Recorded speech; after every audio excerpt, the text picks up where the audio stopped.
The united forces of Austria and Russia, chiefly under the command of this singular character, succeeded in a long train of bloody battles to retake and reoccupy those states in the north of Italy, which had been conquered in Bonaparte's first campaigns. It was in vain that MacDonald, whose name stood as high among the Republican generals as his character for honor and rectitude among French statesmen, marched from Naples, traversing the whole length of Italy to arrest the victorious progress of the Allies after a train of stubborn fighting. It was only by displaying great military talent that he could extricate the remains of his army. At length, the decisive and desperate Battle of Novi seemed to exclude the French from the possession of those fair Italian provinces which had been acquired by such expense of life. On the Rhine, though her defeats were not of such a decided character, France also lost reputation, and territory. Jourdan proved no match for the Archduke Charles, who, having no longer Bonaparte to encounter, asserted his former superiority over inferior French generals. His Royal Highness finally compelled the French to recross the Rhine, while the Austrian generals Bellegarde and Hotze, supported by a Russian division under Korsakov, advanced to the line of the Limmat near Zurich, and waited the junction of Suwarrow to occupy Switzerland, and even to menace France, who, in a great measure despoiled of her foreign conquests, had now reason to apprehend the invasion of her own territory. In the Netherlands, the French interests seemed equally insecure. Insurrections had already taken place in what they called Belgium, and it seemed that the natives of these populous districts desired but opportunity and encouragement for a general revolt. Holland, through all its provinces, was equally disaffected, and the reports from that country encouraged England to send to the coast an expedition consisting of British and Russian forces, to which 2 divisions of the Dutch fleet delivered up their vessels, hoisting at the same time the colors of the stadtholder. Here was another risk of an imminent and pressing description which menaced France and its directorial government.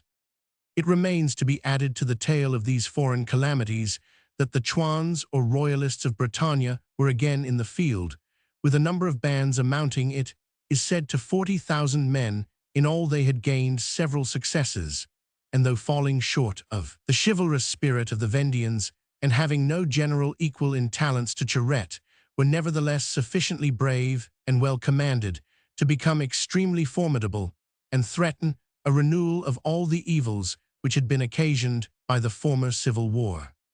Amidst these luring appearances, the dislike and disrespect with which the directors were regarded occasioned their being loaded with every species of accusation by the public. It was not forgotten that it was the jealousy of Barras Rubel and the other directors which had banished from France the most successful of her generals at the head of a gallant army, who were now needed to defend the provinces which their valor had gained the Battle of Aboukir, while it annihilated their fleet, had insulated the land forces, who now cut off from all communication with their mother country, and shut up in an insalubrious province, daily wasted in encounters with the barbarous tribes, that valor and those lives which hazarded on the frontiers of France might have restored victory to their standards. To these upbraiding complaints and general accusations of incapacity, as well as of peculation, the directors had little to answer. What was a still greater deficiency, they had no party to appeal to, by whom their cause, right or wrong, might have been advocated. With the staunch adherence of partisans, they had undergone, as we shall presently show, various changes in their own body, but without any alteration in their principles of administration, which still rested on the principle of bascule or seesaw, as it is called in English, the attempt, in short, to govern 2 contending factions in the state, by balancing the one against the other, without adhering to either. In consequence of this mean and temporizing policy, which is always that of weak minds, the measures of the government were considered not with reference to the general welfare of the state, but as they should have effect upon one or other of the parties by which it was divided. It followed also that, having no certain path and plan, but regulating their movements upon the wish to maintain an equality between the factions in order that they might preserve their authority over both, the directors had no personal followers or supporters, save that most sordid class who regulate their politics on their interest, and who, though faithful adherents of every settled administration, perceive, by instinctive sagacity, the moment that their patrons are about to lose their offices and desert their cause on such occasions with all convenient speed. The martyrs. Yet the directors, had they been men of talent, integrity, and character above all, had they been united among themselves, and agreed on one steady course of policy, might have governed France with little difficulty. The great body of the nation were exhausted by the previous fury of the revolutionary movements, had supped full with politics, and were much disposed to sit down contented under any government which promised protection for life and property.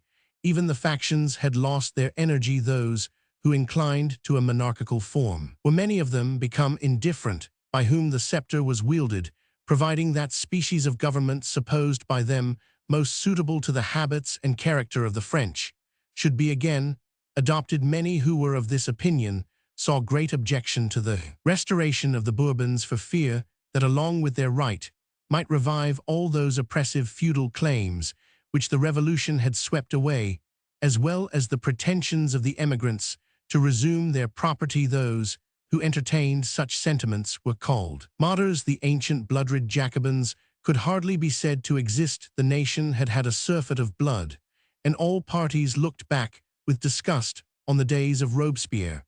But there existed a kind of white Jacobins, men who were desirous to retain a large proportion of democratical principle in the Constitution, either that they might not renounce the classical name of a republic, or because they confided in their own talents to wield at will the fierce democracy, or because they really believed that a potent infusion of such a spirit in the forms of government was necessary for the preservation of liberty.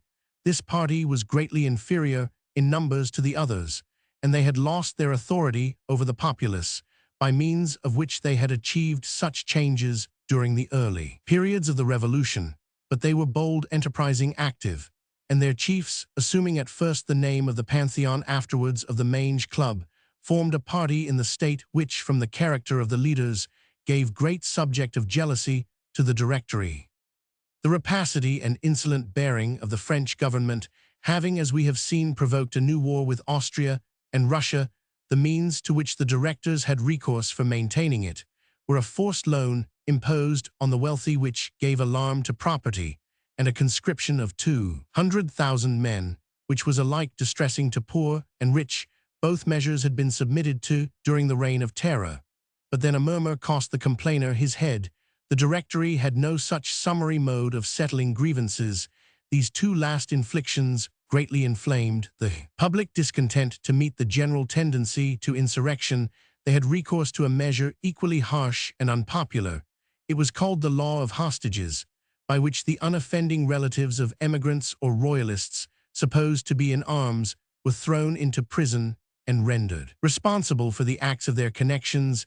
This unjust law filled the prisons with women, old men, and children, victims of a government which, because it was not strong enough to subdue insurrection by direct force, visited the consequences of its own weakness on aged childhood and helpless females. Meantime, the dissensions among the directors themselves, which continued to increase, led to various changes within their own body. When Bonaparte left Europe, the Directory consisted of Barras, Rubel, Trailhard, Merlin, Revalier, Lepox. The opposition attacked them with so much fury in the legislative assemblies, Boulet de la Meurthe, Lucien, Bonaparte, François, and other men of talent, leading the way, that at length the directors appear to have become afraid of being made personally responsible by impeachment for the peculations of their agents, as well as for the result of the insolences by which they had exasperated the friends and allies of France. Rubel, he whose character for talent and integrity stood most fair with the public, was removed from office by the lot which announced him as the director who was to retire. It has been said some art was used to guide fortune on this occasion. His name in the list was succeeded by one celebrated in the Revolution, that of the abdication. This remarkable statesman had acquired a high reputation not only by the acuteness of his metaphysical talent, but by a species of mystery in which he involved himself and his opinions.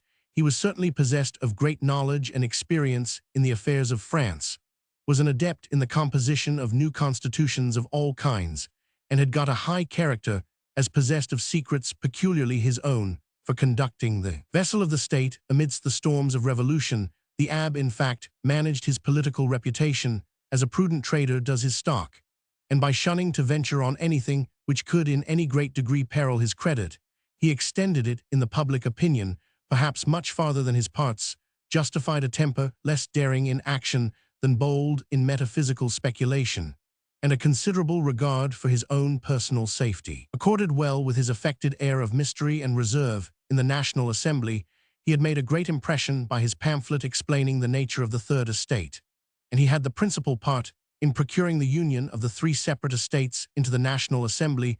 A flaming patriot, in 17,923, he voted for the death of the unfortunate Louis, and as was reported with brutal levity, using the celebrated expression mort. Sans phrase, he was no less distinguished for bringing forward the important measure for dividing France into departments, and thus blending together and confounding all the ancient distinctions of provinces after this period.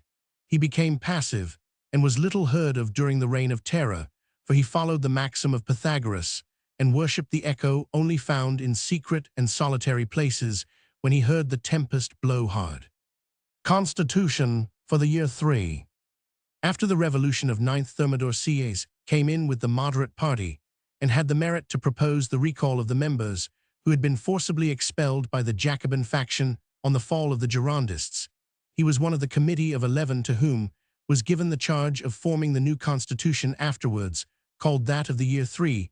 This great metaphysical philosopher and politician showed little desire to share with any colleagues the toil and honor of a task to which he esteemed himself exclusively competent, and he produced accordingly a model entirely of his own composition, very ingenious, and evincing a wonderfully intimate acquaintance with political doctrines, together with a multitude of nice balances, capacities and disqualifications, so constituted as to be checks on each other, as strongly characteristic of the genius of the man. We shall here give an account of his great work. His plan provided that the Constitution, with its powers of judicature and of administration, should emanate from the people, but lest like that unnatural parent the sow the people should devour their own nine pharaoh. The functionaries thus invested with power were to be placed, when created, out of the reach of the parents who had given them birth. The mode in which it was proposed to effect this was both singular and ingenious. The office-bearers were thus to be selected out of 3 orders of the state, forming a triple hierarchy. 1. The citizens of each commune were to name 1/10 of their number, to be called the communal notables. From these were to be selected the magistrates of the communes, and the justices of peace. 2. The communal notables were again to choose a 10th part of their number, who were called the departmental notables, the prefects, judges, and provincial administrators were selected from this second body. 3. The departmental notables, in like manner, were to elect a 10th of their number, computed to amount to about 6,000 persons, and from this highest class of citizens were to be filled the most dignified and important situations in the stateth, ministers and members of government, the legislature, the senate, or grand jury, the principal judges, ambassadors, and the like. By this system it will be perceived that instead of equality, 3 ranks of privileged citizens were to be established, from whose ranks alone certain offices could be filled, but this species of nobility, or as it was called notability, was dependent not on birth, but on the choice of the people, from whom, though more or less directly, all officers, without exception, received their commissions. The elections were to take place every 5 years. To represent the national dignity, power, and glory, there was to be an officer called the Grand Elector, who was to have guards, a revenue, and all the external appendages of royalty. All acts of government, laws, and judicial proceedings were to run in his name. This species of roifinint was to possess no part of the royal authority, except the right of naming 2 consuls, one for peace and the other for war, and the farther right of selecting from lists of candidates, to be supplied by the 3 ranks of the hierarchy, the individuals who were to fill official situations as they should become vacant. But, having exercised this privilege, the Grand Elector or Proclaimer General was functus officio, and had no active duties to perform or power to exercise. The 2 consuls, altogether uncontrolled by him or each other, were to act each in their own exclusive department of peace or war, and the other functionaries were alike independent of the Grand Proclaimer or Elector. So soon as he had appointed them, he was to resemble no sovereign ever heard of, but the queen bee who has nothing to do but to repose in idleness and luxury, and give being to the active insects, by whose industry the business of the hive is carried on. The government being thus provided for, the abdication system of legislature was something like that of France in the time of the Parliament. There was to be a legislative body of 250 deputies, but they were to form rather a tribunal of judges than a popular and deliberative assembly. Two other bodies, a council of state on the part of the government, and a tribunate of 100 deputies on the part of the people, were to propose and discuss measures in presence of this legislative council, who then proceeded to adopt or reject them upon scrutiny and by vote, but without any oral delivery of opinions. The tribunate was invested with the right of guarding the freedom of the subject, and denouncing to the convocative senate such misconduct of office-bearers, or ill-chosen measures, or ill-advised laws, as should appear to them worthy of reprobation. But above all, abdication piqued himself upon the device of what he determined a conservative senate, which, possessing in itself no power of action or legislation of any kind, was to have in charge the preservation of the Constitution. To this senate was given the singular power of calling in to become a member of their own body, and reducing of course to their own state of incapacity any individual occupying another situation in the Constitution, whose talents, ambition, or popularity should render him a subject. Jealousy, even the Grand Elector himself, was liable to this fate of absorption, as it was called, although he held his crown of cocaine in the common case for life. Any exertion on his part of what might seem to the Senate an act of arbitrary authority entitled them to adopt him a member of their own body. He was thus removed from his palace guards and income, and made forever incapable of any other office than that of a senator. This high point of policy was carrying the system of checks and balances as far as it could well go. The first glance of this curious model must have convinced a practical politician that it was greatly too complicated and technical to be carried into effect. The utility of laws consists in their being of a character which compels the respect and obedience of those to whom they relate. The very delicacy of such an ingenious scheme rendered it incapable of obtaining general regard, since it was too refined to be understood save by profound philosophers to the rest of the nation. It must have been like a watch to a savage, who, being commanded to regulate his time by it, will probably prefer to make the machine correspond with his inclinations, by putting backward and forward the index at pleasure. A man of ordinary talent and honest disposition might have been disqualified for public life by this doctrine of absorption, just as a man ignorant of swimming would perish if flung into a lake, but a stout swimmer would easily gain the shore, and an individual like Bonaparte would set at defiance the new species of ostracism and decline to be neutralized by the absorption of the Senate. Above all, the plan of the AB destroyed the true principle of national representation by introducing a metaphysical election of members of legislation, instead of one immediately derived from the direct vote of the people themselves. In the AB's alembic, the real and invaluable principle of popular representation was subtilized into smoke. For these or other reasons, the commissioners of the year 3 did not approve of the plan proposed by Sieyès, and equally dissatisfied with the constitution which they adopted, he withdrew himself from their deliberations, and accepted the situation of ambassador to Prussia, where he discharged with great ability the task of a diplomatist. Ducas go Hermoulins. In 1799, Sieyès returned from Berlin to Paris full of hope to establish his own favorite model on the ruins of the directorial constitution, and as a preliminary obtained, as we have said, Rubel's seat in the Directory. Merlin and Lepox, menaced with impeachments, were induced to send in their resignation. Trailhard had been previously displaced on pretext of an informality in the choice. Instead of them were introduced into the Directory Roger Ducos, a Madier, or rather a royalist, with Goya and Moulins, men of talents, too ordinary to throw any opposition in the path of Sieyès Barras by his expenses and his luxurious mode of life. His connection with stockjobbers and encouragement of peculation was too much in danger of impeachment to permit him to play a manly part. He truckled to circumstances, and allied himself with, or rather subjected himself to, Sieyès, who saw the time approaching when the constitution of the year 3 must fall and hoped to establish his own rejected model in its stead. But the revolution which he meditated could only be executed by force. The change in the Directory had destroyed the government by bascule or balance, and that intermediate and trimming influence being removed, the two parties of the martyrs, and the Republicans stood full opposed to each other, and ready to try their strength in a severe struggle. Sieyès, though no royalist, or at least certainly no adherent of the House of Bourbon, stood nevertheless at the head of the martyrs, and taxed his sagacity for means of ensuring their victory. The martyrs possessed a majority in the Council of the Ancients, but the Society of the Mange Republicans, if not Jacobins, had obtained at the last election a great superiority of numbers.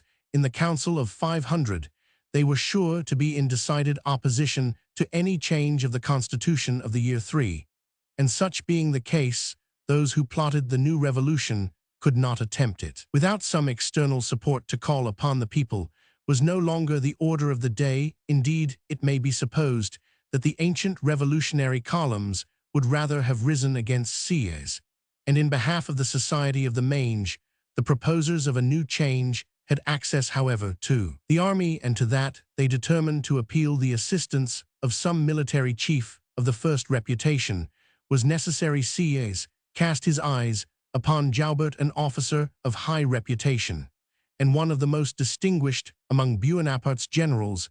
He was named by the directors to the command of the Department of Paris, but shortly after was sent to Italy with hopes that, acquiring a new fund of glory by checking the progress of Suwarrow, he might be yet more fitted to fill the public eye and influence the general mind in the crisis when Sieyès looked for his assistance. Joubert lost his life, however, at the great battle of Novi, fought betwixt him and Suwarrow, and so opportunely did his death make room for the pretensions of Buonaparte that it has been rumored, certainly without the least probability, that he did not fall by the fire of the Austrians, but by that of assassins hired by the family of Napoleon to take out of the way a powerful competitor of their brother.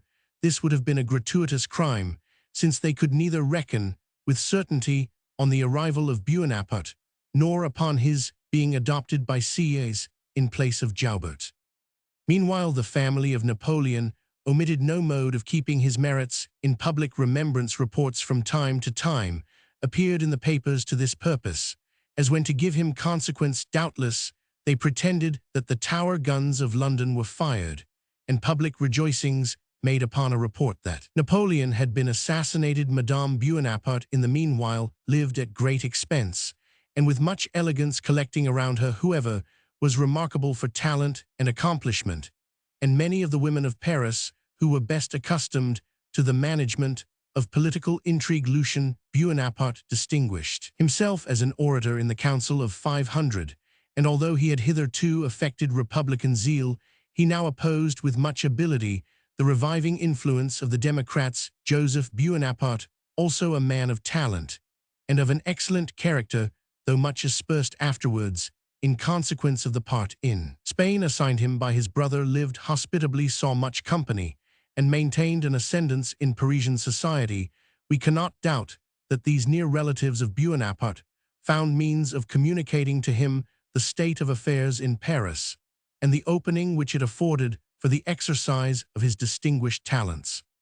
The communication betwixt Toulon and Alexandria was indeed interrupted, but not altogether broken off, and we have no doubt that the struggle of parties in the interior, as well as the great disasters on the frontier, had their full influence in determining Buonaparte to his sudden return. Miet, though in no very positive strain, has named a Greek called Bambouki as the bearer of a letter from Joseph to his brother, conveying this important intelligence. The private memoirs of Fouché pretend that that minister purchased the secret of Napoleon's return, being expected from Josephine herself, for the sum of 1,000 louis, and that the landing at Fréjus was no surprise to him.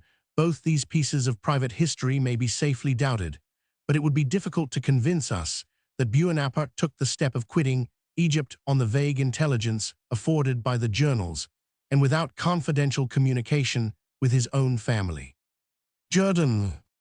To return to the state of the French government, the death of Joubert not only disconcerted the schemes of Sieyès, but exposed him and his party to retaliation. Bernadotte was Minister of War, and he with Jourdan and Augereau were all warm in the cause of republicanism.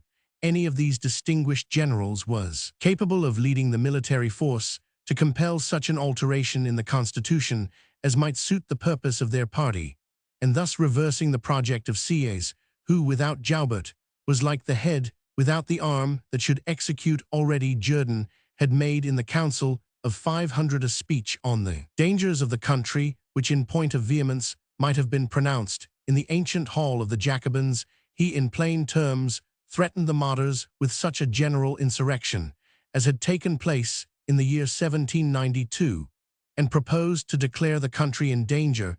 He was answered by Lucien Buonaparte, Chenier and Boulay, who had great difficulty to parry the impetuosity with which the motion was urged forward.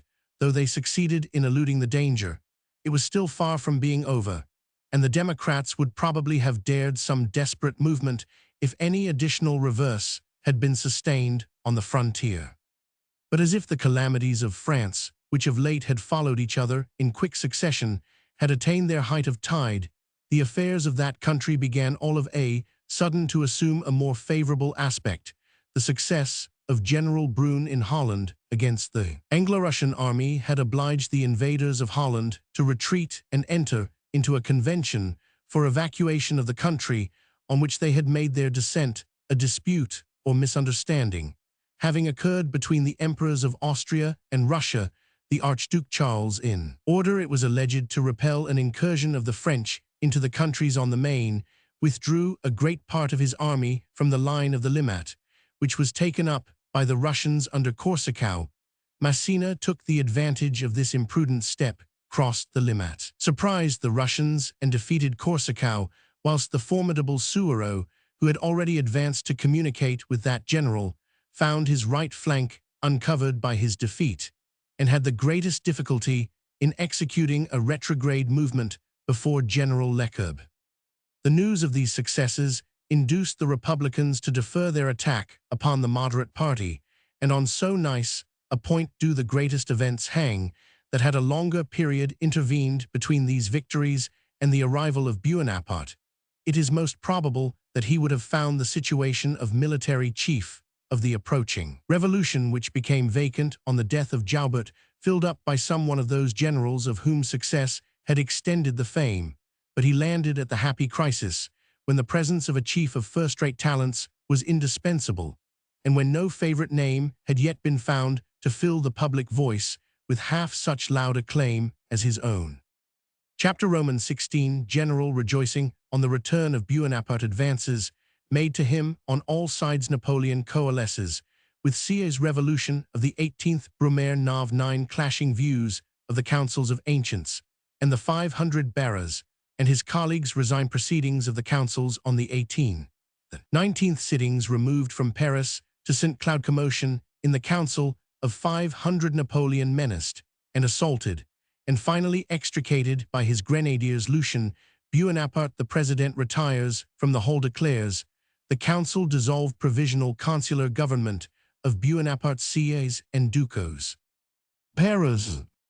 Buonaparte had caused himself to be preceded by an account of his campaigns in Africa and Asia, in which the splendid victory over the Turks at Aboukir enabled him to gloss over his bad success in Syria, the total loss of his fleet, and the danger of Malta, which was closely besieged by the English. Still, however, these dispatches could never have led anyone to expect the sudden return of a general engaged on a foreign service of the utmost importance, who, without having a better reason to allege than his own opinion that his talents were more essential to his country in France than in Egypt, left his army to its fate, and came without either order or permission from his government to volunteer his services where they were not expected, or perhaps wished for. Another in the same circumstances, or perhaps the same general at another period of the revolution, would have been received by the public with alienated favor, and by the government with severe inquiry, if not with denunciation.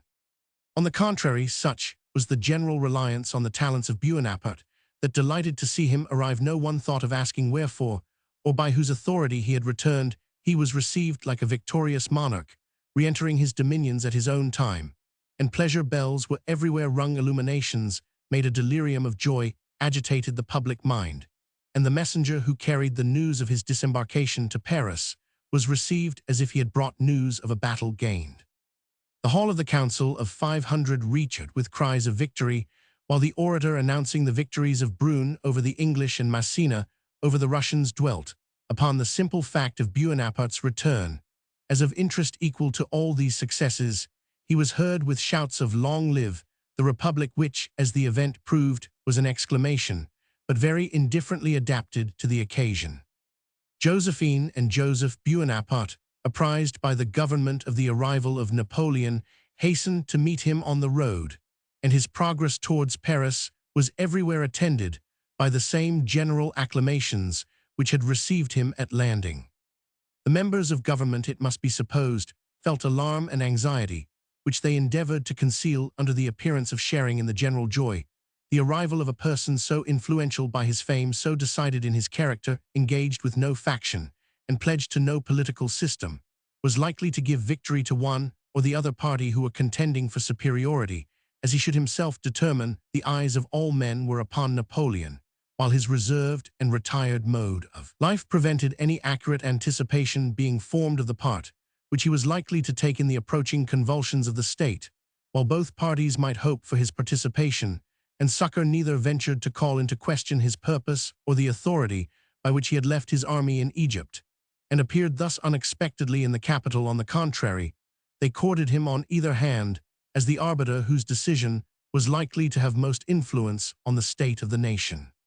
Napoleon, meanwhile, seemed to give his exclusive attention to literature, and having exchanged the usual visits of form with the ministers of the Republic, he was more frequently to be found at the Institute or discussing with the traveler Volney and other men of letters the information which he had acquired in Egypt on science and antiquities than in the haunts of politicians or the society of the leaders of either party in the state. Neither was he to be seen at the places of popular resort. He went into no general company, seldom attended the theaters, and when he did, took his seat in a private box. A public entertainment was given in honor of the general in the church of St. Sulpice, which was attended by both the legislative bodies. Moreau shared the same honor, perhaps on that account, not the more agreeable to Buonaparte. Jourdan and Augereau did not appear. A cloud seemed to hang over the festival. Napoleon only presented himself for a very short time, and the whole was over in the course of an hour. To the military, his conduct seemed equally reserved, held no levees, and attended no reviews. While all ranks contended in offering their tribute of applause, he turned in silence from receiving them. In all this there was deep policy. No one knew better how much popular applause depends on the gloss of novelty, and how great is the difference in public estimation betwixt him who appears to hunt and court acclamations, and the wiser and more dignified favorite of the multitude, whose popularity follows after him and seeks him out instead of being the object of his pursuit and ambition. Yet under this still and apparently indifferent demeanor, Napoleon was in secret employed in collecting all the information necessary concerning the purposes and the powers of the various parties in the state, and as each was eager to obtain his countenance, he had no difficulty in obtaining full explanations on these points. State of parties. The violent Republicans, who possessed the majority in the Council of 500, made advances to him, and the generals Jourdan, Augereau, and Bernadotte offered to place him at the head of that party, provided he would maintain the democratical constitution of the year 3. In uniting with this active and violent party, Buonaparte saw every chance of instant and immediate success, but by succeeding in the outset, he would probably have marred the farther projects of ambition which he already nourished. Military leaders, such as Jourdan and Bernadotte at the head of a party so furious as the Republicans, could not have been thrown aside without both danger and difficulty, and it being unquestionably the ultimate intention of Buonaparte to usurp the supreme power, it was most natural for him to seek adherents among those who, though differing concerning the kind of government which should be finally established, concurred in desiring a change from the Republican model.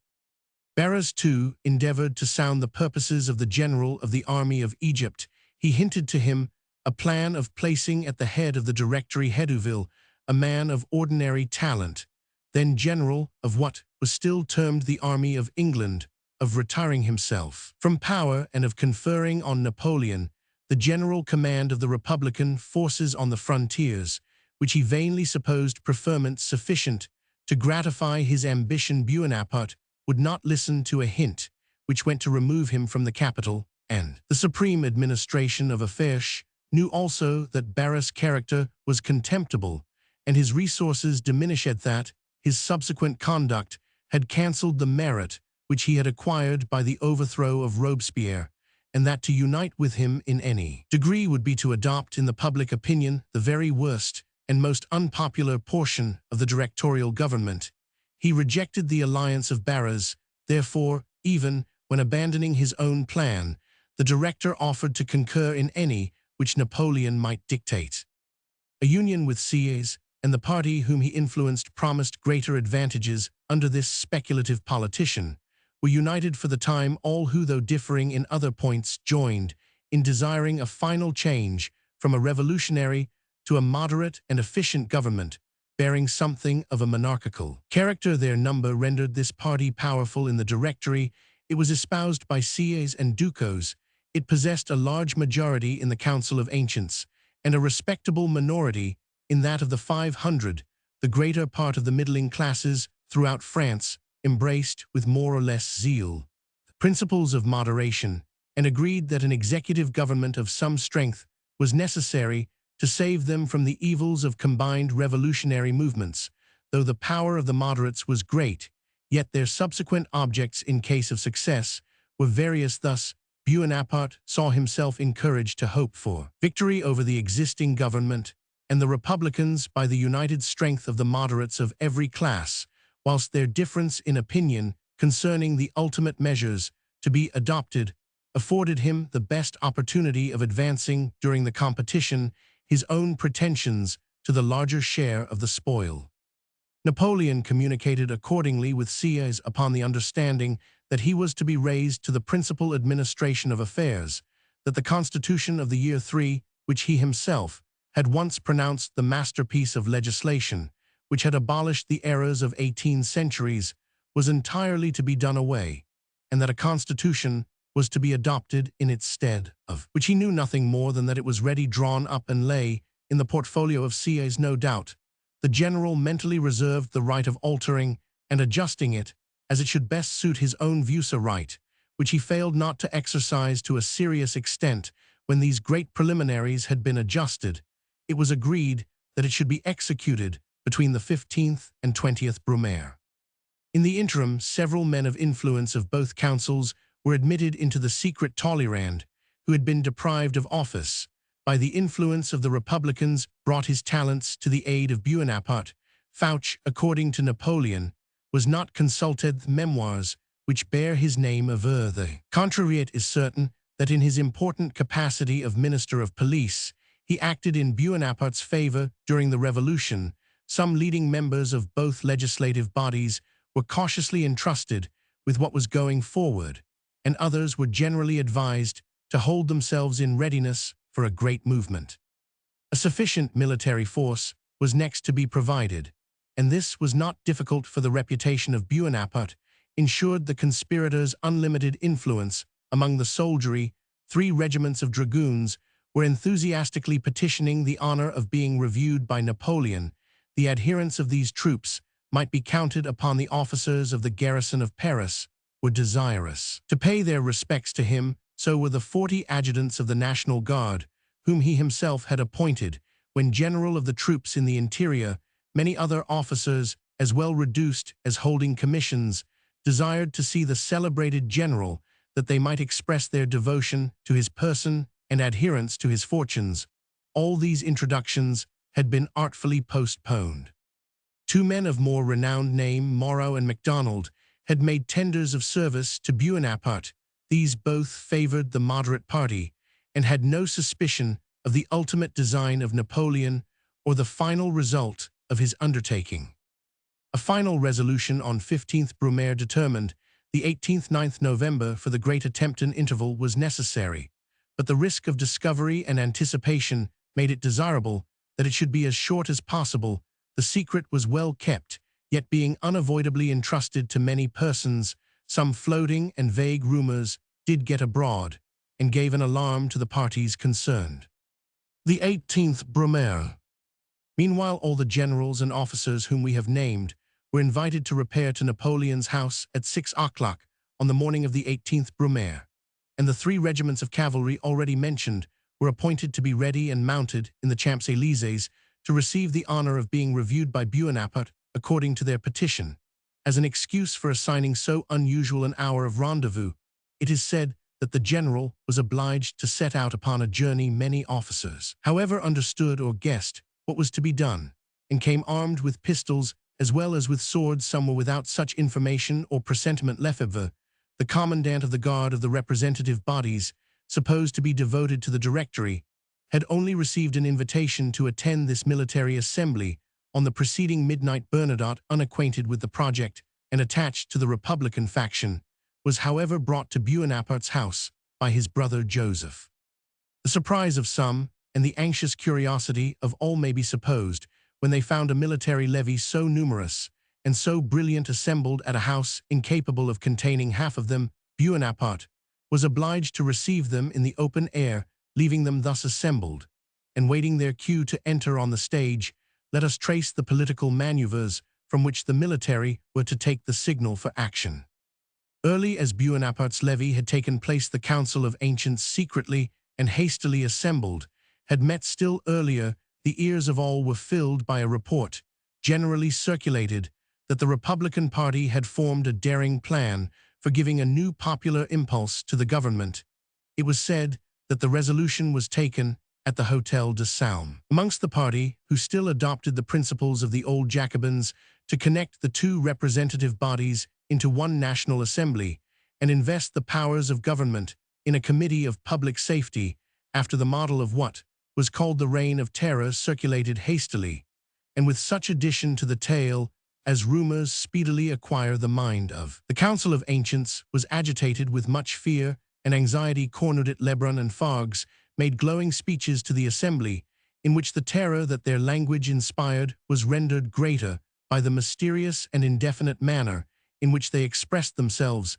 They spoke of personal danger of being overawed in their deliberations of the fall of liberty and of the approaching destruction of the Republic. You have but an instant to save France, said Cornudet. Permit it to pass away, and the country will be a mere carcass, disputed by the vultures whose prey it must become. Though the charge of conspiracy was not distinctly defined, the measures recommended to defeat it were sufficiently decisive. By the 102d, 103d, and 104th Articles of the Constitution, it was provided that the Council of Ancients might, if they saw it expedient, alter the place where the legislative bodies met and convoke them elsewhere, a provision designed doubtless to prevent the exercise of that compulsion which the Parisians had at one time assumed over the National Assembly and Convention. This power the Council of Ancients now exercised by one edict. The sittings of the 2 councils were removed to St. Cloud by another. The council delegated to General Bonaparte full power to see this measure carried into effect, and vested him for that purpose with the military command of the department. A state messenger, the deputy cornet, was sent to communicate to the general these important measures and require his presence in the Council of Ancients, and this was the crisis which he had so anxiously expected. A few words determined the numerous body of officers, by whom the messenger found him surrounded to concur with him without scruple. Even General Lefebvre, who commanded the guard of the legislative bodies, declared his adhesion to Bonaparte. The Directory had not even yet taken the alarm. 2 of them, indeed Sieyes and Ducos, being in the secret of the conspiracy, were already at the Tuileries to second the movement which was preparing. It is said that Barras had seen them pass in the morning, and as they were both mounted, had been much amused with the awkward horsemanship of Sieyes. He little guessed on what expedition he was bound. When Bonaparte sallied forth on horseback, and at the head of such a gallant cavalcade of officers, his first movement was to assume the command of the 3 regiments of cavalry already drawn up in the Champs-Élysées, and to lead them to the Tuileries, where the Council of Ancients expected him. He entered their hall surrounded by his military staff, and by those other generals whose name carried the memory of so many victories. You are the wisdom of the nation, he said to the council at this crisis. It belongs to you to point out the measures which may save the country. I come surrounded by the generals of the Republic. To promise you their support, I name Lefebvre, my lieutenant. Let us not lose time in looking for precedents. Nothing in history ever resembled the end of the 18th century. Nothing in the 18th century resembled this moment. Your wisdom has devised the necessary measure. Our arms shall put it into execution. He announced to the military the will of the council and the command with which they had entrusted him, and it was received with loud shouts. In the meanwhile, the three directors, Barras, Goya, and Moulins, who were not in the secret of the morning, began too late to take the alarm. Moulins proposed to send a battalion to surround the house of Bonaparte and make prisoner the general and whomsoever else they found there, but they had no longer the least influence over the soldiery, and had the mortification to see their own personal guard, when summoned by an aide-de-camp of Bonaparte, march away to join the forces which he commanded and leave them defenseless. Barras sent his secretary Batot to expostulate with Bonaparte. The general received him with great haughtiness, and publicly before a large group of officers and soldiers upbraided him with the reverses of the country, not in the tone of an ordinary citizen possessing but his own individual interest in the fate of a great nation, but like a prince who, returning from a distant expedition, finds that in his absence his deputies have abused their trust and misruled his dominions. What have you done, he said. That fine France which I left you in such a brilliant condition. I left you peace. I have found war. I left you the wealth of Italy. I have found taxation and misery. Where are the 100,000 Frenchmen whom I have known, all of them my companions in glory? They are dead. It was plain that even now, when his enterprise was but commenced, Bonaparte had already assumed that tone which seemed to account every one answerable to him for deficiencies in the public service, and he himself responsible to no one. Barras, overwhelmed and stunned and afraid perhaps of impeachment for his alleged peculations, belied the courage which he was once supposed to possess, and submitted in the most abject terms to the will of the victor. He sent in his resignation, in which he states that the weal of the Republic and his zeal for liberty alone could have ever induced him to undertake the burden of a public office, and that seeing the destinies of the Republic were now in the custody of her youthful and invincible general, he gladly resigned his authority. He left Paris for his country seat, accompanied by a guard of cavalry which Bonaparte ordered to attend him, as much perhaps to watch his motions as to do him honor, though the last was the ostensible reason. His colleagues Goya and Moulins also resigned their offices, and Ducos had already set the example, and thus the whole constitutional executive council was dissolved, while the real power was vested in Bonaparte's single-person Cambacier's Minister of Justice. Fouch, Minister of Police, with all the rest of the administration, acknowledged his authority accordingly, and he was thus placed in full possession as well of the civil as of the military power. The Council of 500, or rather the Republican majority of that body, showed a more stubborn temper, and if instead of resigning Barras, Goya, and Moulins had united themselves to its leaders, they might perhaps have given trouble to Bonaparte, successful as he had hitherto been. This hostile council only met at 10 o'clock on that memorable day, when they received to their surprise the message intimating that the Council of Ancients had changed the place of meeting from Paris to St. Cloud, and thus removed their debates from the neighborhood of the populace, over whom the old Jacobinical principles might have retained influence. The laws, as they stood, afforded the young council no means of evading compliance, and they accordingly adjourned to meet the next day at St. Cloud with unabated resolution to maintain the democratical part of the Constitution. They separated amid shouts of "Long live the Republic and the Constitution," which were echoed by the galleries. The tricoteurs and other more zealous attendants on their debates resolved to transfer themselves to St. Cloud also, and appeared there in considerable numbers on the ensuing day, when it was evident the enterprise of Sieyes and of Bonaparte must be either perfected or abandoned. The contending parties held council all the evening and deep into the night to prepare for the final contest on the morrow. Sieyes advised that 40 leaders of the opposition should be arrested, but Bonaparte esteemed himself strong enough to obtain a decisive victory without resorting to any such obnoxious violence. They adjusted their plan of operations in both councils and agreed that the government to be established should be provisionally entrusted to three consuls, Bonaparte, Sieyès, and Ducos. Proper arrangements were made of the armed force at St. Cloud, and the command was confided to the zeal and fidelity of Murat. Bonaparte used some interest to prevent Bernadotte, Jourdan, and Augereau from attending at St. Cloud the next day, as he did not expect them to take his part in the approaching crisis. The last of these seemed rather hurt at the want of confidence which this caution implied, and said, "What general dare you not trust your own little Augereau?" He went to St. Cloud accordingly. Some preparations were necessary to put the palace of St. Cloud in order to receive the two councils, the orangery being assigned to the Council of 500, the Gallery of Mars to that of the Ancients. In the Council of Ancients, the martyrs having the majority were prepared to carry forward and complete their measures for a change of government and constitution, but the minority, having rallied after the surprise of the preceding day, were neither silent nor passive. The commission of inspectors, whose duty it was to convene the council, were inculpated severely for having omitted to give information to several leading members of the minority of the extraordinary convocation, which took place at such an unwonted hour on the morning preceding the propriety, nay, the legality of the transference of the legislative bodies to St. Cloud, was also challenged.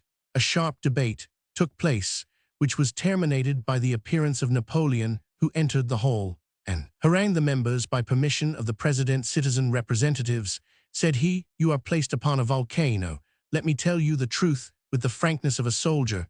I was remaining tranquil with my family when the commands of the Council of Ancients called me to arms. I collected my brave military companions and brought forward the arms of the country in obedience to you who are the head. We are rewarded with calumny. Compare me to Cesardo Cromwell. Had I desired to usurp the supreme authority, I have had opportunities to do so before now. But I swear to you, the country has not a more disinterested patriot. We are surrounded by dangers, and by civil war. Let us not hazard the loss of those advantages for which we have made such sacrifices, liberty and equality." "And the Constitution," exclaimed Linglet, a Democratic member, interrupting a speech which seemed to be designedly vague and inexplicit.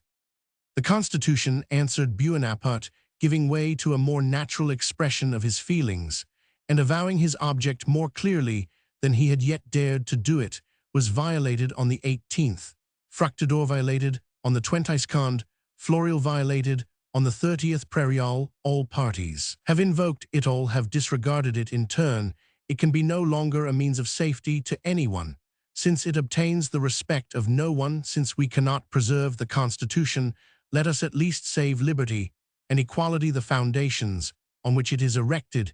He went on in the same strain to assure them that for the safety of the Republic he relied only on the wisdom and power of the Council of Ancients, since in the Council of 500 were found those men who desired to bring back the Convention with its revolutionary committees, its scaffolds, its popular insurrections. "But I," he said, "will save you from such horrors, I and my brave comrades at arms, whose swords and caps I see at the door of the hall. And if any hired orator shall talk of outlawry, I will appeal to the valor of my comrades, with whom I have fought and conquered for liberty." The Assembly invited the general to detail the particulars of the conspiracy to which he had alluded, but he confined himself to a reference to the testimony of Sieyès and Ducos, and again reiterating that the Constitution could not save the country, and inviting the Council of Ancients to adopt some course which might enable them to do so, he left them amid cries of "Vive Bonaparte," loudly echoed by the military in the courtyard, to try the effect of his eloquence on the more unmanageable Council of 500. The deputies of the younger council, having found the place designed for their meeting filled with workmen, were for some time in a situation which seemed to resemble the predicament of the National Assembly at Versailles when they took refuge in a tennis court. The recollection was of such a nature as inflamed and animated their resolution, and they entered the orangery when at length admitted in no good humor with the Council of Ancients, or with Bonaparte proposals of accommodation, had been circulated among them ineffectually, they would have admitted Bonaparte into the Directory, but refused to consent to any radical change in the Constitution of the year 3. The debate of the day, remarkable as the last in which the Republican Party enjoyed the full freedom of speech in France, was opened on 19th Brumaire at 2 o'clock Lucien. Bonaparte, being President Gaudin, a member of the moderate party, began by moving that a committee of 7 members should be formed to report upon the state of the Republic, and that measures should be taken for opening a correspondence with the Council of Ancients. He was interrupted by exclamations and clamor on the part of the majority. The Constitution, or death, was echoed and reached on every side. Bayonets fright us not, said Delbrel. We are free men down with the dictatorship, no dictators, cried other members. Lucien in vain endeavored to restore order. Gaudin was dragged from the tribune. The voice of other moderates was overpowered by clamor. Never had the party of democracy shown itself fiercer or more tenacious than when about to receive the death blow. Let us swear to preserve the Constitution of the year 3, exclaimed Delbrel, and the applause which followed the proposition was so general that it silenced all resistance. Even the members of the moderate parti. Lucien Bonaparte himself were compelled to take the oath of fidelity to the Constitution, which he and they were leagued to destroy. The oath you have just taken, said Bigonet, will occupy a place in the annals of history beside the celebrated vow taken in the tennis court. The one was the foundation of liberty, the other shall consolidate the structure in the midst of this fermentation. The letter containing the resignation of Barras was read and received with marks of contempt as the act of a soldier deserting his post in the time of danger. The moderate party seemed silenced, overpowered, and on the point of coalescing with the great majority of the council. When the clash of arms was heard at the entrance of the apartment, all eyes were turned to that quarter. Bayonets, drawn sabers, the plumed hats of general officers and aides-de-camp, and the caps of grenadiers were visible without while Napoleon entered the orangery attended by 4 grenadiers belonging to the constitutional guard of the councils. The soldiers remained at the bottom of the hall while he advanced with a measured step and uncovered about 1/3 up the room. He was received with loud murmurs. What drawn weapons, armed men, soldiers in the sanctuary of the laws, exclaimed the members whose courage seemed to rise against the display of force with which they were menaced. All the deputies arose. Some rushed on Bonaparte and seized him by the collar. Others called out Laureat, let him be proclaimed a traitor. It is said that Arena, a native of Corsica like himself, aimed a dagger at his breast, which was only averted by the interposition of one of the grenadiers. The fact seems extremely doubtful, though it is certain that Bonaparte was seized by 2 or 3 members, while others exclaimed, "Was it for this you gained so many victories?" and loaded him with reproaches. At this crisis, a party of grenadiers rushed into the hall with drawn swords, and extricating Bonaparte from the deputies bore him off in their arms, breathless with the scuffle. It was probably at this crisis that Augereau's faith in his ancient general's fortune began to totter, and his revolutionary principles to gain an ascendance over his military devotion. "A fine situation you have brought yourself into," he said to Bonaparte, who answered sternly, "Augereau, things were worse at Arcola. Take my advice, remain quiet. In a short time, all this will change." Augereau, whose active assistance and cooperation might have been at this critical period of the greatest consequence to the council, took the hint and continued passive. Jourdan and Bernadotte, who were ready to act on the popular side, had the soldiers shown the least hesitation in yielding obedience to Bonaparte, perceived no opening of which to avail themselves. The council remained in the highest state of commotion, the general voice accusing Bonaparte of having usurped the supreme authority, calling for a sentence of outlawry, or demanding that he should be brought to the bar. "Can you ask me to put the outlawry of my own brother to the vote?" said Lucien.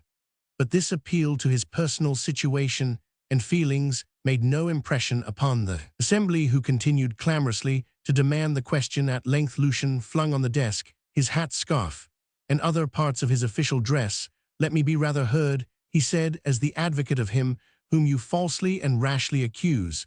But his request only added to the tumult. At this moment, a small body of grenadiers, sent by Napoleon to his brother's assistance, marched into the hall. They were at first received with applause, for the council, accustomed to see the triumph of democratical opinions among the military, did not doubt that they were deserting their general to range themselves on the side of the deputies. Their appearance was but momentarily instantly left the hall carrying Lucian in the center of the detachment. Matters were now come to extremity on either side, the council thrown into the greatest disorder by these repeated military incursions, remained in violent agitation, furious against Bonaparte, but without the calmness necessary to adopt decisive measures. Meantime, the sight of Napoleon, almost breathless and bearing marks of personal violence, excited to the highest the indignation of the military. In broken words, he told them that, when he wished to show them the road to lead the country to victory and fame, they had answered him with daggers. Cries of resentment arose from the soldiery, augmented when the party sent to extricate the president brought him to the ranks, as to a sanctuary. Lucian, who seconded his brother admirably, or rather, who led the way in this perilous adventure, mounted on horseback instantly, and called out in a voice naturally deep and sonorous, "General, and you soldiers, the president of the council of 500 proclaims to you that factious men with drawn daggers have interrupted the deliberations of the assembly. He authorizes you to employ force against these disturbers. The assembly of 500 is dissolved." Murat, deputed by Bonaparte to execute the commands of Lucian, entered the orangery with drums beating at the head of a detachment with fixed bayonets. He summoned the deputies to disperse on their peril, while an officer of the Constitutional Guard called out he could be no longer answerable for their safety. Cries of fear became now mingled with vociferations of rage, execrations of abhorrence, and shouts of "Vive la République!" An officer then mounted the president's seat and summoned the representatives to retire. The general said, "He has given orders." Some of the deputies and spectators began now to leave the hall. The greater part continued firm and sustained the shouts by which they reprobated this military intrusion. The drums at length struck up and drowned further remonstrance. "Forward, grenadiers," said the officer who commanded the party. They leveled their muskets and advanced as if to the charge. The deputies seem hitherto to have retained a lingering hope that their persons would be regarded as inviolable. They now fled on all sides, most of them jumping from the windows of the orangery and leaving behind them their official caps, scarfs, and gowns. In a very few minutes the apartments were entirely clear, and thus furnishing at its conclusion a striking parallel to the scene which ended the long Parliament of Charles the First's time, terminated the last democratical assembly of France. Bonaparte affirms that one of the general officers in his suite offered to take the command of 50 men and place them in ambush to fire on the deputies in their flight, which he wisely declined as a useless and gratuitous cruelty. Arena. The result of these violent and extraordinary measures was intimated to the Council of Ancients, the immediate cause of the expulsion of the 500 being referred to the alleged violence on the person of Bonaparte, which was said by one member to have been committed by Arena, while another exaggerated the charge by asserting that it was offered in consequence of Bonaparte's having made disclosure of some malpractices of the Corsican deputy, while in Italy the Monitor soon after improved this story of Arena and his single poniard into a party consisting of Arena Marquesi and other deputies armed with pistols and daggers. At other times, Bonaparte was said to have been wounded, which certainly was not the case. The effect of the example of Brutus upon a Republican, and an Italian to boot, might render the conduct ascribed to Arena credible enough, but the existence of a party armed with pocket pistols and daggers for the purpose of opposing regular troops is too ridiculous to be believed. Arena published a denial of the attempt, and among the numbers who witnessed the scene no proof was ever appealed to save the real evidence of a dagger found on the floor and the torn sleeve of a grenadier's coat, circumstances which might be accounted for many ways, but having served at the time as a popular apology for the strong measures which had been adopted, the rumor was not allowed to fall asleep. Tome. The grenadier was declared to have merited well of his country by the legislative body, entertained at dinner by the general, and rewarded with a salute and a valuable jewel by Josephine. Other reports were put in circulation concerning the violent purposes of the Jacobins, It was said the ancient revolutionist Santerre was setting a popular movement on foot in the Faubourg Saint-Antoine, and that Bonaparte, through the ex-director Moulins, had cautioned him against proceeding in his purpose, declaring that if he did, he would have him shot by martial law. But the truth is that although there can be no doubt that the popular party entertained a full purpose of revolutionizing the government anew and restoring its republican character, yet they were anticipated and surprised by the movement of the 18th and 19th Brumaire, which could not therefore in strict language be justified as a defensive measure. Its excuse must rest on the proposition, which seems undoubted, that affairs were come to such extremity that a contest was unavoidable, and that therefore it was necessary for the moderate party to take the advantage of the first blow, though they exposed themselves, in doing so, to the reproach of being called the aggressors in the contest.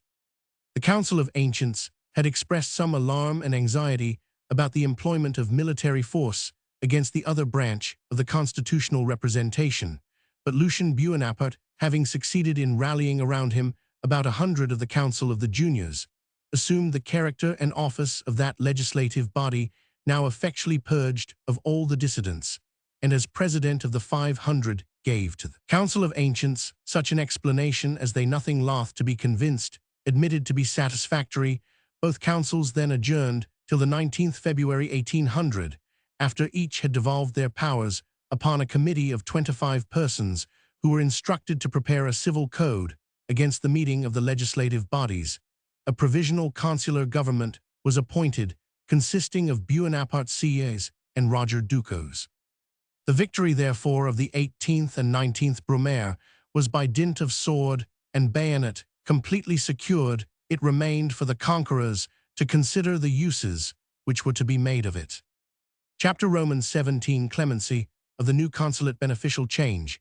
In the finances law of hostages repealed religious liberty allowed improvements. In the War Department pacification of La Vendée ascendancy of Napoleon disappointment of Sieyès. Committee formed to consider Sieyès' plan of a constitution rejected. As to essentials a new one adopted monarchical.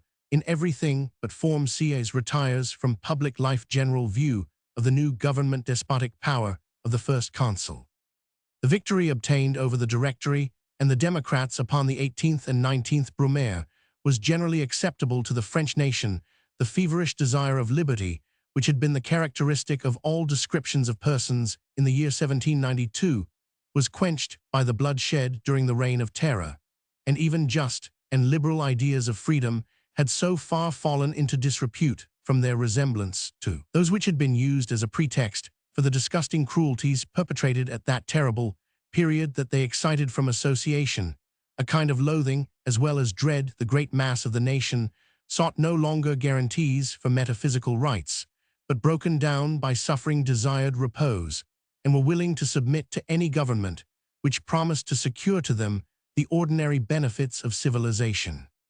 The provisional government. Bonaparte and Sieyès, though only during a brief space, they may still be regarded as joint authorities, were enabled to profit by this general acquiescence in many important particulars. It put it in their power to dispense with the necessity of pursuing and crushing their scattered adversaries, and the French saw a revolution effected in their system, and that by military force, in which not a drop of blood was spilt, yet as had been the termination of most recent revolutions. Lists of proscription were prepared, and without previous trial or legal sentence 59 of those who had chiefly opposed the new consulate on the 18th and 19th Brumaire were condemned to deportation by the sole fiat of the consul. Sieyès is said to have suggested this unjust and arbitrary measure, which, bearing a color of revenge and persecution, was highly unpopular. It was not carried into execution. Exceptions were at first made in favor of such of the condemned persons as showed themselves disposed to be tractable, and at length the sentence was altogether dispensed with, and the more obnoxious partisans of democracy were only placed under the superintendence of the police. This conduct showed at once conscious strength and a spirit of clemency than which no attributes can contribute more to the popularity of a new government, since the spirit of the opposition, deprived of hope of success, and yet not urged on by despair of personal safety, gradually becomes disposed to sink into acquiescence. The Democrats, or as they were now termed, the anarchists, became intimidated or cooled in their zeal, and only a few of the more enthusiastic continued, yet to avow those principles to breathe the least doubt of which had been within but a few months a crime worthy of death. Other and most important decrees were adopted by the consuls, tending to lighten the burdens which their predecessors had imposed on the nation, and which had rendered their government so unpopular. Two of the most oppressive measures of the directors were repealed without delay. The first referred to the finances, which were found in a state of ruinous exhaustion, and were only maintained by a system of compulsory and progressive loans, according to rates of assessment on the property of the citizens. The new Minister of Finance, Gaudin, would not even go to bed or sleep a single night until he had produced a substitute for this ruinous resource, for which he levied an additional rise of 25% on all contributions direct and indirect, which produced a large sum. He carried order and regularity into all the departments of finance, improved the collection and income of the funds of the Republic, and inspired so much confidence by the moderation and success of his measures that credit began to revive, and several loans were attained on easy terms.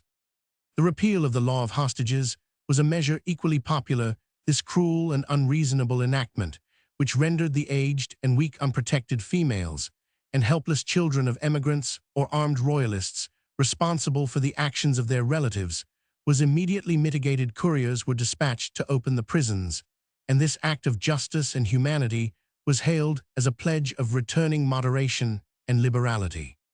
Important measures were also taken for tranquilizing the religious discord, by which the country had been so long agitated. Bonaparte, who had lately professed himself more than half persuaded of the truth of Mahomet's mission, became no such, was the decree of Providence, means of restoring to France the free exercise of the Christian faith. The mummery of Réveiller l'époque's heathenism was by general consent abandoned. The churches were restored to public worship. Pensions were allowed to such religious persons as took an oath of fidelity to the government, and more than 20,000 clergymen with whom the prisons had been filled in consequence of intolerant laws were set at liberty upon taking the same vow. Public and domestic rights of worship in every form were tolerated and protected, and the law of the decades, or theophilanthropic festivals, was abolished. Even the earthly relics of Pope Pius Roman VI, who had died at Valence and in exile, were not neglected, but received singular to relate the rites of sepulture with the solemnity due to his high office by command of Bonaparte, who had first shaken the papal authority, and in doing so, as he boasted in his Egyptian proclamations, had destroyed the emblem of Christian worship.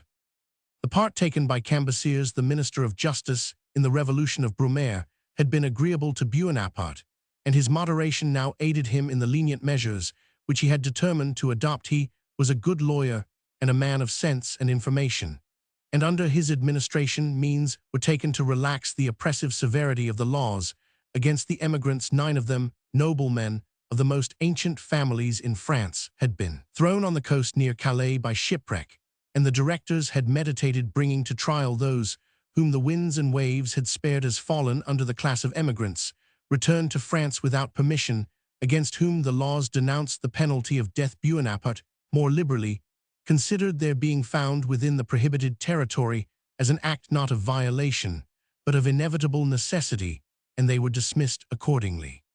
From the same spirit of politic clemency, Lafayette, Latour, Marburg, and others, who, although revolutionists, had been expelled from France for not carrying their principles of freedom sufficiently high and far, were permitted to return to their native country. Improvement in War Department.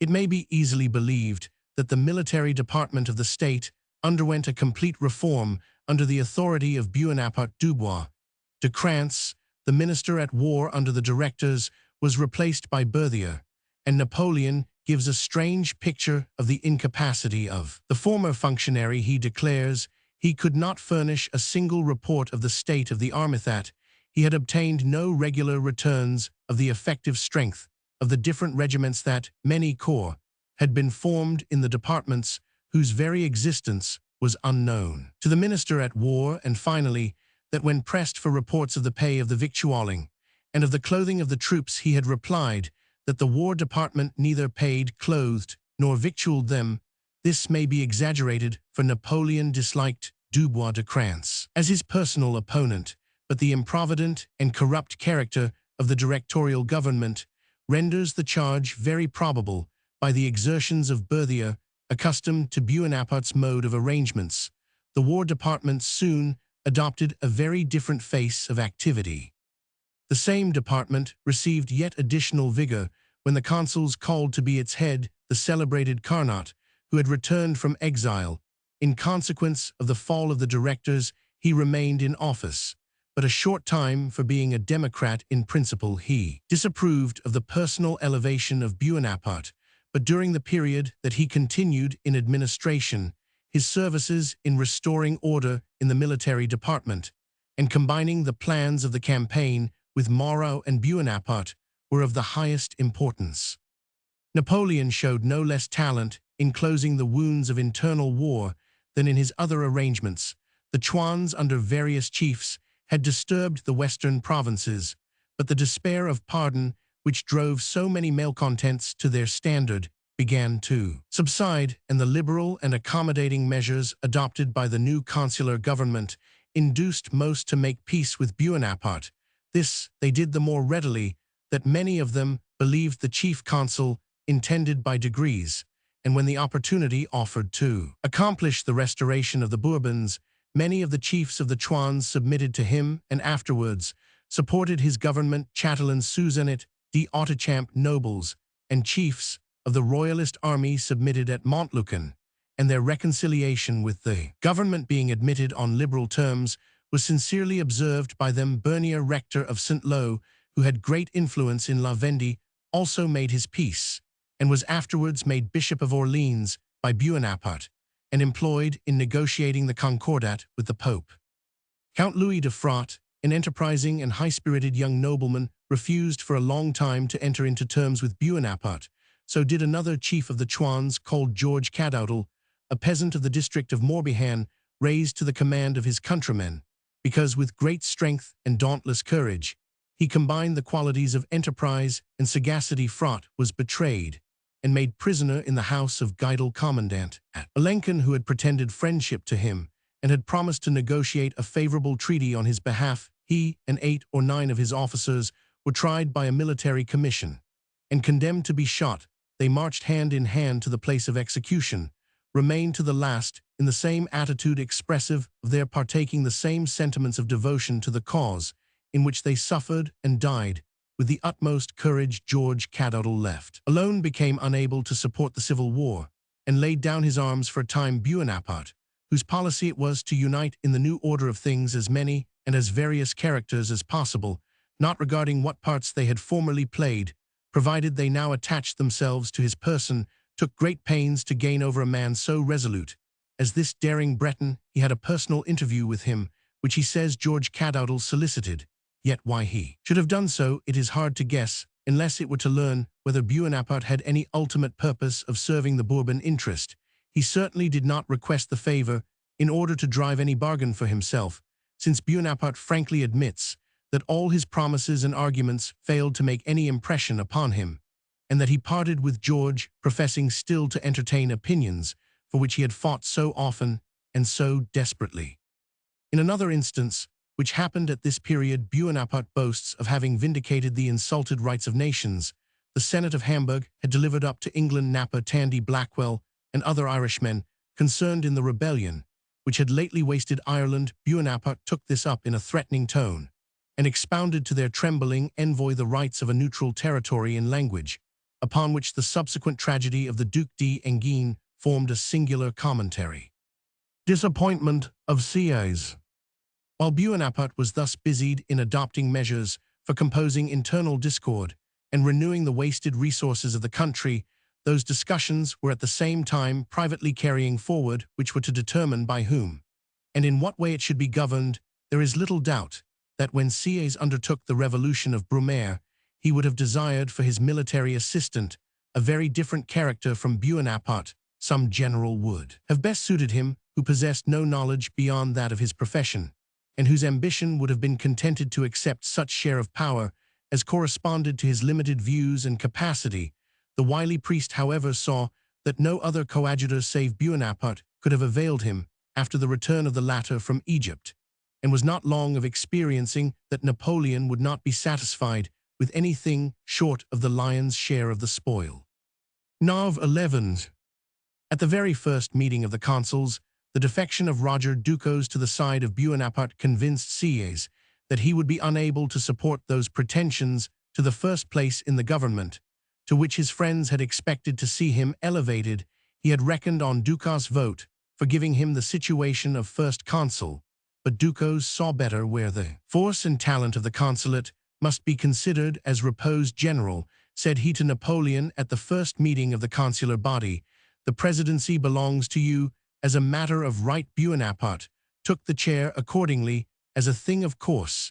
In the course of the deliberations, Sieyès had hoped to find that the general's opinions and interference would have been limited to military affairs, whereas, on the contrary, he heard him express distinctly and support firmly propositions on policy and finance, religion and jurisprudence.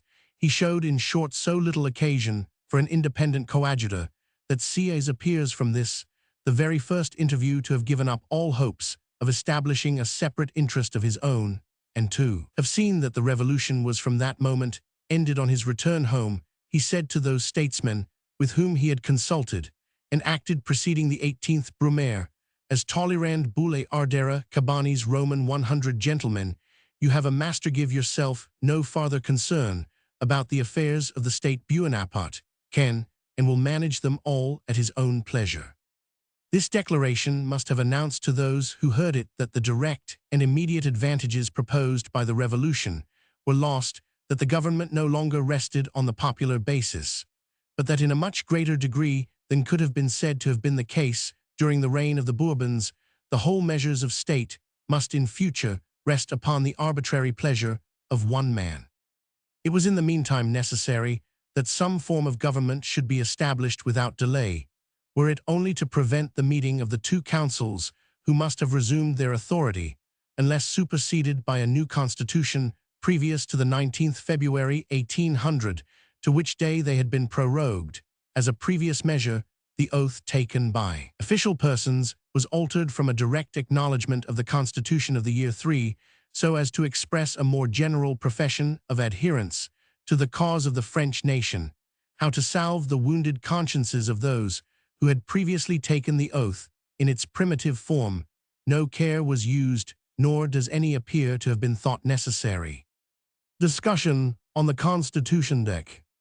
The three consuls and the legislative committees formed themselves into a general committee for the purpose of organizing a constitution, and Sieyès was invited to submit to them that model on the preparation of which he used to pique himself, and had been accustomed to receive the flattery of his friends. He appears to have obeyed the call slowly, and to have produced his plan partially and by fragments, probably because he was aware that the offspring of his talents would never be accepted in its entire form, but must necessarily undergo such mutilations as might fit it for the purposes and to the pleasure of the dictator whose supremacy he had been compelled to announce to his party. On being pressed by his colleagues in the committee, the metaphysical politician at length produced his full plan of the hierarchical representation, whose authority was to emanate from the choice of the people, and of a conservative Senate, which was at once to protect the laws of the Commonwealth and absorb, as it was termed, all furious and over-ambitious spirits, by calling them, when they distinguished themselves by any irregular exertion of power, to share the comforts and incapacities of their own body. As they say, spirits of old were conjured down and obliged to abide in the Red Sea. He then brought forward his idea of a legislative body which was to vote and decide, but without debate, and his tribunate designed to plead for or to impeach the measures of government. These general outlines were approved as being judged likely to preserve more stability and permanence than had been found to appertain to the constitutions which since 1792 had in such quick succession been adopted and abandoned. But the idea which Sieyès entertained of lodging the executive government in a grand elector, who was to be the very model of a king of Lubberland, was the ruin of his plan. It was in vain that, in hopes of luring Bonaparte to accept of this office, he had, while depriving it of all real power attached to it, a large revenue guard's honors, and rank the heaping with such distinctions an official person who had no other duty than to name 2 consuls who were to carry on the civil and military business of the state without his concurrence or authority, was introducing into a modern state the evils of a worn-out Asiatic empire, where the sultan or mogul or whatever he is called lies in his haram in obscure luxury, while the state affairs are conducted exclusively by his viziers or lieutenants. Bonaparte exclaimed against the whole concoction, who said he would accept an office of which the only duties were to fatten like a pig upon so many millions yearly 502, or what man of spirit would consent to name ministers over whom, being named, he was not to exercise the slightest authority, and your 2 consuls for war and peace, the one surrounded with judges, churchmen, and civilians, other with military men and diplomatists, and what footing of intercourse can they be said to stand respecting each other, the one demanding money, and recruits the other refusing the supplies? A government involving such a total separation of offices necessarily connected would be heterogeneous shadow of a state, but without the efficient authority which should belong to one. Sieyes did not possess powers of persuasion or promptness of speech. In addition to his other talents, he was silenced and intimidated, and saw his favorite elector general with his 2 consuls, or rather viziers, rejected without making much effort in their defense. Still, the system which was actually adopted bore in point of form some faint resemblance to the model of Sieyes. 3 consuls were appointed, the first to hold the sole power of nominating to public offices and right of determining on public measures, the other 2 to be his indispensable counselors. The first of these offices was designed to bring back the Constitution of France to a monarchical system, while the second and third were added merely to conciliate the Republicans who were not yet prepared for a retrograde movement. The office of one of these supplementary consuls was offered to Sieyes, but he declined to accept of it and expressed his wish to retire from public life. His disappointment was probably considerable at finding himself acting but a second-rate part after the success of the conspiracy which he had himself schemed, but his pride was not so great as to decline a pecuniary compensation. Bonaparte bestowed on him by far the greater part of the private treasure amassed by the ex-directors. It was said to amount to 600,000 francs, which Sieyes called une poire pour la soif, in English, a morsel to stay the stomach. He was endowed also with the fine domain and estate of Crosny, and to render the gift more acceptable and safe his delicacy, a decree was issued compelling him to accept of this manifestation of national gratitude. The office of a senator gave him dignity, and the yearly appointment of 25,000 francs annexed to it added to the ease of his situation. In short, this celebrated metaphysician disappeared as a political person, and became, to use his own expression, absorbed in the pursuit of Epicurean indulgences, which he covered with a veil of mystery. There is no doubt that by thus showing the greedy and mercenary turn of his nature, Sieyes, notwithstanding his abilities, lost, in a great measure, the esteem and reverence of his countrymen, and this was a consequence not probably unforeseen by Bonaparte when he loaded him with wealth. Consular government. To return to the new constitution, every species of power and faculty was heaped upon the chief consul, with a liberality which looked as if France, to atone for her long jealousy of those who had been the administrators of her executive power, was now determined to remove at once every obstacle which might stand in the way of Bonaparte to arbitrary power. He possessed the sole right of nominating councillors of state, ministers, ambassadors, officers, civil and military, and almost functionaries whatsoever. He was to propose all new laws and take all measures for internal and external defense of the state. He commanded all the forces of whatever description, superintended all the national relations at home and abroad, and coined the public money. In these high duties he had the advice of his brother consuls, and also of a council of state, but he was recognized to be independent of them. All the consuls were to be elected for the space of 10 years, and to be reeligible. The abdication plan of dividing the people into 3 classes, which should each of them declare a certain number of persons eligible to certain gradations of the state, was ostensibly adopted. The lists of these eligible individuals were to be addressed by the various electoral classes to the conservative Senate, which also was borrowed from the abs model. This body, the highest and most august in the state were to hold their places for life, and had a considerable pension attached to them. Their number was not to exceed 80, and they were to have the power of supplying vacancies in their own body by choosing the future senator from a list of 3 persons, one of them proposed by the chief consul, one by the legislative body, and one by the tribunate. Senators became forever incapable of any other public duty. Their duty was to receive the national lists of persons eligible for official situations, and to annul such laws or measures as should be denounced to their body as unconstitutional or impolitic, either by the government or the tribunate. The sittings of the Senate were not public.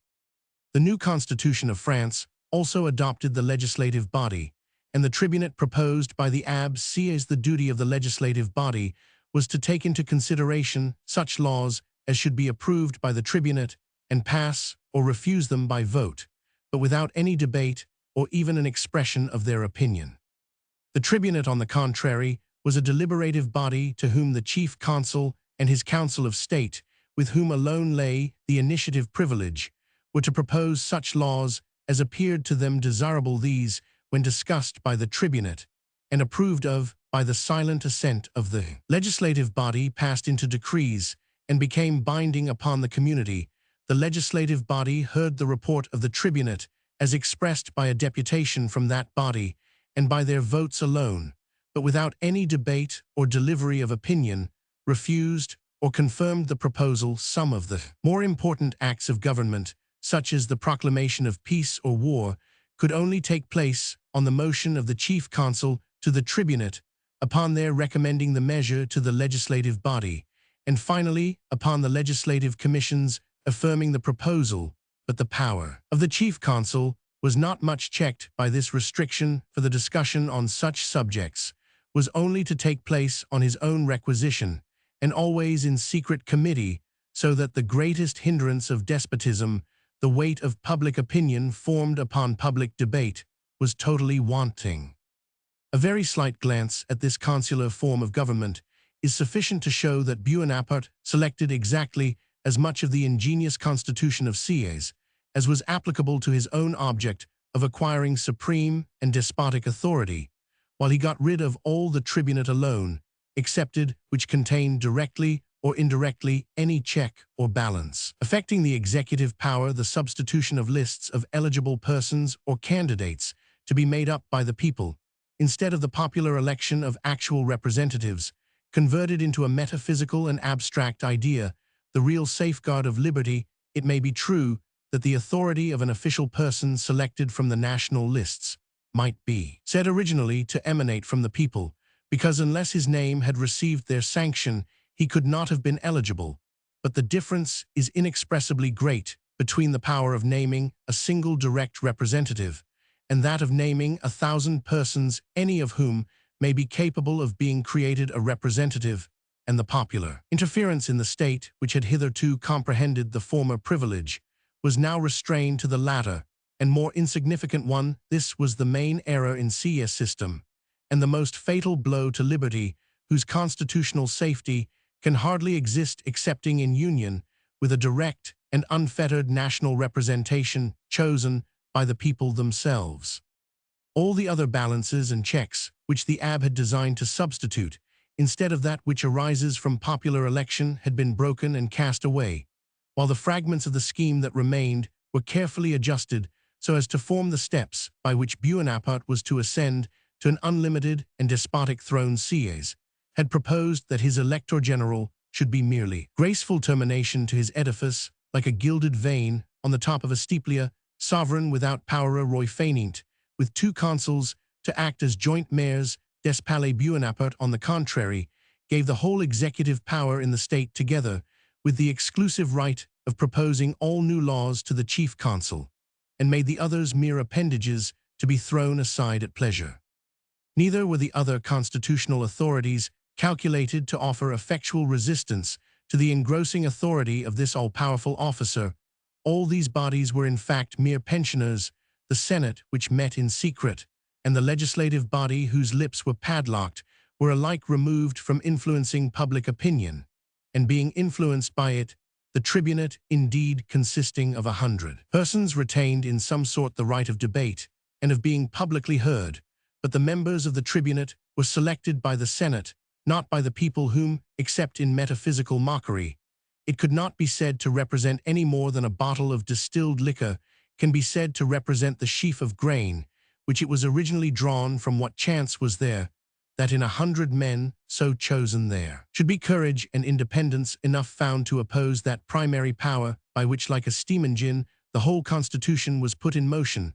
Such tribunes were also in danger of recollecting that they only held their offices for 4 years, and that the senators had their offices for life, while a transition from the one state to the other was in general thought desirable, and could only be gained by implicit obedience during the candidate's probation in the tribunate. Yet slender as was the power of this tribunate body, Bonaparte showed some jealousy even of this slight appearance of freedom. Although justly considered, the Senate, the conservative body, and the tribunate were but 3 different pipes, which separately or altogether uttered sound at the pleasure of him who presided at the instrument. The spirit of France must have been much broken when this arbitrary system was adopted without debate or contradiction. And when we remember the earlier period of 1789, it is wonderful to consider how in the space of 10 years the race of men whose love of liberty carried them to such extravagances seems to have become exhausted. Personal safety was now a principal object. With most they saw no alternative between absolute submission to a military chief of talent and power, and the return to anarchy and new revolutionary excesses. During the sitting of Bonaparte's legislative committee, Madame de Staël expressed to a representative of the people her alarms on the subject of liberty. "Oh, madam," he replied, "we are arrived at an extremity in which we must not trouble ourselves about saving the principles of the revolution, but only the lives of the men by whom the revolution was effected." Yet more than one exertion is said to have been made in the committee to obtain some modification of the supreme power of the chief consul, or at least some remedy, in case of its being abused. Several members of the committee, which adjusted the new constitution, made, it is said, an effort to persuade Bonaparte that in taking possession of the office of supreme magistrate without any preliminary election, he would evince an ambition which might prejudice him with the people, and entreating him to be satisfied with the office of generalissimo of the armies with full right of treating with foreign powers, invited him to set off to the frontier and resume his train of victories. "I will remain at Paris," said Bonaparte, biting his nails to the quick, as was his custom when agitated. "I will remain at Paris. I am chief consul." Chenier hinted at adopting the doctrine of absorption, but was instantly interrupted. "I will have no such mummery," said Bonaparte, blood to the knees. Rather, these expressions may be exaggerated, but it is certain that whenever there was an attempt to control his wishes or restrict his power, such discontented remark as intimated that he would meddle no more in the business was sufficient to overpower the opposition. The committee saw no option betwixt submitting to the authority of this inflexible chief, or encountering the horrors of a bloody civil war. Thus were lost at once the fruits of the virtues, the crimes, the blood, the treasure, the mass of human misery, which, flowing from the Revolution, had agitated France for 10 years.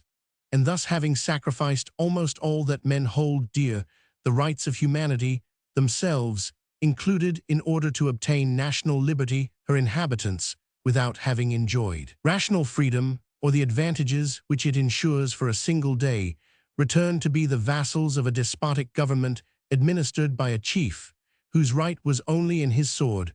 A few reflections on what might or ought to have been Bonaparte's conduct in this crisis naturally arise out of the subject.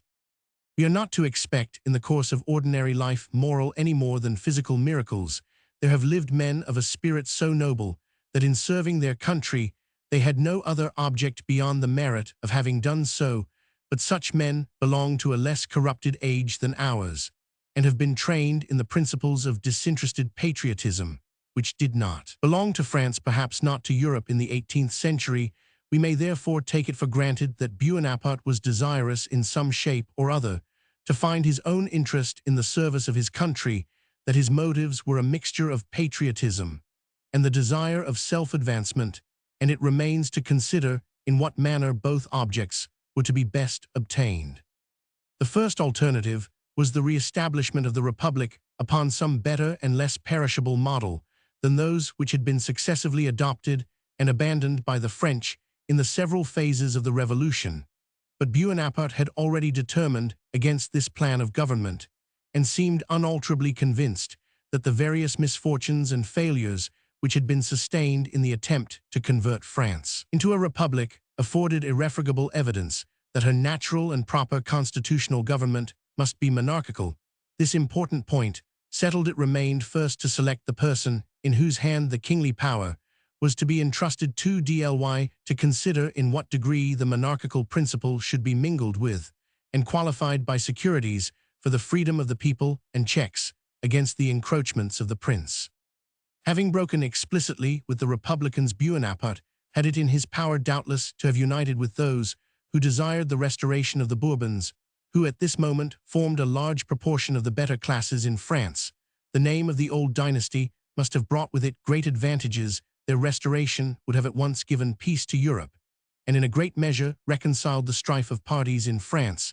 There was no doubt of the possibility of the counter-revolution, for what was done in 1814 might have been still more easily done in 1799. Old ideas would have returned with ancient names, and at the same time security might have been given that the restored monarch should be placed within such legal restraints as were necessary for the protection of the freedom of the subject.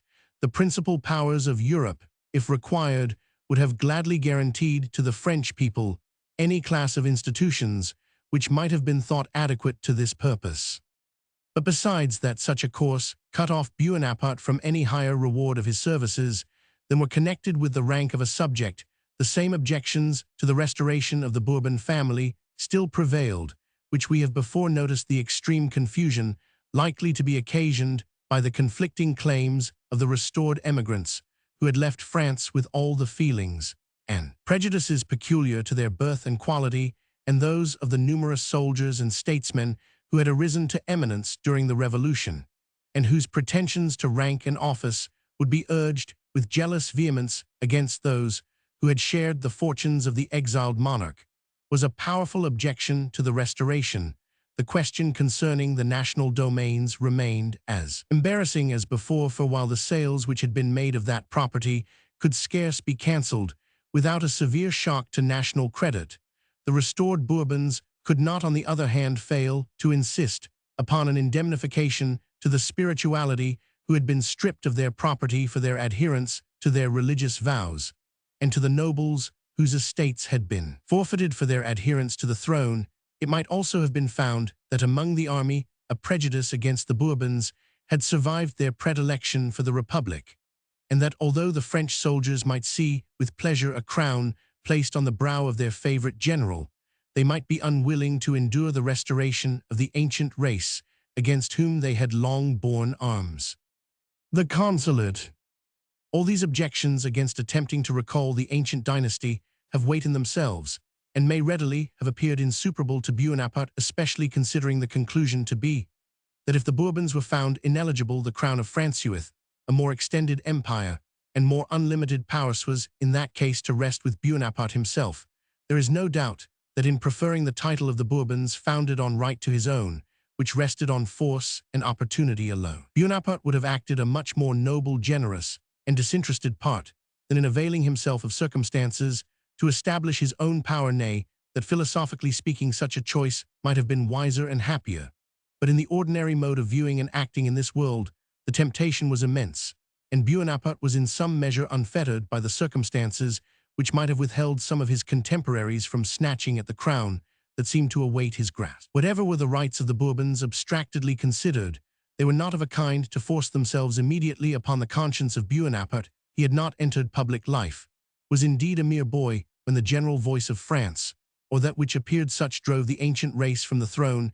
He had acted during all his life hitherto in the service of the French government de facto, and it was hard to require of him now of a sudden to sacrifice the greatest stake which a man ever played for to the abstract right of the king de jure. Candor will therefore allow that though some spirits of an heroic pitch of character might in his place have acted otherwise, Yet the conduct of Bonaparte, in availing himself for his own advantage of the height, which he had attained by his own talents, was too natural a course of action to be loaded with censure by anyone who, if he takes the trouble to consider the extent of the temptation, must acknowledge in his heart the difficulty of resisting it. But though we may acknowledge many excuses for the ambition which induced Bonaparte to assume the principal share of the new government, and although we were even to allow to his admirers that he became first consul purely because his doing so was necessary to the welfare of France, our candor can carry us no farther. We cannot for an instant sanction the monstrous accumulation of authority which engrossed into his own hands all the powers of the state, and deprived the French people from that period of the least pretense to liberty or power of protecting themselves from tyranny. It is in vain to urge that they had not yet learned to make a proper use of the invaluable privileges of which he deprived them, equally in vain to say that they consented to resign what it was not in their power to defend. It is a poor apology for theft. That the person plundered knew not the value of the gem taken from him, a worse excuse for robbery. That the party robbed was disarmed and prostrate, and submitted without resistance, where to resist would have been to die. In choosing to be the head of a well-regulated and limited monarchy, Bonaparte would have consulted even his own interest better than by preferring, as he did, to become the sole animating spirit of a monstrous despotism. The communication of common privileges, while they united discordant factions, would have fixed the attention of all on the head of the government as their mutual benefactor. The constitutional rights which he had reserved for the crown would have been respected when it was remembered that the freedom of the people had been put in a rational form, and its privileges rendered available by his liberality. Such checks upon his power would have been as beneficial to himself as to his subjects if in the course of his reign he had met constitutional opposition to the then immense projects of conquest, which cost so much blood and devastation. To that opposition he would have been as much indebted as a person subject to fits of lunacy is to the bonds by which, when under the influence of his malady, he is restrained from doing mischief. Bonaparte's active spirit, withheld from warlike pursuits, would have been exercised by the internal improvement of his kingdom. The mode in which he used his power would have gilded over, as in many other cases, the imperfect nature of his title, and if he was not in every sense the legitimate heir of the monarchy, he might have been one of the most meritorious princes that ever ascended the throne, had he permitted the existence of a power expressive of the national opinion to exist co-equal with and restrictive of his own. There would have been no occupation of Spain, no war with Russia, no imperial decrees against British commerce. The people who first felt the pressure of these violent and ruinous measures would have declined to submit to them in the outset. The ultimate consequence, overthrow namely of Napoleon himself, would not have taken place, and he might for aught we can see have died on the throne of France, and bequeathed it to his posterity, leaving a reputation which could only be surpassed in luster by that of an individual who should render similar advantages to his country, yet decline the gratification in any degree of his personal ambition. In short, it must always be written down as Bonaparte's error as well as guilt that, misusing the power which the 18th Brumaire threw into his hands, he totally destroyed the liberty of France, or we would say more properly the chance which that country had of attaining a free, and at the same time, a settled government. He might have been a patriot prince, he chose to be a usurping despot, might have played the part of Washington, he preferred that of Cromwell. Chapter Roman 18 Proceedings of Bonaparte. In order to consolidate his power, his great success causes that led to it Cambyses and Lebrun chosen second and third consuls, Talleyrand appointed minister for foreign affairs, and Fouch minister of police. Their characters, other ministers, nominated various changes made in order to mark the commencement of a new era. Napoleon addresses a letter personally to the King of England, answered by Lord Grenville. Negotiation for peace that followed speedily broken off campaigns in Italy and on the Rhine. Successes of Moreau, censured by Napoleon for overcaution. The charge considered the chief consul resolves to bring back in person victory to the French standards in Italy. His measures for that purpose. The structure of government which Bonaparte had selected out of the broken outlines of the plan of Sieyès, being not only monarchical but despotic, It remained that its offices should be filled with persons favorable to the new order of things, and to this the attention of Bonaparte was especially turned in order to secure the selection of the official individuals to himself. He eluded entirely the principle by which Sieyès had proposed to elaborate his national representatives out of the various sign lists of eligibility to be made up by the three classes into which his hierarchy divided the French people, without waiting for these lists of eligible persons, or taking any other rule but his own pleasure and that of his councillors, the two new consuls. Bonaparte named 60 senators, the senators named 100 tribunes and 300 legislators, and thus the whole bodies of the state were filled up by a choice emanating from the executive government, instead of being vested more or less directly in the people. In availing himself of the privileges which he had usurped, the first consul, as we must now call him, showed a moderation as artful as it was conciliatory. His object was to avoid the odium of appearing to hold his rank by his military character. Only he desired, on the contrary, to assemble round him a party in which the predominant character of individuals, whatever it had hitherto been, was to be merged in that of the new system, as the statuary throws into the furnace broken fragments of bronze of every various description, without regarding their immediate appearance, or form, his purpose being to unite them by fusion and bestow upon the mass the new shape which his art destines it to represent. With these views, Napoleon said to Sieyès, who reprobated the admission of Fouché into office and power, "We are creating a new era of the past. We must forget the bad, and only remember the good. Time habits of business and experience have formed many able men, and modified many characters. These words may be regarded as the keynote of his whole system. Bonaparte did not care what men had been formerly, so that they were now disposed to become that which was suitable for his interest, and for which he was willing to reward them liberally. The former conduct of persons of talent, whether in politics or morality, was of no consequence, providing they were willing now faithfully to further and adhere to the new order of things. This prospect of immunity for the past and reward for the future was singularly well calculated to act upon the public mind, desirous as it was of repose, and upon that of individuals agitated by so many hopes and fears. As the revolution had set afloat the consular government, seemed a general place of refuge and sanctuary to persons of all various opinions, and in all various predicaments. It was only required of them, in return for the safety which it afforded, that they should pay homage to the presiding deity. So artfully was the system of Bonaparte contrived that each of the numerous classes of Frenchmen found something in it congenial to his habits, his feelings, or his circumstances, providing only he was willing to sacrifice to it the essential part of his political principles. To the royalist, it restored monarchical forms, a court, and a sovereign, but he must acknowledge that sovereign in Bonaparte. To the churchman, it opened the gates of the temples, removed the tyranny of the persecuting philosophers, promised, in course of time, a national church, but by the altar must be placed the image of Bonaparte. The Jacobin died double, red in murder, and massacre was welcome to safety and security from the aristocratic vengeance, which he had so lately dreaded. The regicide was guaranteed against the return of the Bourbons, who had profited by the revolution, as purchasers of national domains, were insured against their being resumed, but it was under the implied condition that not a word was to be mentioned by those silent democrats of liberty or equality.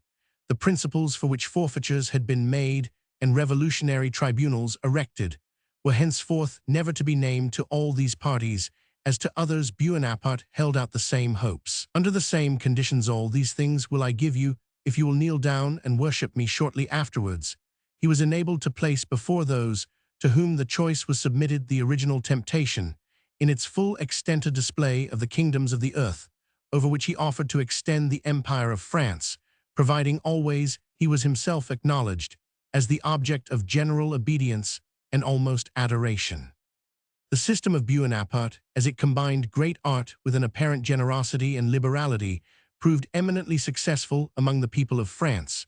When subjected to the semblance of a popular vote, the national spirit was exhausted by the changes, and the sufferings, the wars, and the crimes of so many years, and in France, as in all other countries, parties, exhausted by the exertions and vicissitudes of civil war, are in the very situation where military tyranny becomes the next crisis.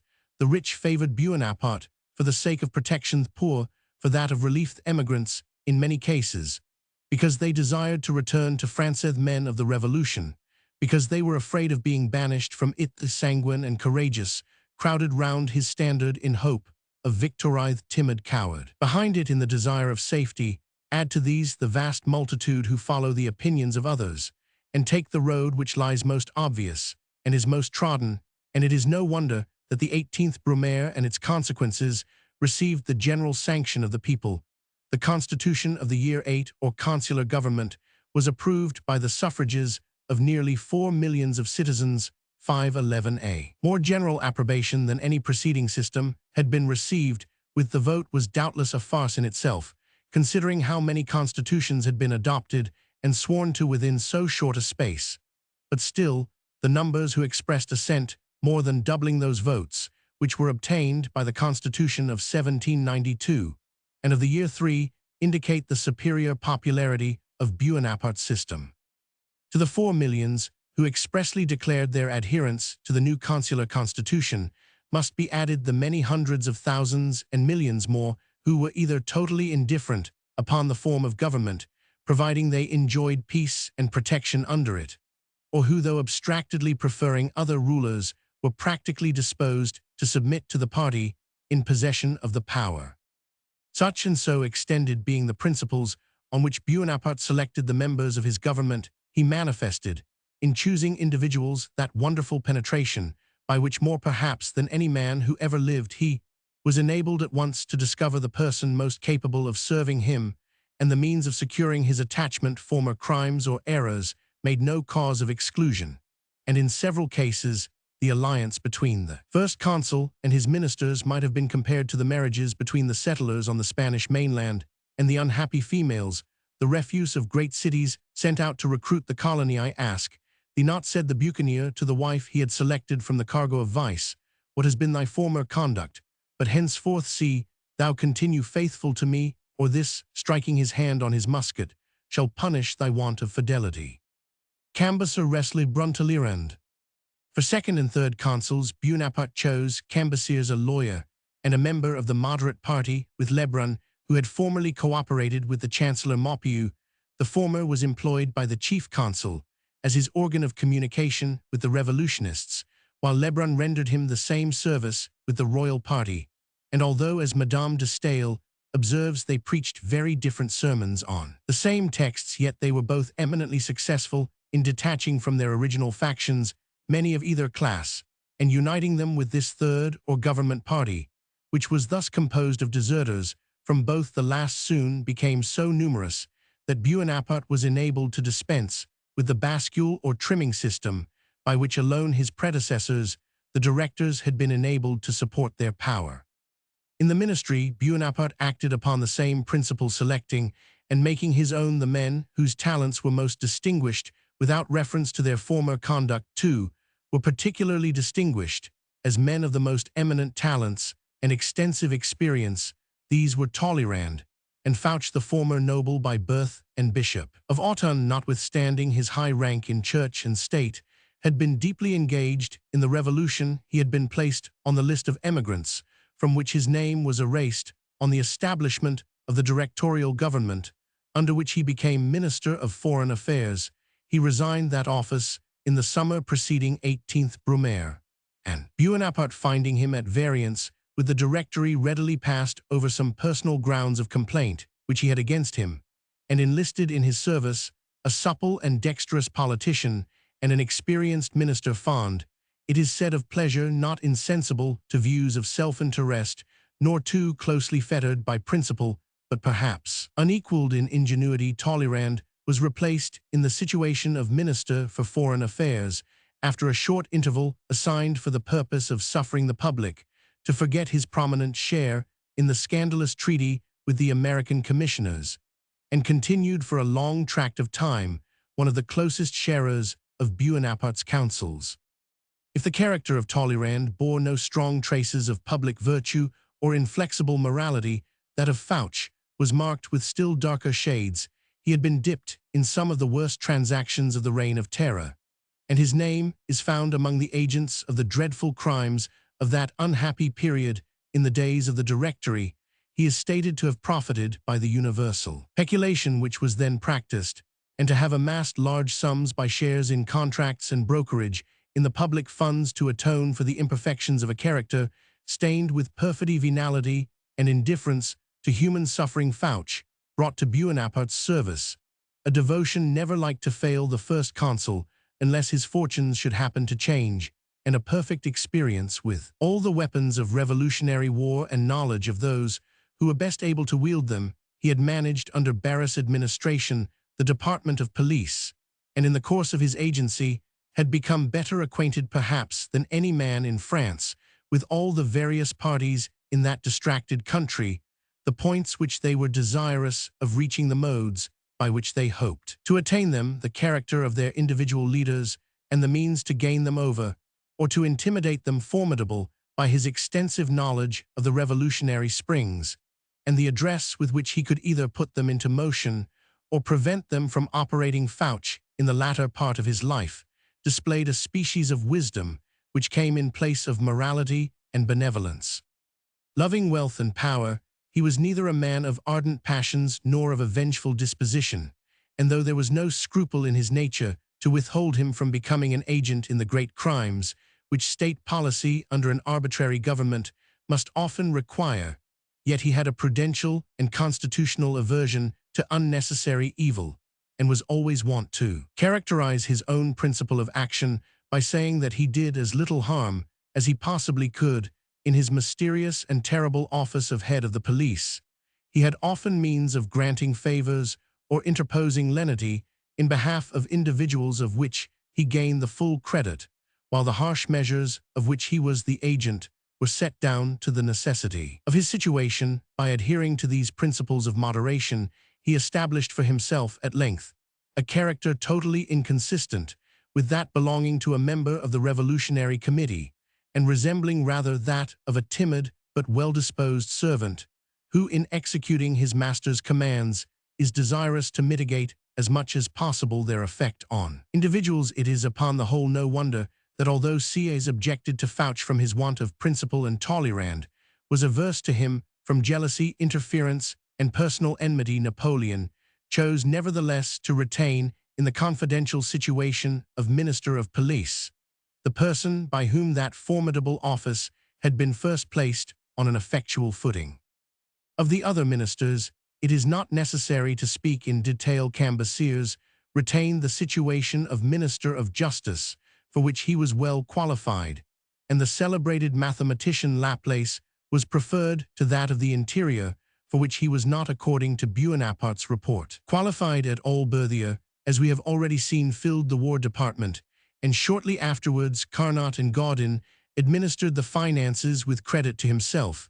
Forfait, a naval architect of eminence, replaced Bourdon in the helpless and hopeless department of the French Admiralty. A new constitution having been thus formed, and the various branches of duty distributed with much address among those best capable of discharging them, other changes were at the same time made, which were designed to mark that a new era was commenced, in which all former prejudices were to be abandoned and done away. Various changes.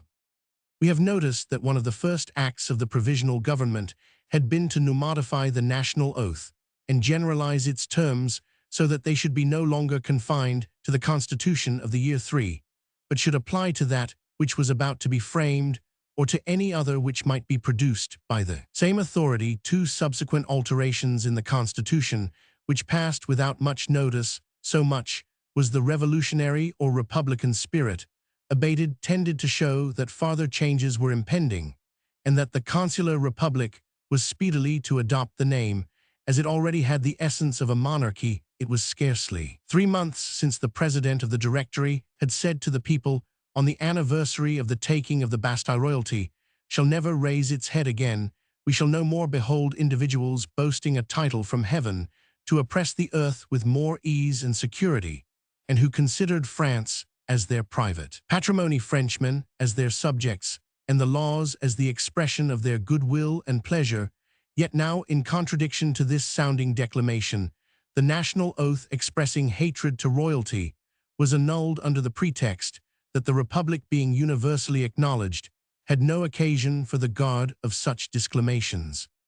In like manner, the public observance of the day on which Louis Roman XVI had suffered decapitation was formally abolished, Bonaparte declining to pass a judgment on the action as just politic or useful, pronounced that in any event it could only be regarded as a national calamity, and was therefore in a moral as well as a political sense an unfit epoch for festive celebration and expression of. The first consul to Sieyès was also current at the same time, which, although Bonaparte may not have used it, has been generally supposed to express his sentiments. Sieyès had spoken of Louis under the established phrase of the tyrant. He was no tyrant, Bonaparte replied. Had he been such, I should have been a subaltern officer of artillery, and you, Monsieur l'Abbé, would have been still saying Mass. A third sign of approaching change, or rather of the approaching return to the ancient system of government under a different chief, was the removal of the first consul from the apartments in the Luxembourg Palace, occupied by the directors, to the royal residence of the Tuileries. Madame de Staël beheld the entrance of this fortunate soldier into the princely residence of the Bourbons. He was already surrounded by a vassal crowd eager to pay him the homage which the inhabitants of those splendid halls had so long claimed as their due, that it seemed to be consistent with the place. And to become the right of this new inhabitant, the doors were thrown open, with a bustle and violence expressive of the importance of the occasion. But the hero of the scene, in ascending the magnificent staircase up which a throng of courtiers followed him, seemed totally indifferent to all around his features, bearing only a general expression of indifference to events and contempt for mankind. The first measures of Bonaparte's new government and the expectation attached to his name had already gone some length in restoring domestic quiet, but he was well aware that much more must be done to render that quiet permanent, that the external relations of France with Europe must be attended to without delay, and that the French expected from him either the conclusion of an honorable peace or the restoration of victory to their national banners. It was necessary, too, that advances towards peace should in the first place be made in order. If they were unsuccessful, that a national spirit should be excited which might reconcile the French to the renewal of the war with fresh energy. Letter to the King of England. Hitherto in diplomacy, it had been usual to sound the way for opening treaties of peace by obscure and almost unaccredited agents, in order that the party willing to make propositions might not subject themselves to a haughty and insulting answer, or have their desire of peace interpreted as a confession of weakness. Bonaparte went into the opposite extreme and addressed the King of England in a personal epistle. This letter, like that to the Archduke Charles during the campaign of 1797, intimates Bonaparte's affectation of superiority to the usual forms of diplomacy, and his pretense to a character determined to emancipate itself from rules only designed for mere ordinary men. But the manner of the address was in bad taste and ill calculated to obtain credit for his being sincere in the proposal of peace. He was bound to know so much of the constitutional authority of the monarch whom he addressed as to be aware that George Roman III would not and could not contract any treaty personally, but must act by the advice of those ministers whose responsibility was his guarantee to the nation at large. The terms of the letter set forth, as usual, the blessings of peace, and urged the propriety of its being restored, propositions which could not admit of dispute in the abstract, but which admit much discussion when coupled with unreasonable or inadmissible conditions. The answer transmitted by Lord Grenville in the forms of diplomacy to the Minister for Foreign Affairs dwelt on the aggressions of France, declared that the restoration of the Bourbons would have been the best security for their sincerity, but disavowed all right to dictate to France in her internal concerns. Some advances were made to a pacific treaty, and it is probable that England might at that period have obtained the same or better terms than she afterwards got by the Treaty of Amiens. It may be added that the moderate principles expressed by the consular government might, in the infancy of his power, and in a moment of considerable doubt, have induced Bonaparte to make sacrifices to which triumphant, and established he would not condescend, but the possession of Egypt which Bonaparte must have insisted on, were it only for his own reputation, was likely to be an insuperable difficulty. The conjuncture also appeared to the English ministers propitious, for carrying on the war Italy had been recovered, and the Austrian army, to the number of 140,000, were menacing Savoy and mustering on the Rhine. Bonaparte in the check, received, before Acre had been found not absolutely invincible. The exploits of Suwarrow over the French were recent, and had been decisive. The state of the interior of France was well known, and it was conceived that though this successful general had climbed into the seat of supreme power, which he found unoccupied, yet that two strong parties, of which the Royalists objected to his person, the Republicans to his form of government, could not fail the one or other to deprive him of his influence. The treaty was finally broken off on the score that there was great reason to doubt Bonaparte's sincerity, and supposing that were granted, there was at least equal room to doubt the stability of a power so hastily acknowledged, and seeming to contain in itself the principles of decay.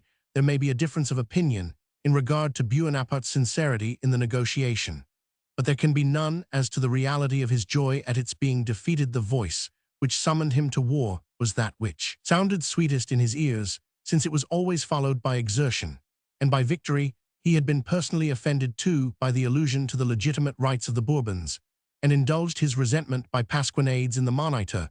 A supposed letter from the last descendant of the Stuart family appeared there congratulating the King of Britain on his acceding to the doctrine of legitimacy, and summoning him to make good his principles by an abdication of his crown in favor of the lineal heir.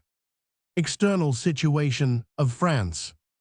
The external situation of France had, as we before remarked, been considerably improved by the consequences of the Battle of Zurich and the victories of Moreau, but the Republic derived yet greater advantages from the breach between the emperors of Austria and Russia. Paul, naturally of an uncertain temper, and offended by the management of the last campaign, in which Corsica had been defeated and Suwarrow checked in consequence of their being unsupported by the Austrian army, had withdrawn his troops, so distinguished for their own bravery, as well as for the talents of their leader, from the seat of war. But the Austrians, possessing a firmness of character, undismayed by defeat, and encouraged by the late success of their arms under the veteran Melas, had made such gigantic exertions as to counterbalance the loss of their Russian confederates. Their principal force was in Italy, and it was on the Italian frontier that they meditated a grand effort by which, supported by the British fleet, they proposed to reduce Genoa and penetrate across the Var into Provence, where existed a strong body of Royalists ready to take arms under the command of General Willot, an emigrant officer. It was said the celebrated Pichegru, who escaped from Guiana, had taken refuge in England, was also with his army, and was proposed as a chief leader of the expected insurrection. To execute this plan, Melas was placed at the head of an army of 140,000 men. This army was quartered for the winter in the plains of Piedmont, and waited but the approach of spring to commence operations. Opposed to them, and occupying the country betwixt Genoa and the Var, lay a French army of 40,000 men, the relics of those who had been repeatedly defeated in Italy by Suwarrow. They were quartered in a poor country, and the English squadron which blockaded the coast was vigilant in preventing any supplies from being sent to them. Distress was therefore considerable, and the troops were in proportion dispirited and disorganized. Whole corps abandoned their position contrary to orders, and with drums beating and colors flying returned into France. A proclamation from Napoleon was almost alone sufficient to remedy these disorders. He called on the soldiers, and particularly those corps who had formerly distinguished themselves under his command in his Italian campaigns, to remember the confidence he had once placed in them. The scattered troops returned to their duty as war horses, when dispersed, are said to rally and form ranks at the mere sound of the trumpet. Massena, an officer eminent for his acquaintance with the mode of carrying on war in a mountainous country full of passes and strong positions, was entrusted with the command of the Italian army, which Bonaparte resolved to support in person with the army of reserve. The French army upon the Rhine possessed as great a superiority over the Austrians as mailers on the Italian frontier enjoyed over Massena Moro, was placed in the command of a large army augmented by a strong detachment from that of General Brune, now no longer necessary for the protection of Holland, and by the army of Helvetia, which after the defeat of Corsica was not farther required for the defense of Switzerland. In bestowing this great charge on Moro, the first consul showed himself superior to the jealousy which might have dissuaded meaner minds from entrusting a rival, whose military skill was often compared with his own, with such an opportunity of distinguishing himself. But Bonaparte in this and other cases preferred the employing and profiting by the public service of men of talents, and especially men of military eminence, to any risk which he could run from their rivalry. He had the just confidence in his own powers never to doubt his supremacy, and trusted to the influence of discipline and the love of their profession, which induces generals to accept of command even under the administrations of which they disapprove. In this manner he rendered dependent upon himself even those officers who, averse to the consular form of government, inclined to republican principles. Such were Massena Brune, Jourdan Lecourbe, and Championnet. He took care at the same time, by changing the commands entrusted to them, to break off all combinations or connections which they might have formed for a new alteration of the government. General Morat was much superior in numbers to Kray the Austrian, who commanded on the Rhine, and received orders to resume the offensive. He was cautious in his tactics, though a most excellent officer, and was startled at the plan sent him by Bonaparte, which directed him to cross the Rhine at Schaffhausen, and marching on Ulm with his whole force, place himself in the rear of the greater part of the Austrian army.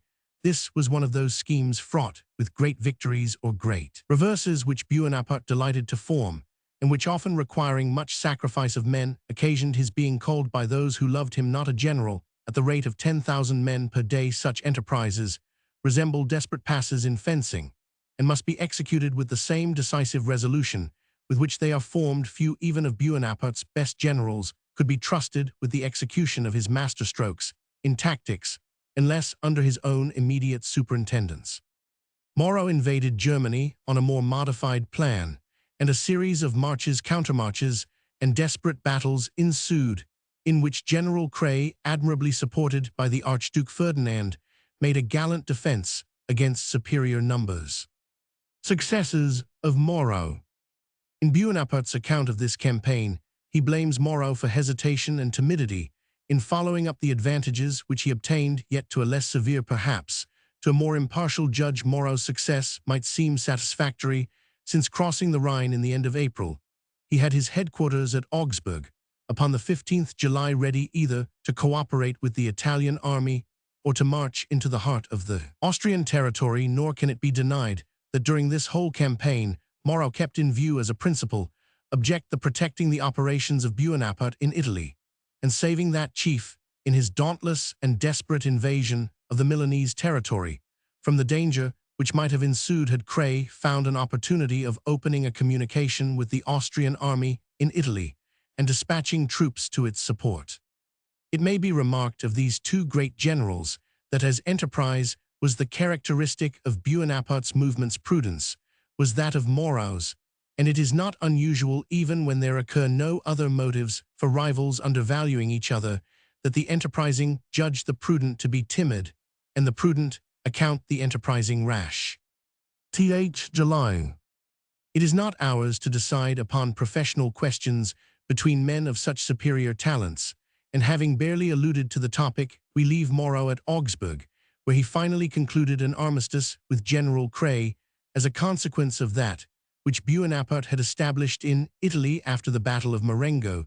Thus much, therefore, is due in justice to Moreau. His campaign was on the whole crowned in its results with distinguished success, and when it is considered that he was to maneuver both with reference to the safety of the first consul's operations and his own, it may be doubted whether Bonaparte would at the time have thanked him for venturing on more hazardous measures, the result of which might have been either to obtain more brilliant victory for the army of the Rhine in the event of success, or should they have miscarried, to have ensured the ruin of the army of Italy as well as of that commanded by Moreau himself.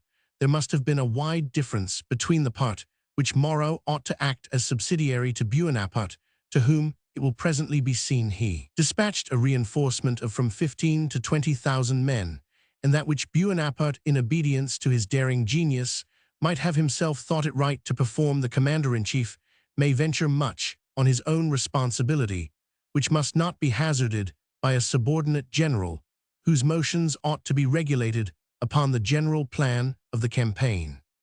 We return to the operations of Napoleon during one of the most important campaigns of his life, and in which he added that was still possible to the high military reputation he had acquired.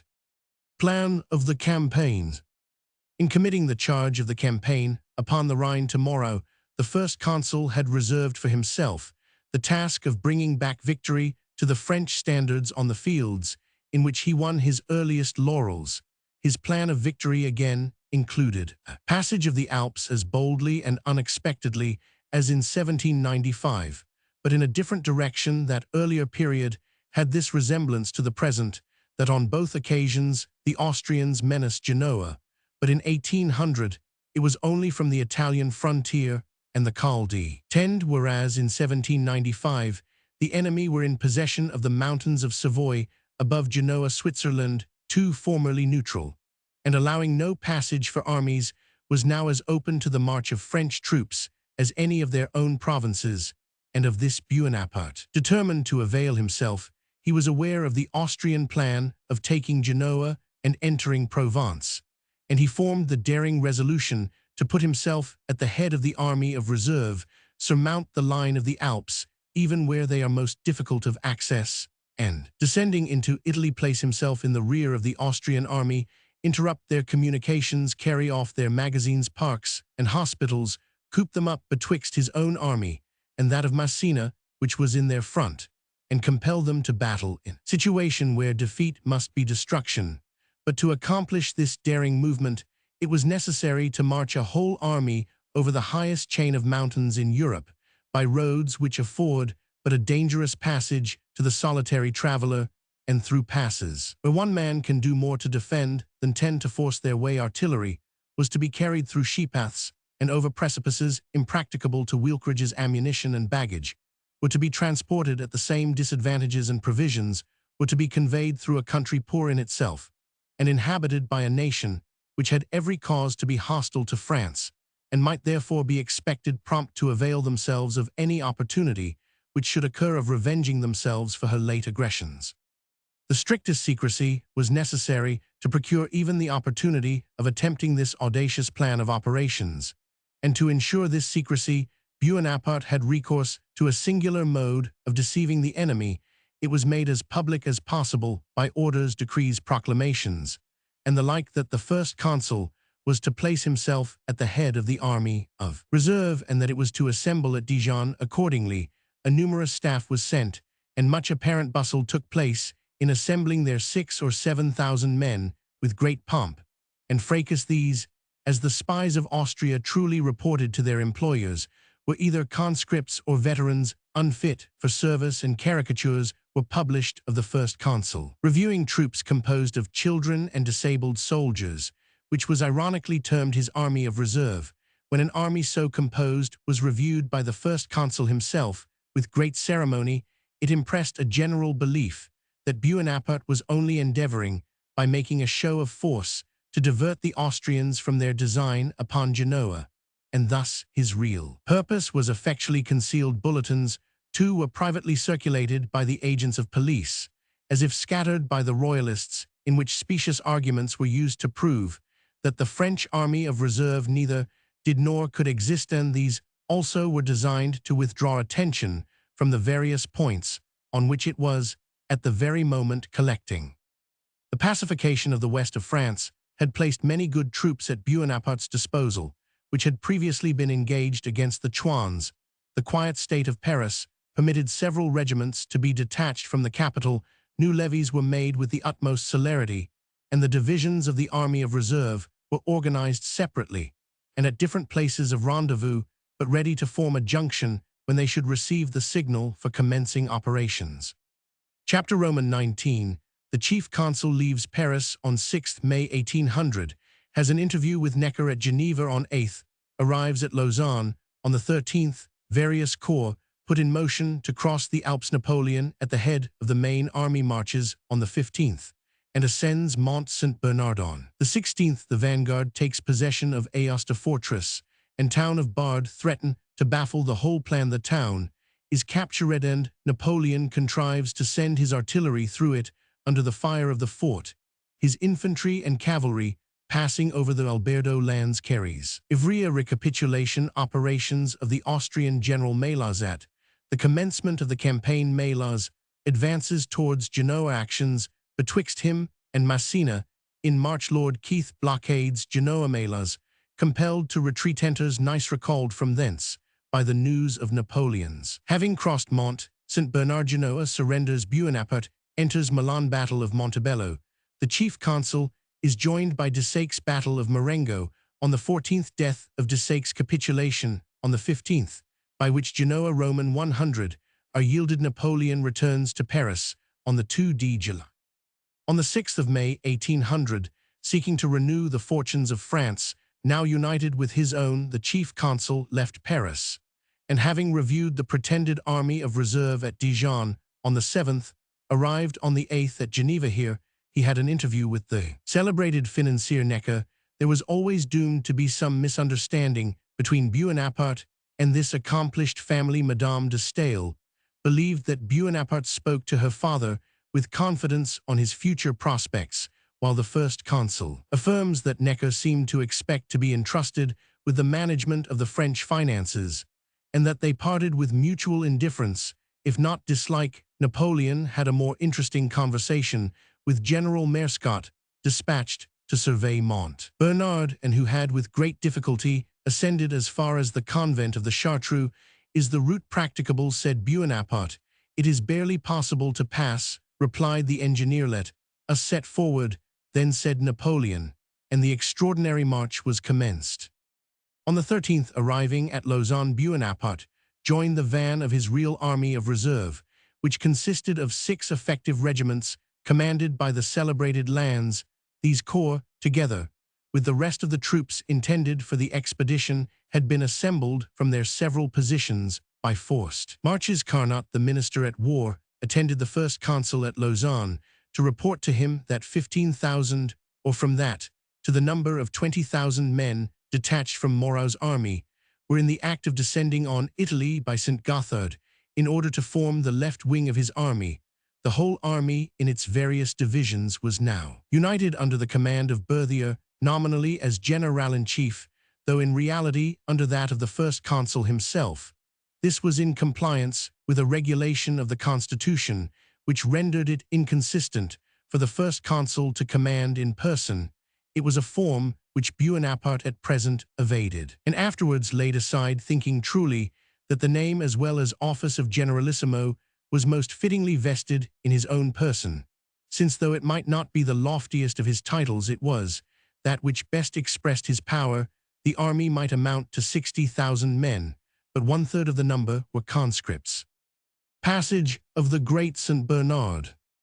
During the interval between the 15th and 18th of May, all the columns of the French army were put into motion to cross the Alps. Thurot, at the head of 5,000 men, directed his march by Mont-Cenis on Exilles, and Suzer, a similar division commanded by Chabron, took the route of the little St. Bernard. Buonaparte himself, on the 15th, at the head of the main body of his army, consisting of 30,000 men, and upwards marched from Lausanne to the little village called Saint-Pierre, at which point there ended everything resembling a practicable road. An immense and apparently inaccessible mountain reared its head among general desolation and eternal frost, while precipices, glaciers, ravines, and a boundless extent of faithless snows, which the slightest concussion of the air converts into avalanches capable of burying armies in their descent, appeared to forbid access to all living things. But the chamois and his scarce less wild pursuer, yet foot by foot and man by man, did the French soldiers proceed to ascend this formidable barrier, which nature had erected in vain to limit human ambition. The view of the valley, emphatically called of desolation, where nothing is to be seen but snow and sky, had no terrors for the first consul and his army. They advanced up paths hitherto only practiced by hunters or here, and they're a hardy pedestrian. Infantry loaded with their arms, and in full military equipment, the cavalry leading their horses, the musical bands played from time to time at the head of the regiments. And in places of unusual difficulty, the drums beat a charge, as if to encourage the soldiers to encounter the opposition of nature herself. The artillery without, which they could not have done service, were deposited in trunks of trees hollowed out for the purpose. Each was dragged by 100 men, and the troops, making it a point of honor to bring forward their guns, accomplished this severe duty not with cheerfulness only, but with enthusiasm. The carriages were taken to pieces and harnessed on the backs of mules, or committed to the soldiers, who relieved each other in the task of bearing them with levers, and the ammunition was transported in the same manner.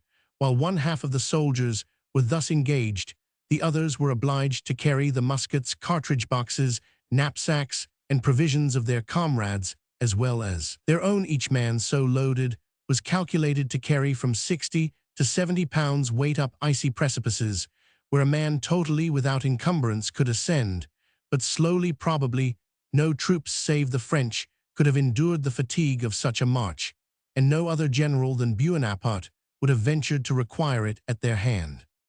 He set out a considerable time after the march had begun alone. Excepting his guide, he is described by the Swiss peasant who attended him in that capacity as wearing his usual simple dress, a grey surtout and three-cornered hat. He traveled in silence, save a few short and hasty questions about the country addressed to his guide from time to time. When these were answered, he relapsed into silence. There was a gloom on his brow corresponding with the weather, which was wet and dismal. His countenance had acquired during his eastern campaigns a swart complexion which added to his natural severe gravity, and the Swiss peasant who guided him felt fear as he looked on him occasionally. His route was stopped by some temporary obstacle occasioned by a halt in the artillery or baggage. His commands on such occasions were peremptorily given and instantly obeyed, his very look seeming enough to silence all objection and remove every difficulty.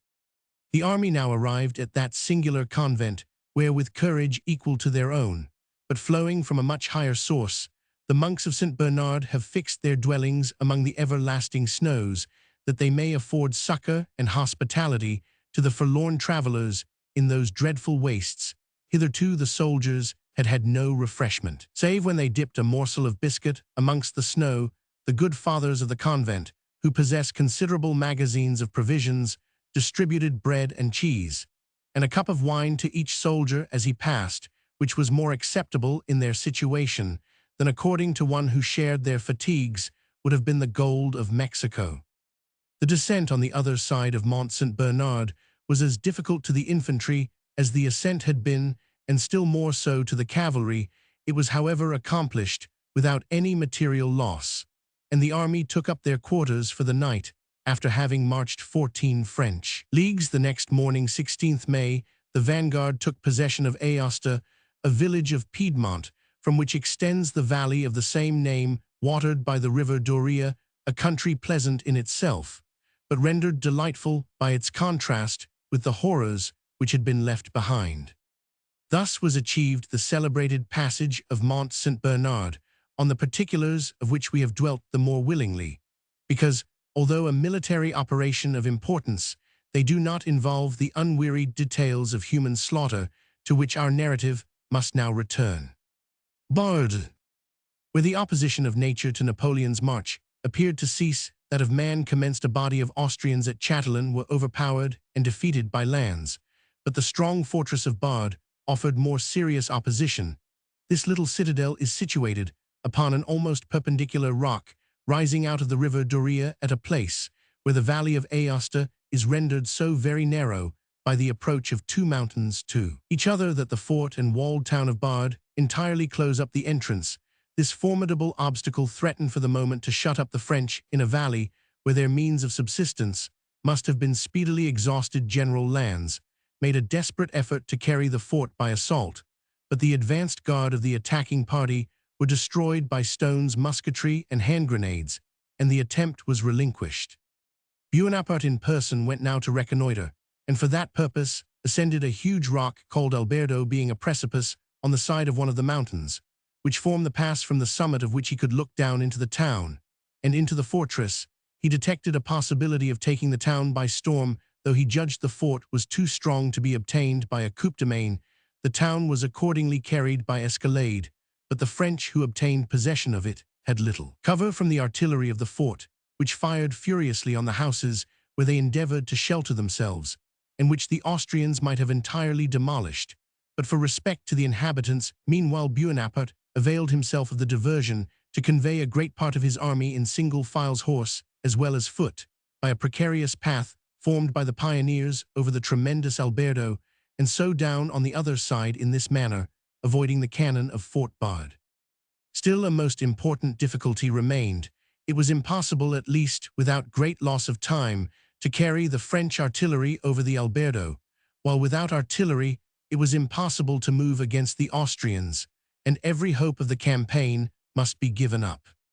In the meantime, the astonished commandant of the fort, to whom the apparition of this large army was like enchantment, dispatched messenger after messenger to warn Melas, then opposed to such it on the Var, that a French army of 30,000 men, and upwards descending from the Alps by ways hitherto deemed impracticable for military movements, had occupied the valley of Aosta and were endeavoring to debouch by a path of steps cut in the Alberdo, but he pledged himself to his commander-in-chief that not a single gun or ammunition wagon should pass through the town, and as it was impossible to drag these along the Alberdo, he concluded that being without his artillery Bonaparte would not venture to descend into the plain.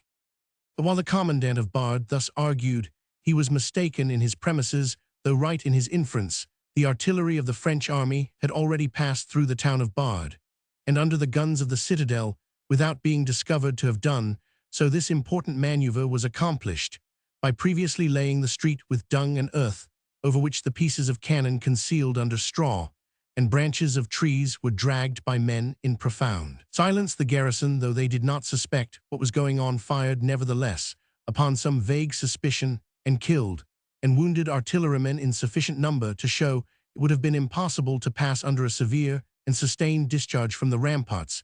It seems singular that the commandant had kept up no intelligence with the town. Any signal previously agreed upon, a light shown in a window, for example, would have detected such a stratagem. A division of conscripts under General Chabron was left to reduce Fort Bard, which continued to hold out until, at the expense of great labor, batteries were established on the top of the Alberdo, by which it was commanded, and a heavy gun placed on the steeple of the church. When it was compelled to surrender, it is not fruitless to observe that the resistance of this small place, which had been overlooked or undervalued in the plan of the campaign, was very near rendering the march over Mont Saint Bernard worse than useless, and might have occasioned the destruction of all the chief consul's army. So little are even the most distinguished generals able to calculate with certainty upon all the chances of war.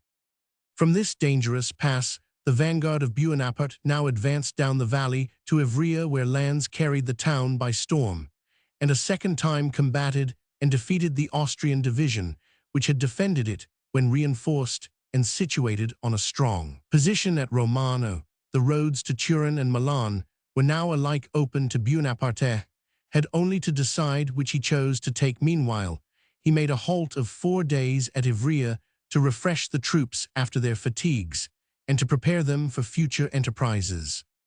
During this space, the other columns of his army were advancing to form a junction with that of the main body, according to the plan of the campaign. Thorough, who had passed the Alps by the route of Mont Cenis, had taken the forts of Suza and La Brunette. On the other hand, the large corps detached by Carnot from Moreau's army were advancing by Mont Saint Gothard and the Simplon to support the operations of the first consul, of whose army they were to form the left wing.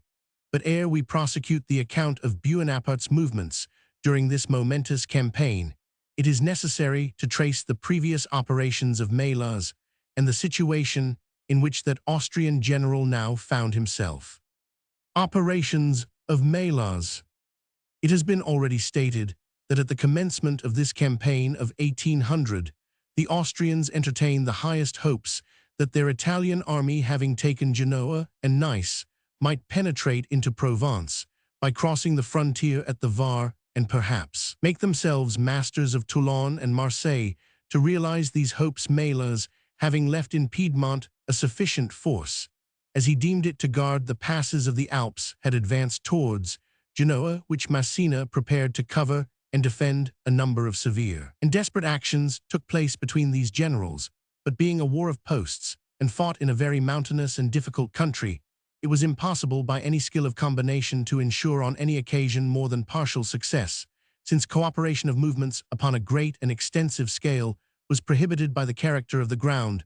There was much hard fighting, however, in which though more of the Austrians were slain, yet the loss was most severely felt by the French, whose numbers were inferior. In the month of March, the English fleet under Lord Keith appeared, as we have already hinted, before Genoa, and commenced a blockade, which strictly prevented access to the port to all vessels loaded with provisions or other necessaries for the besieged city. On the 6th of April, Melas, by a grand movement, took Vado and intersected the French line. Suchet, who commanded Massena's left wing, was cut off from that general and thrown back on France. Marches, maneuvers, and bloody combats followed each other in close detail, but the French, though obtaining advantages in several of the actions, could never succeed in restoring the communication between Suchet and Massena. Finally, while the former retreated towards France and took up a line on Borgetta, the latter was compelled to convert his army into a garrison and to shut himself up in Genoa, or at least encamp in a position close under its ramparts. Melas, in the meantime, approached the city more closely, when Massena, in a desperate sally, drove the Austrians from their advanced posts, forced them to retreat, made prisoners 1,200 men, and carried off some warlike trophies, but the French were exhausted by their very success, and obliged to remain within or under the walls of the city, where the approach of famine began to be felt. Men were already compelled to have recourse to the flesh of horses, dogs, and other unclean animals, and it was seen that the place must soon be necessarily obliged to surrender. Satisfied with the approaching fall of Genoa, Melas, in the beginning of May, left the prosecution of the blockade to General Ott, and moved himself against Suchet, whom he drove before him in disorder, and who, overborne by numbers, retreated towards the French frontier. On the 11th of May, Melas entered Nice, and thus commenced the purposed invasion of the French frontier. On the 14th, the Austrians again attacked Suchet, who now had concentrated his forces upon the Var in hopes to protect the French territory. Finding this a more difficult task than he expected, Melas next prepared to pass the Var higher up, and thus to turn the position occupied by Suchet. But on the 21st, the Austrian veteran received intelligence which put a stop to all his operations against Suchet, and recalled him to Italy to face a much more formidable antagonist. Tidings arrived that the first consul of France had crossed St. Bernard, had extricated himself from the valley of Aosta, and was threatening to overrun Piedmont and the Milanese territory. These tidings were as unexpected as embarrassing. The artillery, the equipage, the provisions of Melas, together with his communications with Italy, were all at the mercy of this unexpected invader, who, though his force was not accurately known, must have brought with him an army more than adequate to destroy the troops left to guard the frontier, who besides were necessarily divided and exposed to be beaten in detail. Yet if Melas marched back into Piedmont against Bonaparte, he must abandon the attack upon Suchet and raise the blockade of Genoa when that important city was just on the eve of surrender.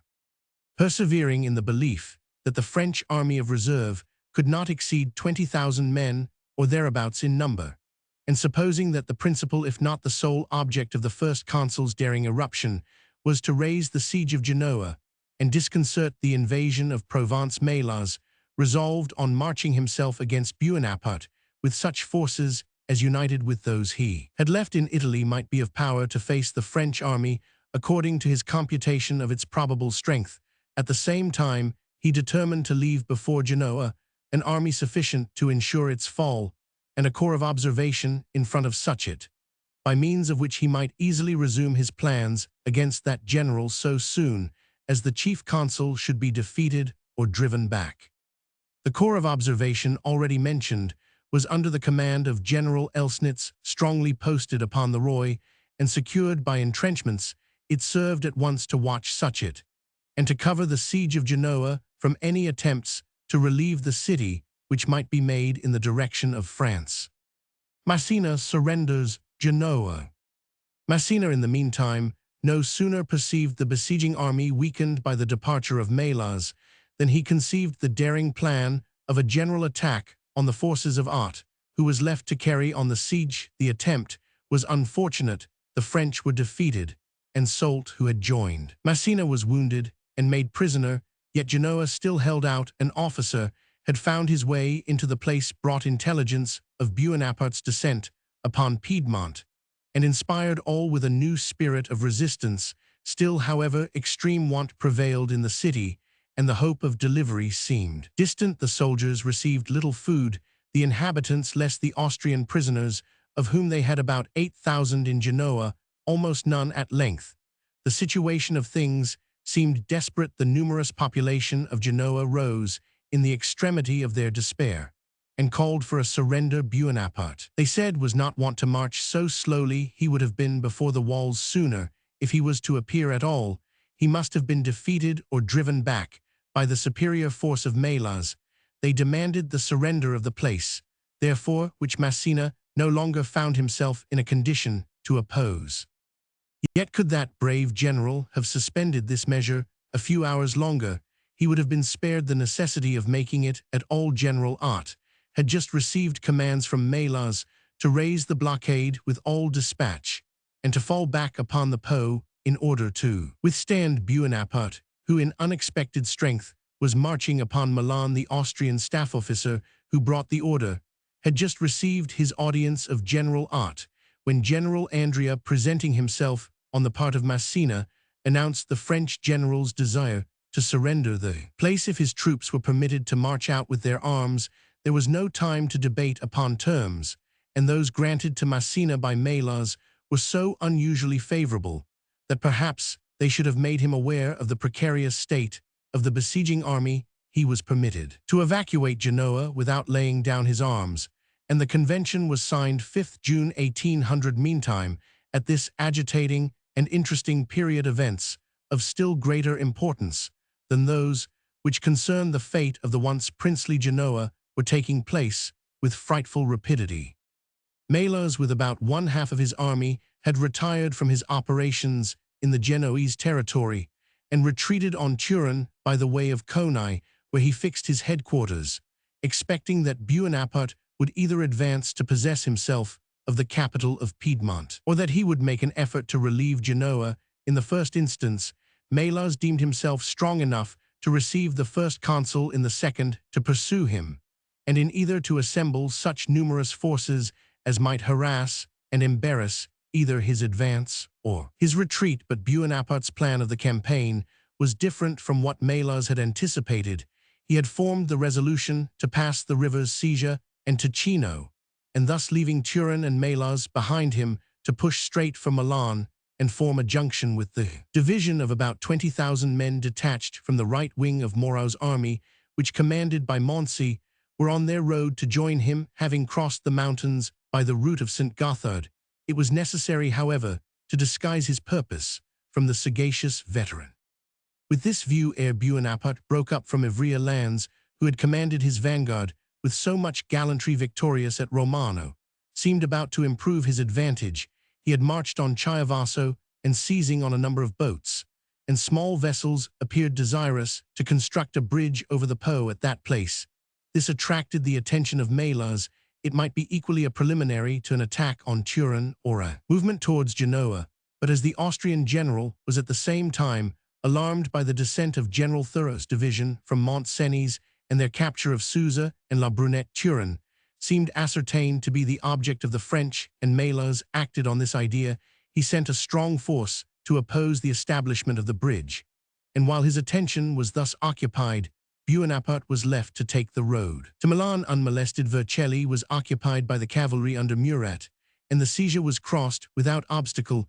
The Ticino, a broad and rapid river, offered more serious opposition, but the French found 4 or 5 small boats, in which they pushed across an advanced party under General Gerard. The Austrians who opposed the passage were in a great measure cavalry who could not act on account of the woody and impracticable character of the bank of the river.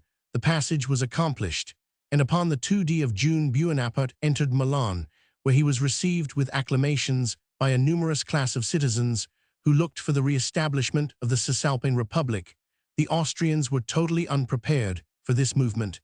Pavia fell into the hands of the French. Lodi and Cremona were occupied, and Pizzighittone was invested.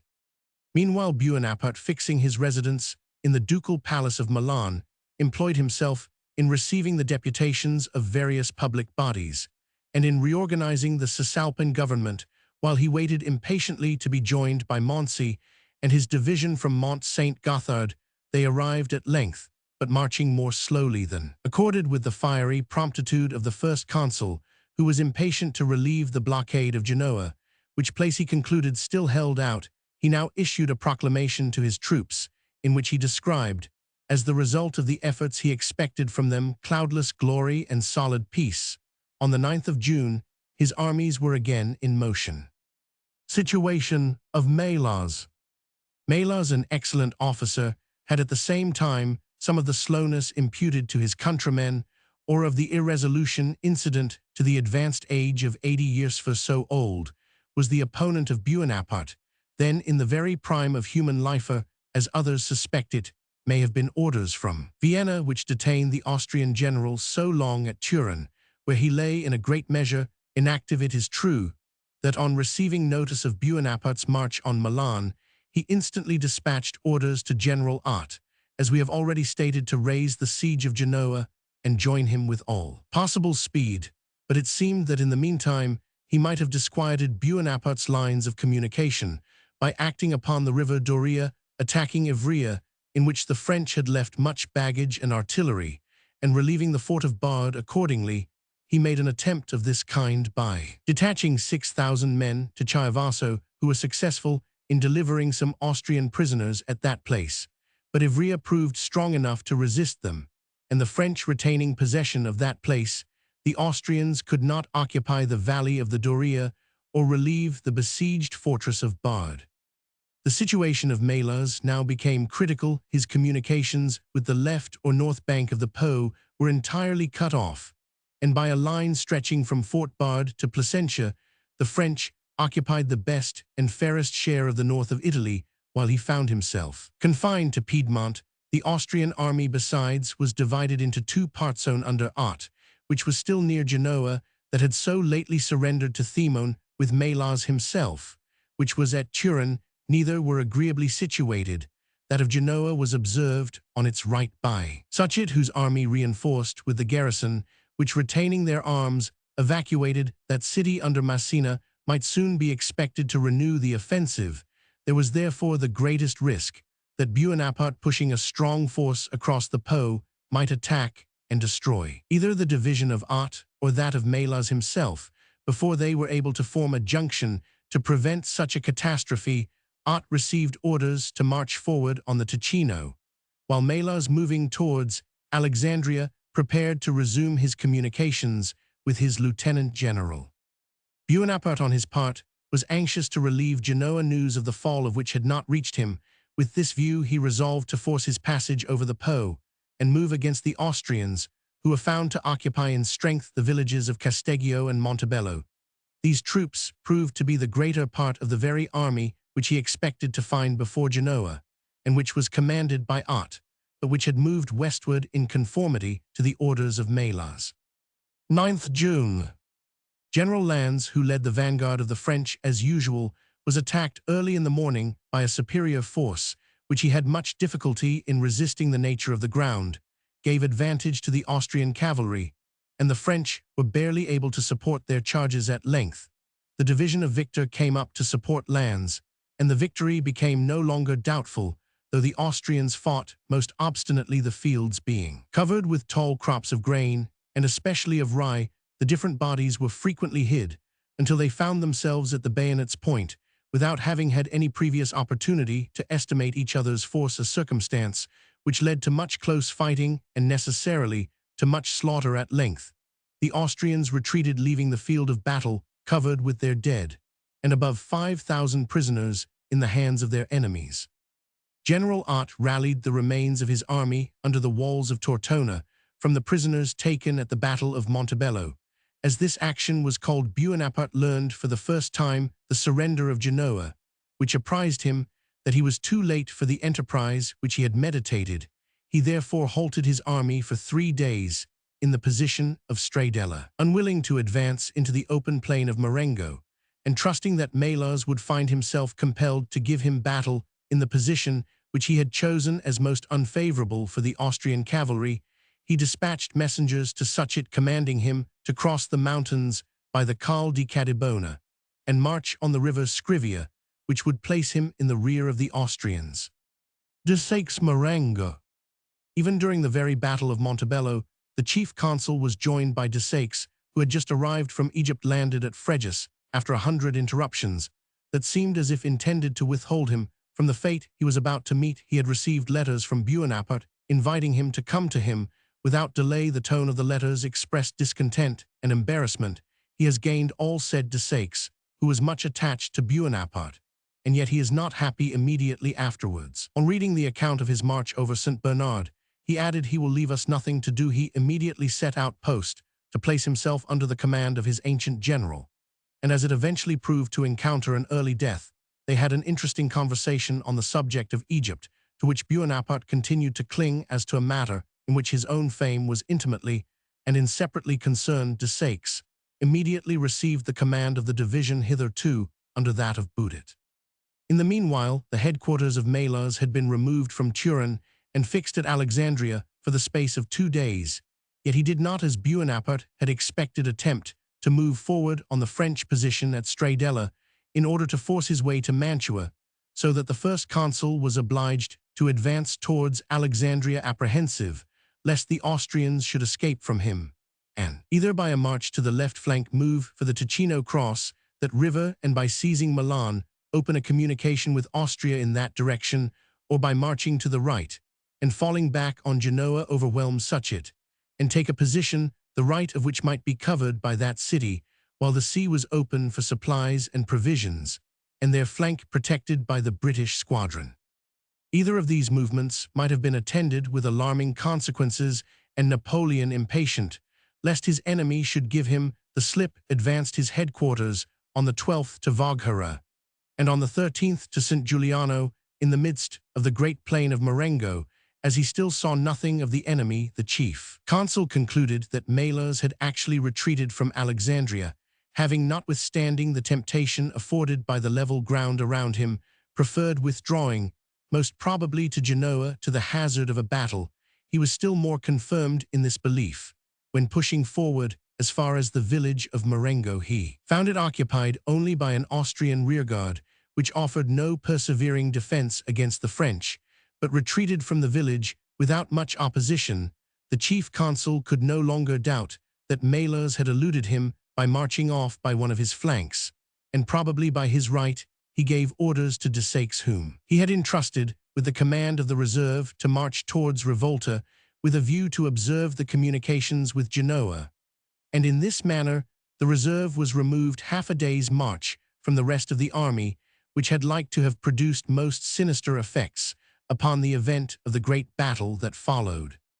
Marengo.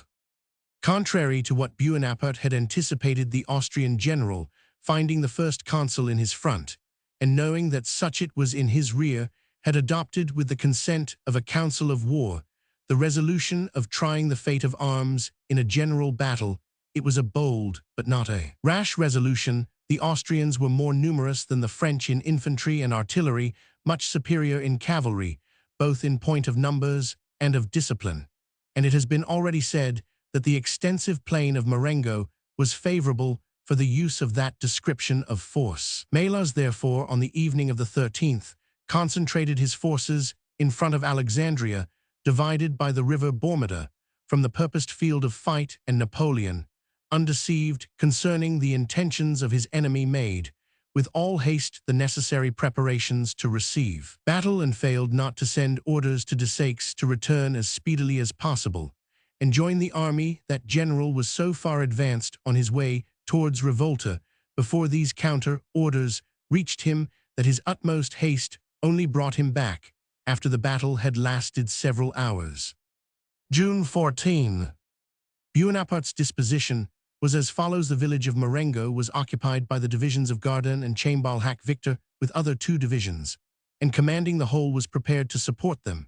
He extended his left as far as Castel Ceriolo, a small village, which lies almost parallel with Marengo. Behind this first line was placed a brigade of cavalry under Kellerman ready to protect the flanks of the line, or to debouch through the intervals if opportunity served and attack the enemy. About 1,000 yards in the rear of the first line was stationed the second, under Lannes, supported by Champeau's brigade of cavalry. At the same distance in the rear of Lannes was placed a strong reserve or third line consisting of the division of Cara St. Cyr and the consular guard, at the head of whom was Bonaparte himself.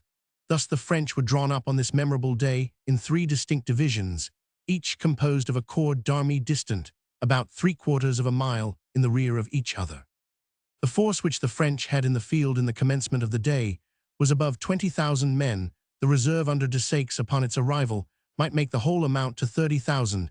The Austrians attacked with nearly 40,000 troops.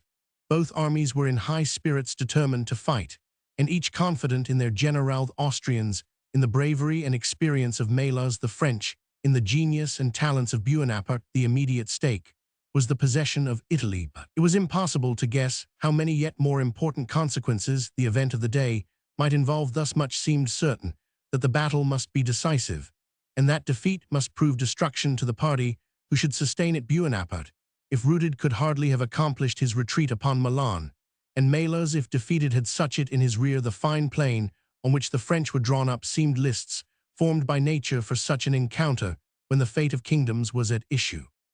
Early in the morning, the Austrians crossed the Bormida in 3 columns by 3 military bridges, and advanced in the same order. The right and the center columns, consisting of infantry, were commanded by Generals Haddock and Kine. The left, composed entirely of light troops and cavalry, made a detour round Castel Ceriolo, the village mentioned as forming the extreme right of the French position.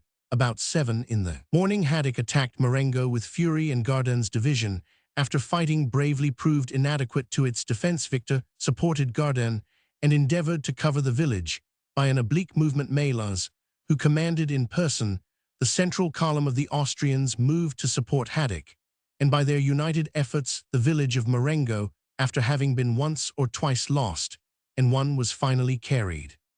The broken divisions of Victor and Gardin, driven out of Marengo, endeavored to rally on the second line, commanded by Lannes. This was about 9 o'clock, while one Austrian column maneuvered to turn Lannes' flank, in which they could not succeed. Another, with better fortune, broke through the center of Victor's division in a considerable degree, disordered them, and thus uncovering Lannes' left wing, compelled him to retreat. He was able to do so in tolerably good order. But not so the broken troops of Victor on the left, who fled to the rear in great confusion.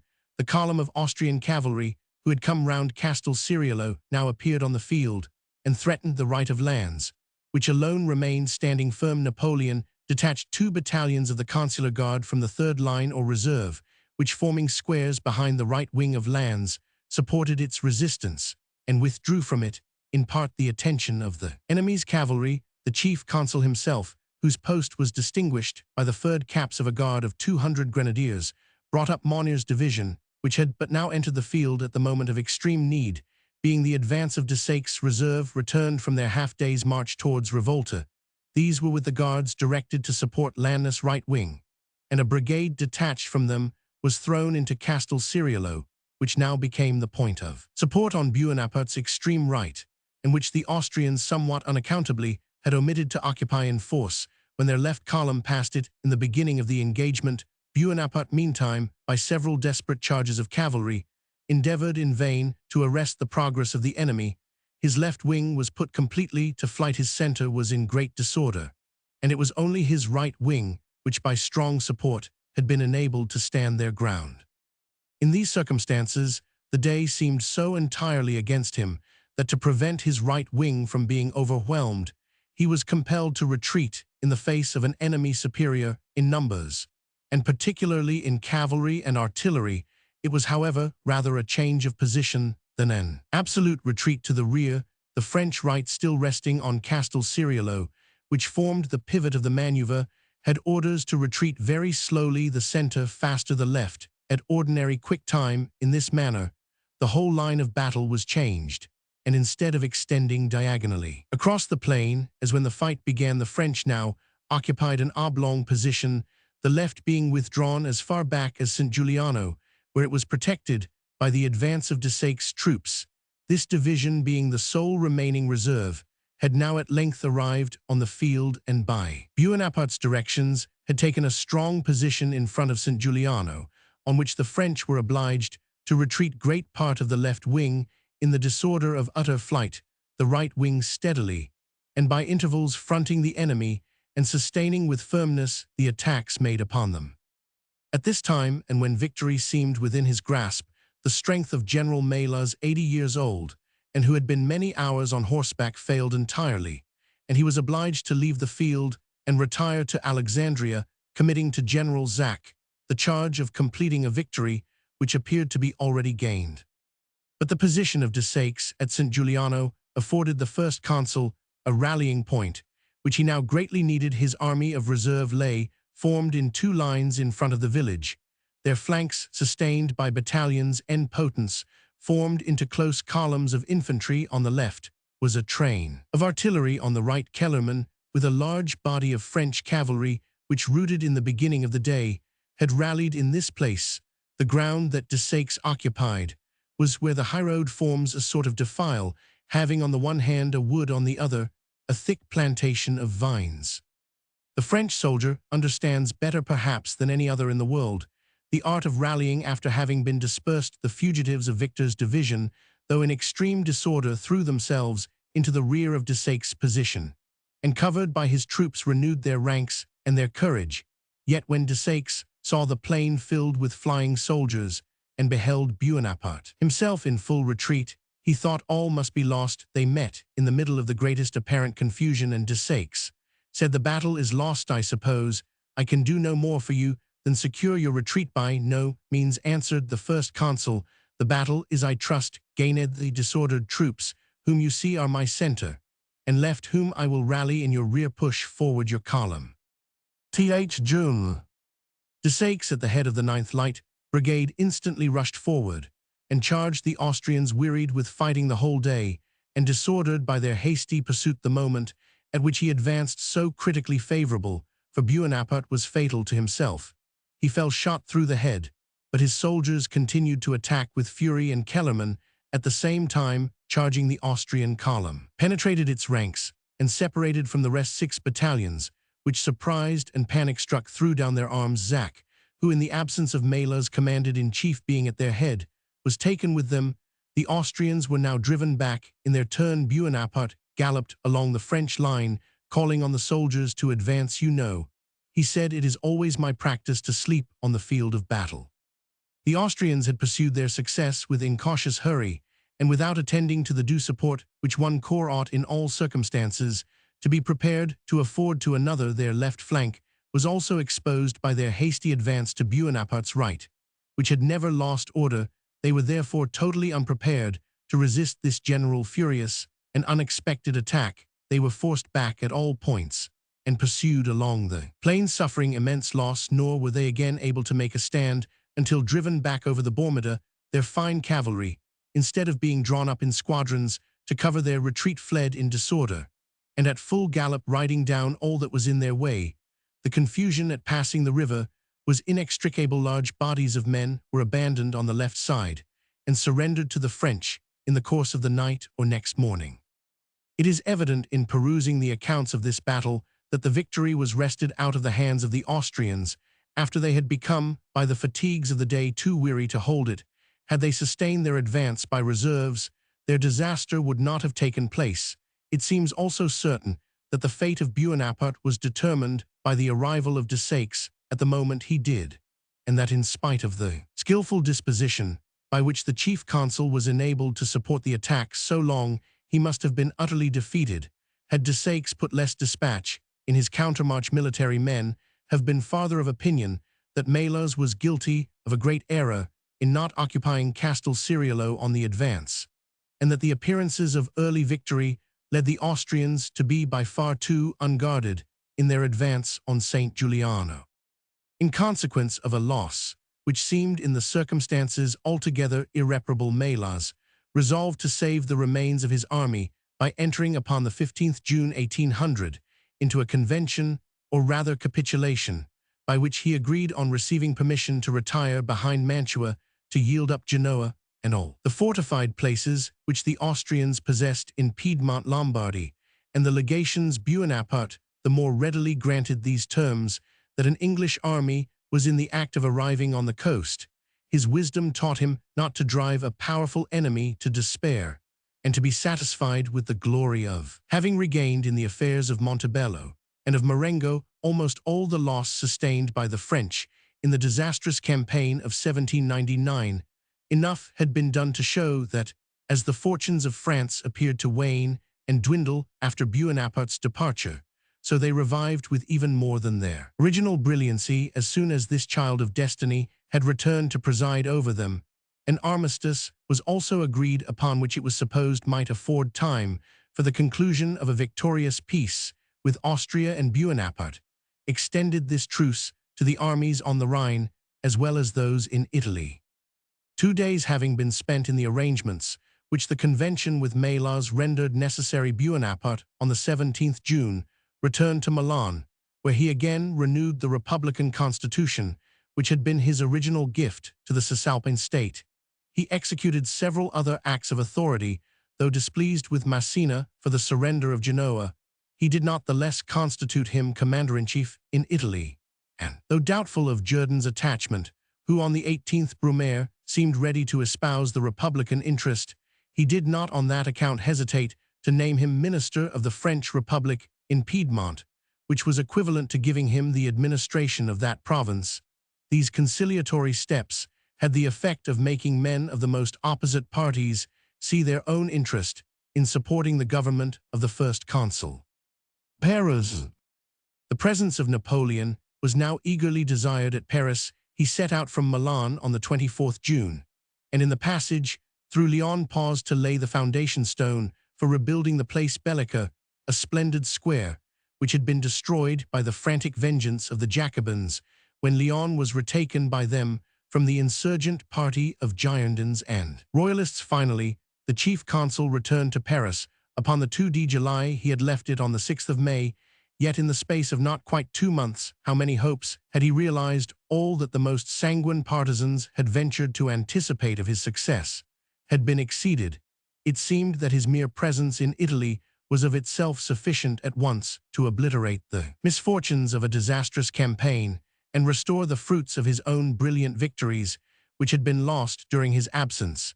It appeared as if he was the son of Francouen. He was hid from her all, was gloom when he appeared light, and serenity were restored. All the inhabitants, leaving their occupations, thronged to the Tuileries to obtain a glimpse of the wonderful man who appeared with the laurel of victory in the one hand and the olive of peace in the other. Shouts of welcome and congratulation resounded from the gardens, the courts, and the quays, by which the palace is surrounded. High and low illuminated their houses, and there were few Frenchmen, perhaps, that were not for the moment partakers of the general joy.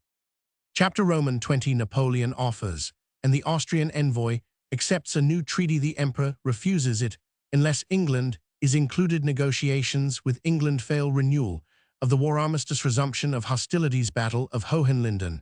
Other battles. The Austrians agree to a separate peace treaty of Luneville. Convention between France and the United States. The Queen of Naples repairs to Petersburg. Paul receives her with cordiality and applies in her behalf to Bonaparte. His envoy, received at Paris with the utmost distinction, and the royal family of Naples, saved for the present. Rome restored to the authority of the Pope. Napoleon demands of the King of Spain to declare war against Portugal. Olivenza and Almeida taken. Malta, after a blockade of 2 years, obliged to submit to the English. Napoleon proceeded to manage with great skill and policy the popularity which his success had gained for him.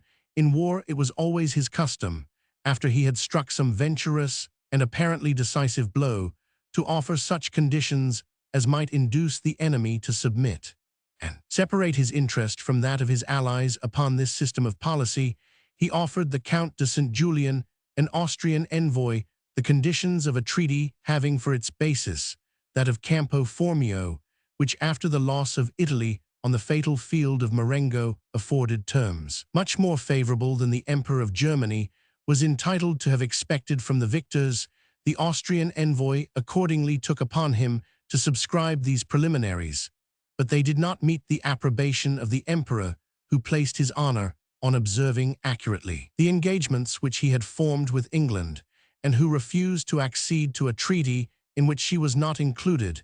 It was added, however, that Lord Minto, the British ambassador at Vienna, had intimated Britain's willingness to be included in a treaty for general pacification. Negotiations with England. 24.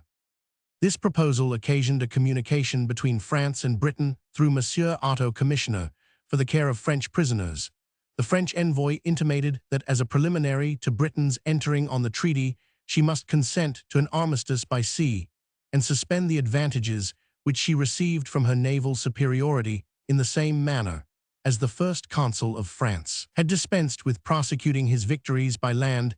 This demand would have withdrawn the blockade of the British vessels from the French seaports and allowed the sailing of reinforcements to Egypt and Malta, which last important place was on the point of surrendering to the English. The British ministers were also sensible that there was besides a great difference between a truce betwixt two land armies stationed in presence of each other and a suspension of naval hostilities over the whole world, since, in the one case on breaking off the treaty, hostilities can be almost instantly resumed; on the other, the distance and uncertainty of communication may prevent the war being recommenced for many months, by which chance of delay the French, as being inferior at sea, were sure to be the gainers. The British statesmen therefore proposed some modifications to prevent the obvious inequality of such armistice, but it was replied on the part of France that though they would accept of such a modified armistice if Great Britain would enter into a separate treaty, yet the chief consul would not consent to it if Austria was to be participant of the negotiation. Here therefore the overtures of peace betwixt France and England were shipwrecked, and the Austrian emperor was reduced to the alternative of renewing the war or entering into a treaty without his allies. He appears to have deemed himself obliged to prefer the more dangerous and more honorable course.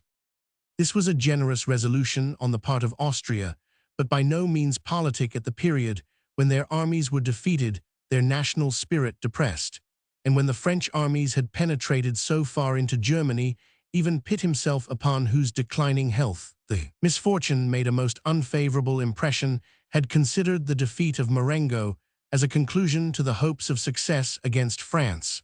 For a considerable period, fold up the map, he said, pointing to that of Europe. It need not be again opened for these 20 years. Yet unwilling to resign the contest, even while a spark of hope remained, it was resolved upon in the British councils to encourage Austria to farther prosecution of the war, perhaps in recommending such a measure to her ally at a period when she had sustained such great losses, and was in the state of dejection to which they gave rise. Great Britain too much resembled an eager and overzealous second, who urges his principal to continue a combat after his strength is exhausted. Austria, a great and powerful nation, if left to repose, would have in time recruited her strength, and constituted once again a balance against the power of France on the continent. But if urged to farther exertions in the hour of her extremity, she was likely to sustain such additional losses as might render her comparatively insignificant for a number of years. Such, at least, is the conclusion which we who have the advantage of considering the measure with reference to its consequences are now enabled to form. At the emergency things were viewed in a different light. The victories of Suwarrow and of the Archduke Charles were remembered, as well as the recent defeats sustained by France in the year 1799, which had greatly tarnished the fame of her arms. The character of Bonaparte was not sufficiently estimated. His failure before Acre had made an impression in England, which was not erased by the victory of Marengo. The extreme prudence which usually tempered his most venturous undertakings was not yet generally known, and the belief and hope were received that one who ventured on such new and daring maneuvers as Napoleon employed was likely to behold them miscarry at length, and thus to fall as rapidly as he had risen.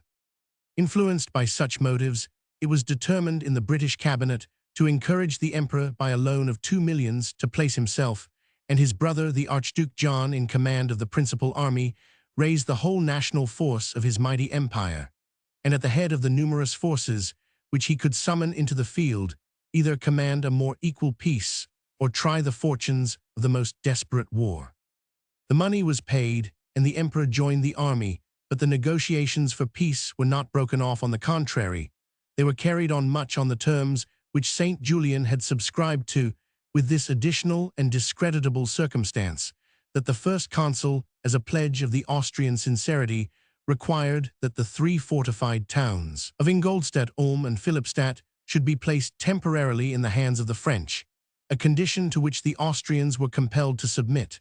But the only advantage purchased by this surrender, which greatly exposed the hereditary dominions of Austria, was an armistice of 4 to 5 days, at the end of which hostilities were again renewed.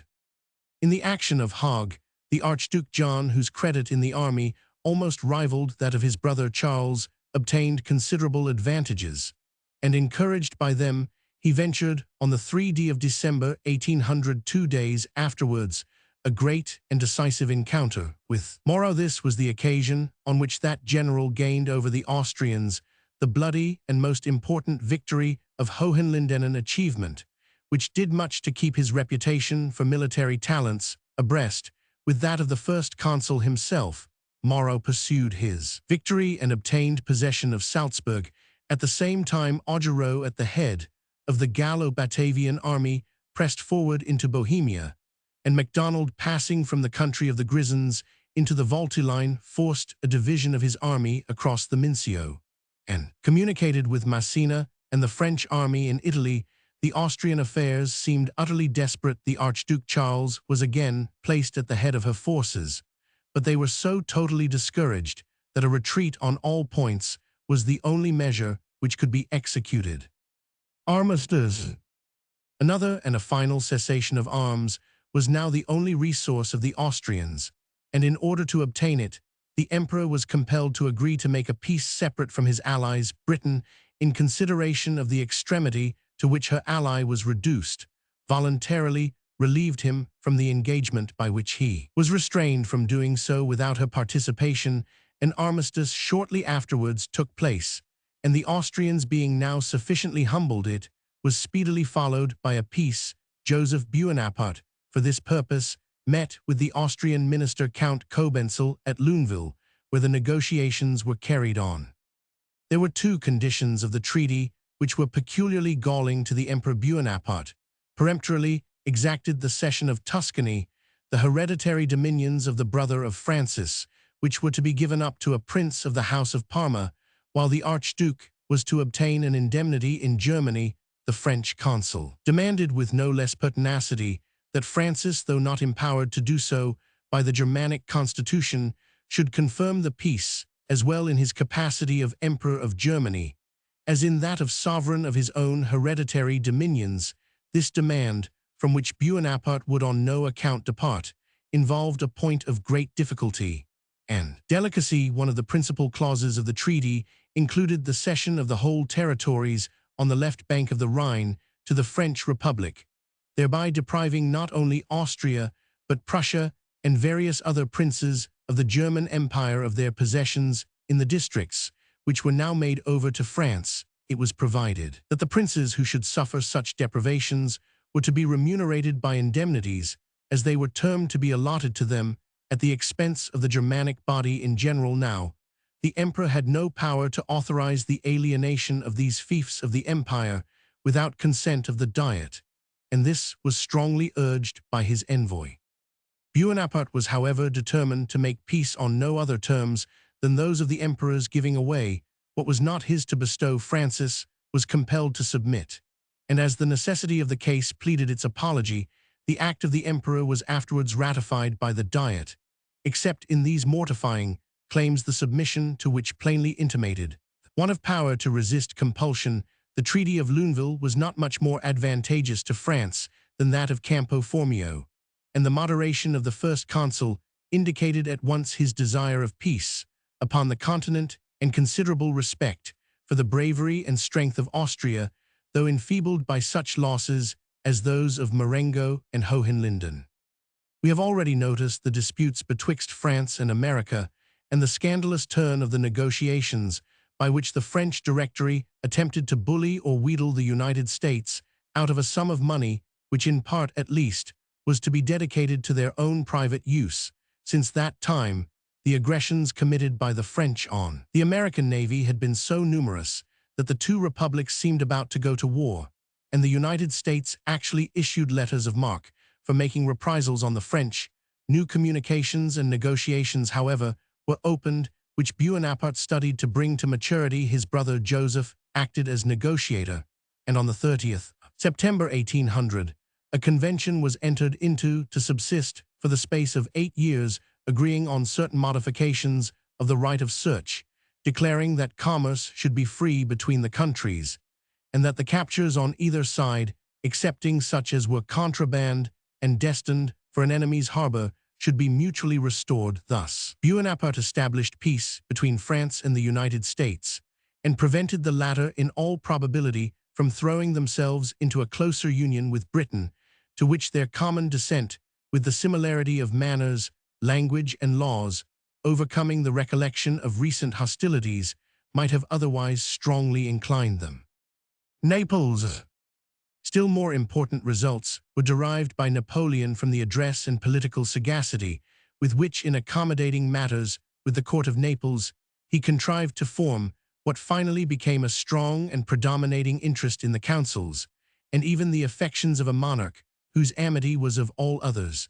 Most important to his plans, the prince alluded to, was the Emperor of Russia, who had been during the preceding year the most formidable and successful enemy encountered by France since her revolution. A short resumption of facts is necessary to understand the circumstances in which the negotiation with Naples originated.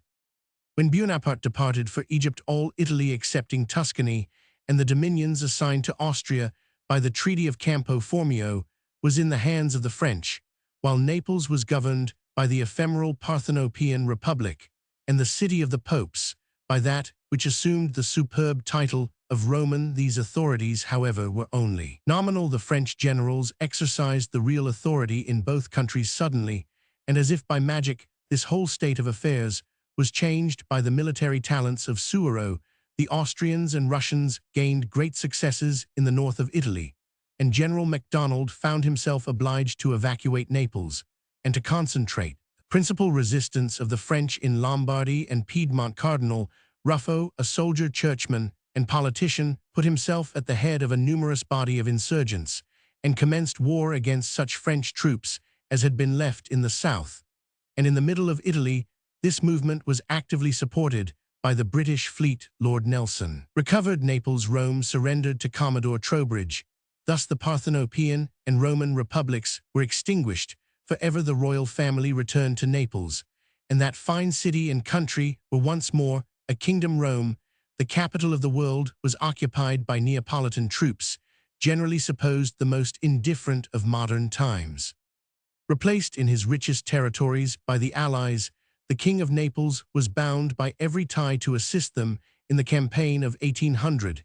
He accordingly sent an army into the March of Ancona under the command of Count Roger de Damas, who, with the assistance of insurrectionary forces among the inhabitants and a body of Austrians, was to clear Tuscany of the French. Undeterred by the Battle of Marengo, the Count de Damas marched against the French General Mialis, who commanded in Tuscany, and sustained a defeat by him near Siena. Retreat became now necessary, the more especially as the armistice which was entered into by General Melas deprived the Neapolitans of any assistance from the Austrians and rendered their whole expedition utterly hopeless. They were not even included by name in the armistice, and were thus left exposed to the whole vengeance of the French. Damas retreated into the territories of the Church, which were still occupied by the Neapolitan forces. The consequence of these events was easily foreseen. The Neapolitan troops, so soon as the French could find leisure to look towards them, must be either destroyed entirely or driven back upon Naples, and that city must be again forsaken by the royal family. Happy if they were once more able to make their escape to Sicily, as on the former occasion. At this desperate crisis, the Queen of the Two Sicilies took a resolution which seemed almost as desperate, and could only have been adopted by a woman of a bold and decisive character, she resolved, notwithstanding the severity of the season, to repair in person to the court of the Emperor Paul, and implore his intercession with the first consul in behalf of her husband and his territories. We have not hitherto mentioned, except cursorily, the powerful prince, whose mediation she implored the son and successor of the celebrated Catherine Farr from possessing the prudence and political sagacity of his mother, seemed rather to display the heady passions and imperfect judgment of his unfortunate father. He was capricious in the choice of his objects, pursuing for the time with uncommon and irregular zeal and pertinacity projects, which he afterwards discarded and abandoned swelling trifles of dress or behavior into matters of importance, and neglecting, on the other hand, what was of real consequence, governed, in short, rather by imagination than by his reasoning qualities, and sometimes affording room to believe that he actually labored under a partial aberration of mind. Such characters are often to be met with in private society, the restraints of which keep them within such limits that they pass through life without attracting much notice unless, when creating a little mirth or giving rise to some passing wonder. But an absolute prince possessed of such a disposition is like a giddy person placed on the verge of a precipice, which would try the soundest head and must overpower a weak one. The emperor had first distinguished himself by an energetic defense of the rights of sovereigns and a hatred of whatever belonged to or was connected with the French Revolution, from a political maxim to the shape of a coat or a hat. The brother of Louis Roman XVI, an inheritor of his rights, found a refuge in the Russian dominions, and Paul, fond, as most princes are, of military glory, promised himself that of restoring the Bourbon dynasty by force of arms. Suwarrow. The train of victories acquired by Suwarrow was well calculated to foster these original partialities of the emperor, and accordingly, while success continued to wait on his banners, he loaded his general with marks of his regard, elevated him to the rank of a prince, and conferred on him the title of Italiansky or Italicus. The very first and only misfortune which befell Suwarrow seems to have ruined him, in the opinion of his capricious master.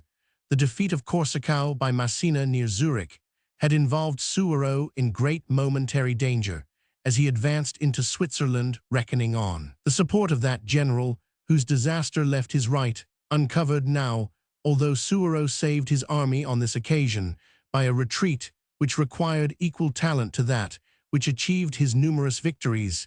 Yet the bare fact of his having received a check was sufficient to ruin him. With his haughty sovereign, Paul was yet more offended with the conduct of the Austrians. The Archduke Charles, having left Switzerland to descend into Germany, had given occasion and opportunity for Massena to cross the Limmat and surprise Corsica. And this notwithstanding every explanation and apology rankled in the mind of the Tsar, he recalled his armies from the frontiers of Germany and treated his veteran and victorious general with such marks of neglect and displeasure that the old man's heart sunk under them. In the meanwhile, Paul gathered up farther subjects of complaint against the Austrian government, and complained of their having neglected to provide for some Russian prisoners under a capitulation which they made in behalf of their own at the surrender of Ancona to the French. The Austrians could not afford to lose so powerful and efficient an ally in the day of their adversity. They endeavored to explain that the movement of the Archduke Charles was inevitably necessary, in consequence of an invasion of the Austrian territory, laid the blame of the omission of the Russians in the capitulation upon the commandant Ehrlich, and offered to place him under arrest. The Emperor of Austria even proposed, in despite of the natural pride which is proper to his distinguished house, to place Suwarrow at the head of the Austrian army, as a proffer which, if it had been accepted, might have given rise to an extraordinary struggle betwixt the experienced determination and warlike skill of the veteran Scythian and the formidable talents of Bonaparte, and which perhaps contained the only chance which Europe possessed at the time of opposing to the latter a rival worthy of himself. For Suwarrow had never yet been conquered, and possessed an irresistible influence over the minds of his soldiers. These great generals, however, were not destined, ever to decide the fate of the world by their meeting. Suwarrow, a Russian in all his feelings, broke his heart and died under the unmerited displeasure of his emperor, whom he had served with so much fidelity, if the memory of his unfortunate sovereign were to be judged of according to ordinary rules. His conduct towards his distinguished subject would have left on it an indelible stigma. As it is, the event must pass as another proof that the Emperor Paul was not amenable, from the construction of his understanding and temperament, to the ordinary rules of censure. Meanwhile, the proposals of Austria were in vain. The Tsar was not to be brought back to his former sentiments. He was like a spoiled child, who, tired of his favorite toy, seems bent to break asunder and destroy what was lately the dearest object of his affection. When such a character as Paul changes his opinion of his friends, he generally runs into the opposite extreme, and alters also his thoughts of his enemies, like his father and others, whose imagination is indifferently regulated. The Tsar had need of someone of whom to make his idol. The extravagant admiration which the Emperor Peter felt for Frederick of Prussia could not well be entertained for any one now alive, unless it were the first consul of France, and on him, therefore, Paul was now disposed to turn his eyes with a mixture of wonder and of a wish to imitate what he wondered at. This extravagance of admiration is a passion natural to some minds, never strong ones, and may be compared to that tendency which others have to be in love all their lives, in defiance of advancing age and other obstacles. When Paul was beginning to entertain this humor, the arrival of the Queen of Sicily at his court gave him a graceful and even dignified opportunity to approach towards a connection with Napoleon Bonaparte. His pride, too, must have been gratified by seeing the daughter of the renowned Maria Theresa, sister of the Emperor of Austria, at his court of St. Petersburg, soliciting from the Tsar of Russia the protection which her brother was totally unable to afford her, and a successful interference in her behalf would be a kind of insult to the misfortunes of that brother, against whom, as we have noticed, Paul nourished resentful feelings. He therefore resolved to open a communication with France in behalf of the royal family of Naples. Luinshoff, Grand Huntsman of Russia, was dispatched to make the overtures of mediation. He was received with the utmost distinction at Paris, and Bonaparte made an instant and graceful concession to the request of the Emperor Paul. The first consul agreed to suspend his military operations against Naples, and to leave the royal family in possession of their sovereignty, reserving to himself, however, the right of dictating the terms under which he was to grant them such an amnesty. Naples. It was time that some effectual interposition should take place in defense of the King of Naples, who, though he had around him a nation individually brave and enthusiastic, was so ill-served that his regular army was in the worst and most imperfect state of discipline. Murat, to whom Bonaparte had committed the task of executing his vengeance on Naples, had already crossed the Alps and placed himself at the head of an army of 10,000 chosen men, a force then judged sufficient not only to drive the Neapolitan General Damas out of the ecclesiastical states, but to pursue him as far as Naples and occupy that beautiful capital of a prince whose regular army consisted of more than 30,000 soldiers, and whose irregular forces might have been increased to any number by the mountaineers of Calabria, who form excellent light troops, and by the numerous Lazzaroni of Naples, who had displayed their valor against Championnet upon the first invasion of the French. But the zeal of a nation avails little when the spirit of the government bears no proportion to it. The government of Naples dreaded the approach of Murat as that of the angel of death, and they received the news that Luinshoff had joined the French general at Florence, as a condemned criminal might have heard the news of a reprieve. The Russian envoy was received with distinguished honors at Florence. Murat appeared at the theater with Luinshoff, where the Italians who had so lately seen the Russian and French banners placed in bloody opposition to each other now beheld them formally united in presence of these dignitaries. In sign, it was said, that the two nations were combined for the peace of the world and general benefit of humanity. Untimely augury, how often after that period did these standards meet in the bloodiest fields history ever recorded, and what a long and desperate struggle was yet in reserve ere the general peace so boldly predicted was at length restored. The respect paid by the first consul to the wishes of Paul saved for the present the royal family of Naples, but Murat nevertheless made them experience a full portion of the bitter cup, which the vanquished are generally doomed to swallow. General Damas was commanded in the haughtiest terms to evacuate the Roman states, and not to presume to claim any benefit from the armistice which had been extended to the Austrians at the same time, while the Neapolitans were thus compelled hastily to evacuate the Roman territories. General surprise was exhibited when, instead of marching to Rome and re-establishing the authority of the Roman Republic, Murat, according to the orders which he had received from the first consul, carefully respected the territory of the Church and reinstalled the officers of the Pope in what had been long termed the patrimony of St. Peter. This unexpected turn of circumstances originated in high policy on the part of Bonaparte. We certainly do Napoleon no injustice in supposing that personally he had little or no influential sense of religion. Some obscure, yet rooted doctrines of fatality seem, so far as we can judge, to have formed the extent of his metaphysical creed. We can scarce term him even a deist, and he was an absolute stranger to every modification of Christian belief and worship, but he saw and valued the use of a national religion as an engine of state policy. In Egypt he was desirous of being thought an envoy of heaven, and though uncircumcised, drinking wine and eating pork, still claimed to be accounted a follower of the law of the prophet.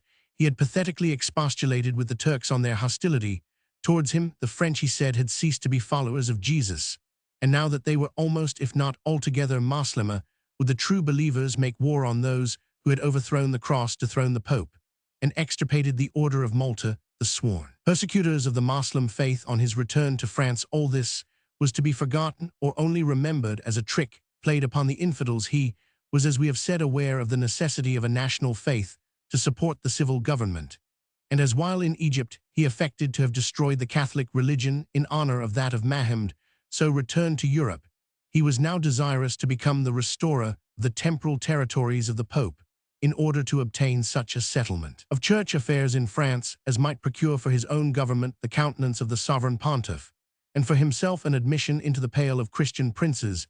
This restitution was in some measure consistent with his policy in 1798, when he had spared the temporalities of the Holy See. Totally indifferent as Napoleon was to religion in his personal capacity, his whole conduct shows his sense of its importance to the existence of a settled and peaceful state of society. Besides evacuating the ecclesiastical states, the Neapolitans were compelled by Murat to restore various paintings, statues, and other objects of art, which they had, in imitation of Bonaparte, taken forcibly from the Romance. So captivating is the influence of bad example. A French army of about 18,000 men was to be quartered in Calabria, less for the purpose of enforcing the conditions of peace than to save France the expense of supporting the troops, and to have them stationed where they might be embarked for Egypt at the shortest notice. The harbors of the Neapolitan dominions were, of course, to be closed against the English accession of part of the Isle of Elba, and the relinquishment of all pretensions upon Tuscany summed up the sacrifices of the King of Naples, who, considering how often he had braved Napoleon, had great reason to thank the Emperor of Russia for his effectual mediation in his favor. Rome peace with Portugal.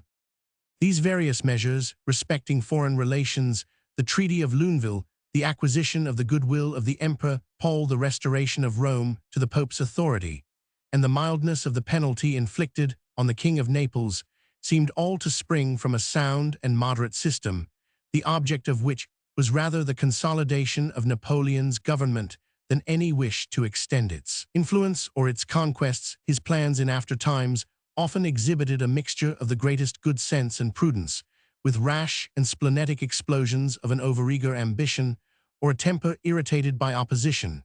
But it is to be remembered that Bonaparte was not yet so firm in the authority which he had but just acquired as to encourage any display of the infirmities of his mind and temper.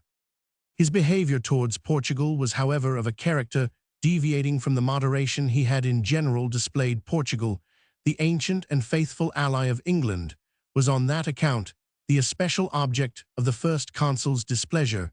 He therefore demanded of the King of Spain, who since the peace between the countries had been the submissive vassal of France, to declare war on the Prince Regent of Portugal, although the husband of his daughter. War accordingly was declared in obedience to the mandate of the first consul, and the Spanish armies, together with an auxiliary army of French under Leclerc, entered Portugal took Olivenza and Almeida and compelled the Prince Regent 6th of June, 1801, to sign a treaty engaging to shut his ports against the English and surrendering to Spain. Olivenza and other places on the frontier of the Guadiana. Bonaparte was highly discontented with this treaty, to which he would not accede, and he refused at the same time to withdraw from Spain the army of Leclerc. On the 29th September, he condescended to grant Portugal peace under some additional terms which were not in themselves of much consequence, although the overbearing and peremptory conduct which he exhibited towards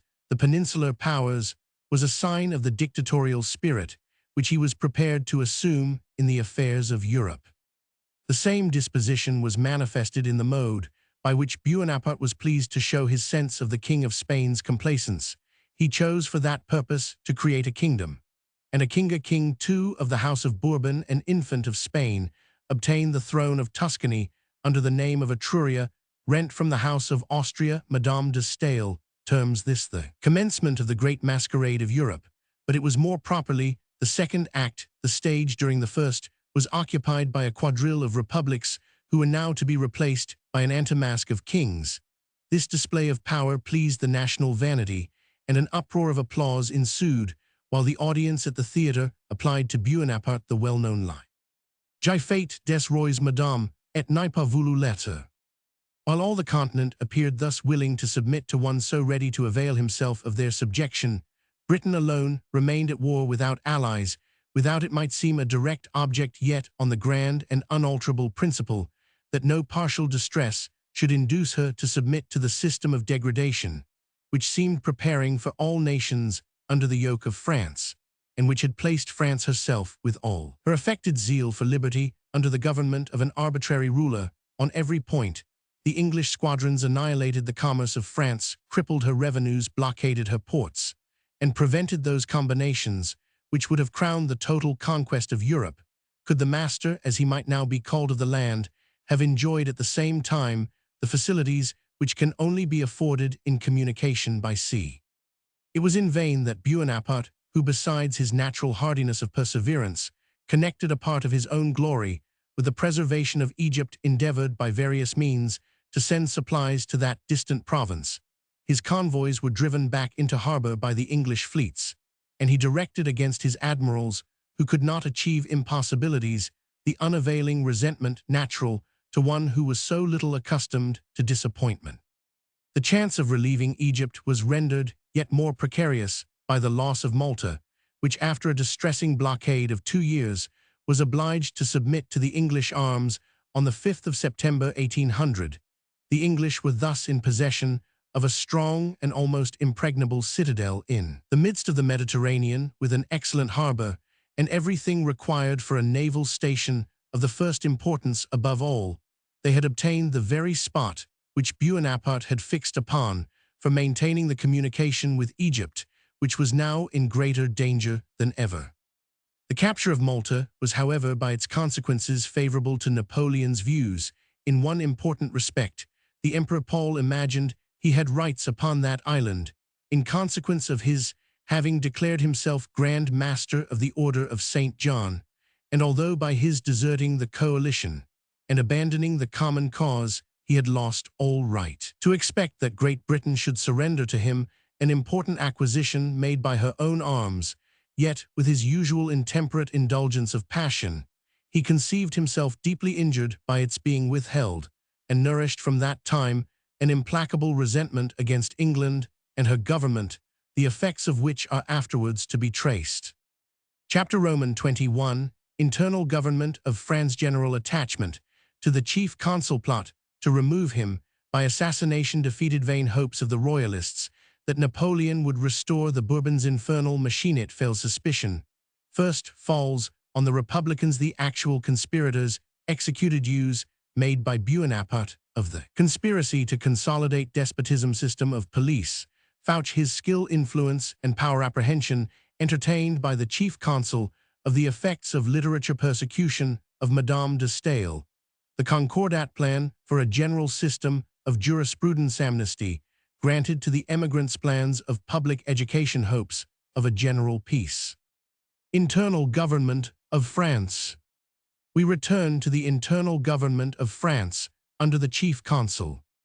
The events subsequent to the revolution of the 18th Brumaire seemed to work a miraculous change on the French nation, the superior talents of Napoleon, with the policy exercised by Talleyrand and Fouché, and the other statesmen of ability whom he had called into administration, and who desired at all events to put an end to further revolutionary movements. But above all, the victory of Marengo had at once created and attached to the person of the chief consul an immense party which might be said to comprehend all those who, being neither decided royalists nor determined republicans, were indifferent about the form of the government, so they found ease and protection while living under it.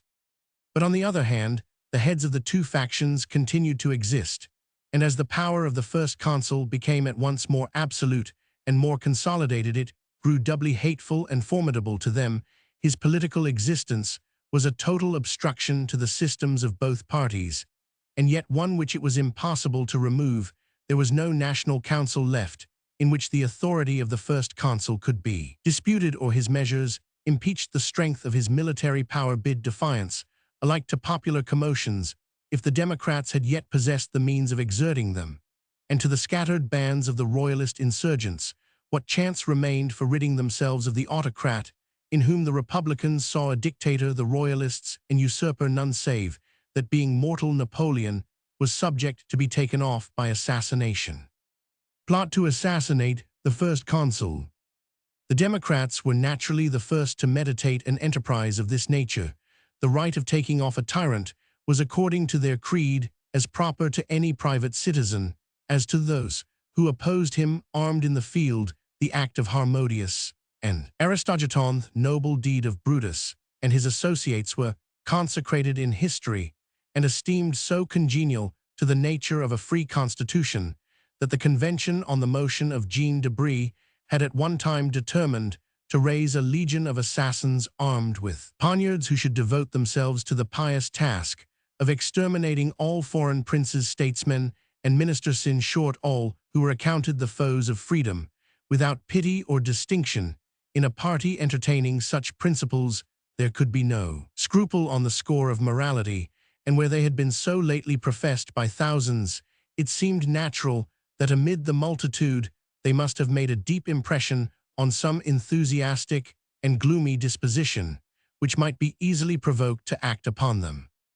Acte 10. It is no wonder, therefore, that some obscure Jacobins should have early nourished the purpose of assassinating Napoleon as the enemy of his country's freedom and the destroyer of her liberties.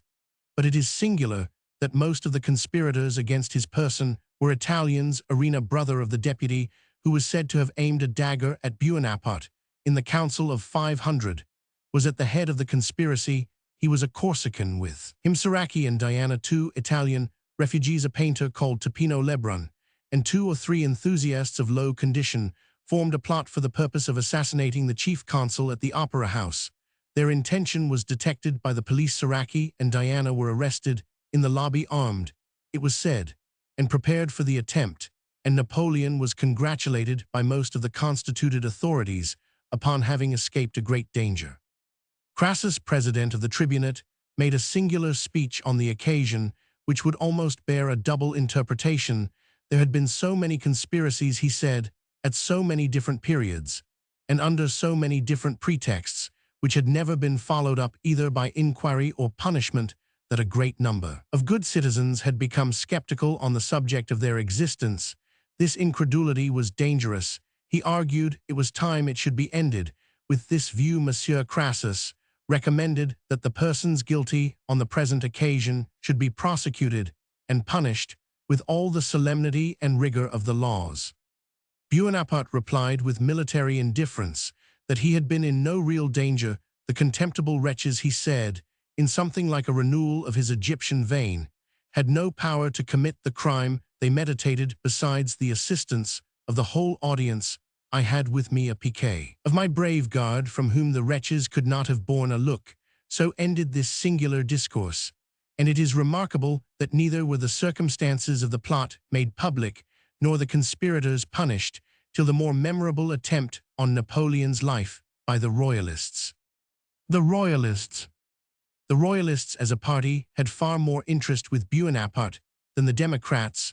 The former approved of the principles and form of his government. It was only necessary for their conversion that they should learn to endure his person, whereas the Jacobins, being equally averse to the office to which he aspired, to his power, and to himself, there were no hopes of their being brought to tolerate either the monarch or the man of the latter.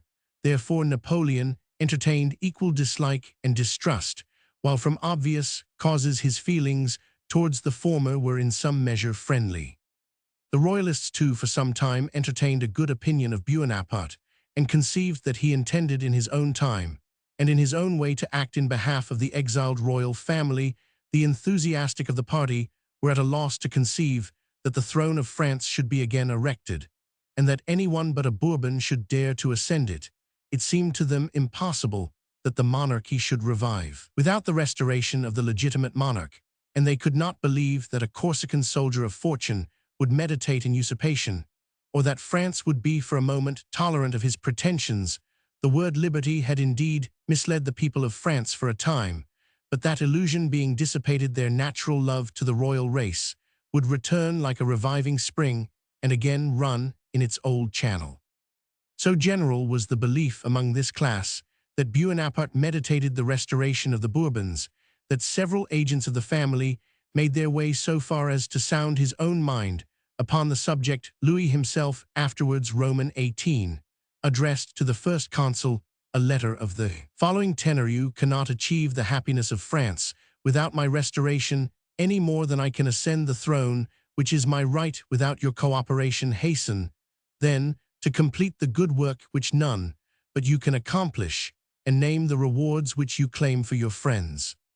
Bonaparte answered the letter with cold civility. He esteemed the person, he said, and pitied the misfortunes of His Royal Highness the Comte de Provence, and should be glad to assist him did an opportunity permit. But as His Royal Highness could not be restored to France save at the expense of 100,000 lives, it was an enterprise in which Bonaparte must decline to aid him. A less direct and more artful course is said to have been attempted by the mission of the Duchesse de Guiche, one of the most beautiful and pleasing women of the time, who, obtaining permission to come to Paris under pretext of her private affairs, was introduced at the Tuileries and delighted Josephine with the elegance of her manners. Napoleon did not escape the fascination, but the instant she touched on the subject of politics, the interesting Duchesse received an order to quit Paris. As soon as the Royalists discovered, by the failure of these and similar applications, as well as by the gradual tendency of Bonaparte's measures, that the restoration of the Bourbons was the thing farthest from his purpose, their disappointment exasperated them against the audacious individual, whose single person seemed now the only obstacle to that event. Monarchical power was restored in spirit, at least, if not in form. Was it to be endured, the more zealous followers of the Bourbons demanded of each other that it should become the prize of a military usurper. This party, as well as that of the Jacobins, contained doubtless many adherents, whom the enthusiasm of their political principles disposed to serve their cause, even at the expense of great crimes. The sentiments of the princes of the royal family upon such a subject were becoming their high ranks. They were resolved to combat Bonaparte's pretensions with open force, such as befitted their pretensions as head of the chivalry of France. But to leave to Jacobins the schemes of private assassination, still there must have been many among those characters which are found during the miseries and crimes of civil war, who conceived that the assassination of the chief consul would be received as good service when accomplished, although it might not be authorized beforehand. Nay, there may have been partisans zealous enough to take the crime and punishment on themselves, without looking farther than the advantage which their party would receive by the action. The infernal machine. A horrible invention first hatched, it is said, by the Jacobins, was adopted by certain royalists of a low description, remarkable as actors in the wars of the Chouans, of whom the leaders were named Carbon and Saint Regent. It was a machine consisting of a barrel of gunpowder placed on a cart to which it was strongly secured, and charged with grape shot, so disposed around the barrel as to be dispersed in every direction by the explosion. The fire was to be communicated by a slow match. It was the purpose of the conspirators, undeterred by the indiscriminate slaughter which such a discharge must occasion to place the machine in the street, through which the first consul was to go to the opera, having contrived that it should explode exactly as his carriage should pass the spot. And strange to say, this stratagem, which seemed as uncertain as it was atrocious, was within a hair's breadth of success. On the evening of the 24th December 1800, Bonaparte has informed us that though he himself felt a strong desire to remain at home, his wife and one or two intimate friends insisted that he should go to the opera. He was slumbering under a canopy when they awaked him. One brought his hat, another his sword. He was in a manner forced into his carriage, where he again slumbered, and was dreaming of the danger which he had escaped in an attempt to pass the river Tagliamento some years before. On a sudden, he awaked amidst thunder and flame. Cart bearing the engine, which was placed in the street St. Nicaise, intercepted the progress of the chief consul's coach, which passed it with some difficulty. St. Regent had fired the match at the appointed instant, but the coachman, who chanced to be somewhat intoxicated, driving unusually fast, the carriage had passed the machine 2 seconds before the explosion took place, and that almost imperceptible fraction of time was enough to save the life which was aimed at. The explosion was terrible. 2 or 3 houses greatly damaged, 20 persons killed, and about 53 wounded. Among the latter was the incendiary St. Regent. The report was heard several leagues from Paris. Bonaparte instantly exclaimed to Lannes and Bessières, who were in the carriage, "We are blown up." The attendants would have stopped the coach, but with more presence of mind, he commanded them to drive on, and arrived in safety at the opera. His coachman, during the whole time, never discovering what had happened, but conceiving the consul had only received a salute of artillery. A public officer escaped from such a peril became an object of yet deeper interest than formerly to the citizens in general, and the reception of the consul at the opera and elsewhere was more enthusiastic than ever. Relief was ostentatiously distributed amongst the wounded and the relatives of the slain, and every one, shocked with the wild atrocity of such a reckless plot, became, while they execrated the perpetrators, attached, in proportion to the object of their cruelty. A disappointed conspiracy always adds strength to the government against which it is directed, and Bonaparte did not fail to push this advantage to the uttermost. Notwithstanding that the infernal machine, for so it was not unappropriately termed, had in fact been managed by the hands of royalists, the first suspicion fell on the Republicans, and Bonaparte took the opportunity, before the public were undeceived on the subject, of dealing that party a blow from the effects of which they did not recover during his reign. An arbitrary decree of the Senate was asked and readily obtained for the transportation beyond seas of nearly 130 of the chiefs of the broken faction of the Jacobins, among whom were several names which belonged to the celebrated Reign of Terror and had figured in the rolls of the National Convention. These men were so generally hated as connected with the atrocious scenes during the reign of Robespierre that the unpopularity of their characters excused the irregularity of the proceedings against them, and their fate was viewed with complacency by many, and with indifference by all. In the end, the first consul became so persuaded of the political insignificance of these relics of Jacobinism, who in fact were as harmless as the fragments of a bombshell after its explosion, that the decree of deportation was never enforced against them, and Félix Lepeletier, Choyu Talot, and their companions were allowed to live obscurely in France, watched closely by the police, and under the condition that they should not venture to approach Paris. The actual conspirators were proceeded against with severity. Chevalier and Vasseur Jacobins, said to have constructed the original model of the infernal machine, were tried before a military commission, condemned to be shot, and suffered death accordingly. Arena Saraki, Topino Lebrun, and Demerville were tried before the ordinary court of criminal judicature, and condemned by the voice of a jury, although there was little evidence against them save that of their accomplice Hell, by whom they had been betrayed. They also were executed. At a later period, Carbon and St. Regent royalists, the agents in the actual attempt of 24th December, were also tried, condemned, and put to death. Some persons tried for the same offense were acquitted, and justice seems to have been distributed with an impartiality unusual in France since the Revolution. But Bonaparte did not design that the consequences of these plots should end with the deaths of the wretches engaged in them. It afforded an opportunity not to be neglected to advance his principal object, which was the erection of France into a despotic kingdom, and the possessing himself of uncontrolled power over the lives, properties, thoughts, and opinions of those who were born his fellow subjects, and of whom the very meanest, but lately boasted himself his equal. He has himself expressed his purpose, respecting the constitution of the year 8, or consular government, in words dictated to General Gourgaud. The ideas of Napoleon were fixed, but the aid of time and events were necessary for their realization. The organization of the consulate had presented nothing in contradiction to them. It taught unanimity, and that was the first step.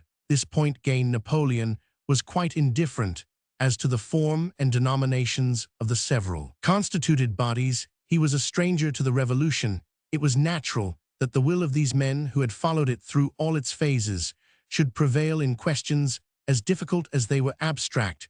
The wisest plan was to go on from day to day, be the polar star by which Napoleon meant to guide the revolution to the haven he desired.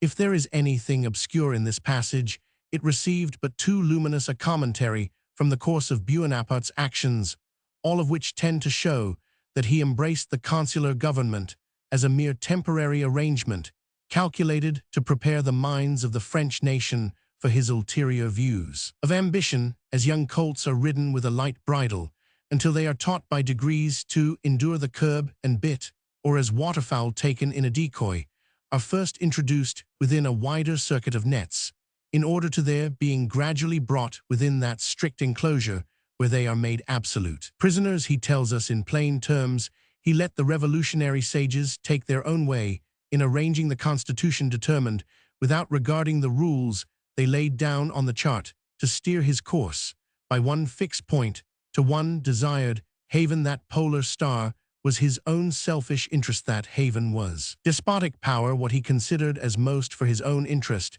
he was determined to consider as the government most suited for France. Also, perhaps, he may have persuaded himself that he was actually serving his country as well as himself, and indeed, justly considered, he was in both instances equally grievously mistaken. Special Criminal Tribunal. With the views which he entertained, the chief consul regarded the conspiracies against his life as affording a pretext for extending his power too favorable to be neglected. These repeated attacks on the head of the state made it desirable that some mode should be introduced of trying such offenses, briefer and more arbitrary than the slow forms required by ordinary jurisprudence. The prompt and speedy justice to be expected from a tribunal freed from the ordinary restraint of formalities and justice was stated to be more necessary on account of the state of the public roads, infested by bands called chauffeurs, who stopped the public carriages, intercepted the communications of commerce, and became so formidable that no public coach was permitted to leave Paris without a military guard of at least 4 soldiers on the roof. This was used as a strong additional reason for constituting a special court of judicature. Bonaparte could be at no loss for models of such an institution. As hero of the revolution, he had succeeded to the whole arsenal of revolutionary weapons forged in the name of liberty to oppress the dearest rights of humanity. He had but to select that which best suited him, and to mold it to the temper of the times. The country which had so long endured the revolutionary tribunal was not likely to wince under any less stern judicature. The court which government now proposed to establish was to consist of 8 members, thus qualified: 1 the president, and 2 judges of the ordinary criminal tribunal, 3 military men, bearing at least the rank of a captain, 2 citizens, to be suggested by government, who should be selected from such as were by the Constitution qualified to act as judges. Thus 5 out of 8 judges were directly named by the government for the occasion. The court was to decide without jury, without appeal, and without revision of any kind. As a boon to the accused, the court were to have at least 6 members present, and there was to be no casting vote, so that the party would have his acquittal, unless 6 members out of 8 or 4 members out of 6 should unite in finding him guilty, whereas, in other courts, a bare majority is sufficient for condemnation. With this poor boon to public opinion, the Special Commission Court was to be the jurisdiction before whom armed insurgents, conspirators, and in general men guilty of crimes against the social compact were to undergo their trial. The Councillor of State Portales laid this plan before the legislative body, by whom it was according to constitutional form, referred to the consideration of the tribunate. It was in this body, the only existing branch of the Constitution, where was preserved some shadow of popular forms and of free debate, that those who continued to entertain free sentiments could have any opportunity of expressing them. Benjamin Constant d'Ononcenia, and others, the gleanings, as it were, of the Liberal party, made an honorable but unavailing defense against this invasion of the Constitution, studying at the same time to express their opposition in language, and by arguments least likely to give offense to the government, to the honor of the tribunate, which was the frail but sole remaining barrier of liberty. The project had nearly made shipwreck, and was only passed by a small majority of 49/41. In the legislative body, there was also a strong minority. It seemed as if the friends of liberty, however deprived of direct popular representation, and of all the means of influencing public opinion, were yet determined to maintain an opposition to the First Consul somewhat on the plan of that of England. Another law passed at this time must have had a cooling effect on the zeal of some of these patriots. It was announced that there were a set of persons who were to be regarded rather as public enemies than as criminals, and who ought to be provided against rather by anticipating and defeating their schemes than by punishing their offenses. These consisted of Republicans, Royalists, or any others entertaining or supposed to entertain opinions inimical to the present state of affairs, and the law now passed entitled the government to treat them as suspected persons, and as such to banish them from Paris or from France. Thus was the chief consul invested with full power over the personal liberty of every person whom he chose to consider as the enemy of his government. Bonaparte was enabled to avail himself to the uttermost of the powers which he had thus extracted from the constitutional bodies by the frightful agency of the police. This institution may, even in its mildest form, be regarded as a necessary evil, for although, while great cities continue to afford obscure retreats for vice and crime of every description, there must be men whose profession it is to discover and bring criminals to justice, as while there are vermin in the animal world, there must be kites and carrion-crows to diminish their number. Yet as the excellence of these guardians of the public depends in a great measure on their familiarity with the arts, haunts, and practices of culprits, they cannot be expected to feel the same horror for crimes or criminals, which is common to other men. On the contrary, they have a sympathy with them of the same kind which hunters entertain for the game which is the object of their pursuit. Besides, as much of their business is carried on by the medium of spies, they must be able to personate the manners and opinions of those whom they detect, and are frequently induced by their own interest to direct, encourage, nay, suggest crimes, that they may obtain the reward due for conviction of the offenders. Applied to state offenses, the agency of such persons, though sometimes unavoidable, is yet more frightfully dangerous. Moral delinquencies can be hardly with any probability attributed to worthy or innocent persons, but there is no character so pure that he who bears it may not be supposed capable of entertaining false and exaggerated opinions in politics, and as such become the victim of treachery and delation. In France, a prey to so many factions, the power of the police had become overwhelming. Indeed, the very existence of the government seemed in some measure dependent upon the accuracy of their intelligence, and for this purpose their numbers had been enlarged, and their discipline perfected under the administration of the sagacious and crafty Fouche. This remarkable person had been an outrageous Jacobin, and dipped deep in the horrors of the revolutionary government 610, an adherent of Barras, and a partaker in the venality and peculation which characterized that period. He was therefore totally without principle, but his nature was not of that last degree of depravity which delights in evil for its own sake, and his good sense told him that an unnecessary crime was a political blunder. The lenity with which he exercised his terrible office, when left in any degree to his own discretion, while it never prevented his implicit execution of Bonaparte's commands, made the abominable system over which he presided to a certain extent endurable, and thus even his good qualities, while they relieved individual suffering, were of disservice to his country by reconciling her to bondage. The haute police. The haute police, as it is called by the French, meaning that department which applies to politics and state affairs, had been unaccountably neglected by the ministers of Louis Roman XVI, and was much disorganized by the consequences of the Revolution. The demagogues of the Convention had little need of a regular system of the kind. Every affiliated club of Jacobins supplied them with spies and with instruments of their pleasure.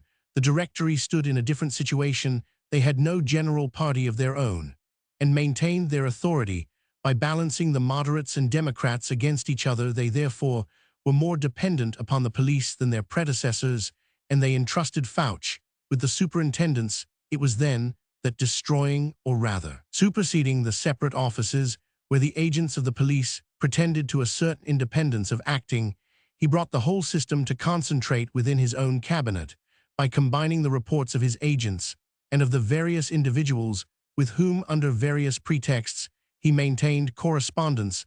The Minister of Police arrived at so accurate a knowledge of the purpose, disposition, adherents, and tools of the different parties in France that he could anticipate their mode of acting upon all occasions that were likely to occur, knew what measures were likely to be proposed, and by whom they were to be supported, and when any particular accident took place, was able from his previous general information to assign it to the real cause and the true actors.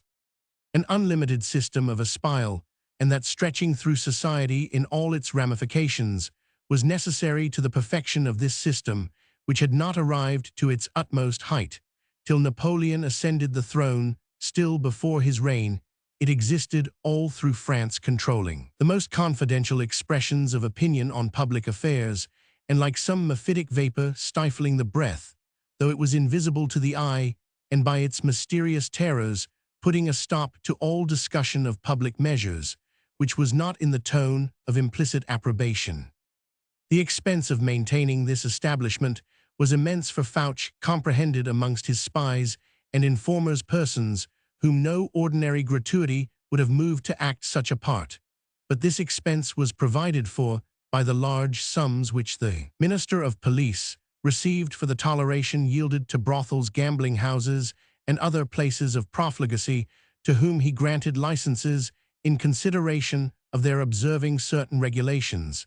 His system of espial was also extended by the information which was collected in these haunts of debauchery, and thus the vices of the capital were made to support the means by which it was subjected to a despotic government. His autobiography contains a boast that the private secretary of the chief consul was his pensioner, and that the lavish profusion of Josephine made even her willing to exchange intelligence concerning the chief consul's views and plans. Thus was Fouché not only a spy upon the people in behalf of Bonaparte, but a spy also on Bonaparte himself. Indeed, the power of the director of this terrible enginery was so great as to excite the suspicion of Napoleon, who endeavored to counterbalance it by dividing the Department of Police into 4 distinct offices. There were established first the military police of the palace, over which Duroc, the Grand Master of the household, presided. 2d. The police maintained by the inspector of the gendarmes. 3d. That exercised over the city of Paris by the prefect. 4th. The general police, which still remained under the control of Fouché. Thus the first consul received every day 4 reports of police, and esteemed himself secure of learning through some one of them information which the others might have an interest in concealing. The agents of these different bodies were frequently unknown to each other, and it often happened that when in the exercise of their office they were about to arrest some individual who had incurred suspicion, they found him protected against them by his connection with other bureau of police.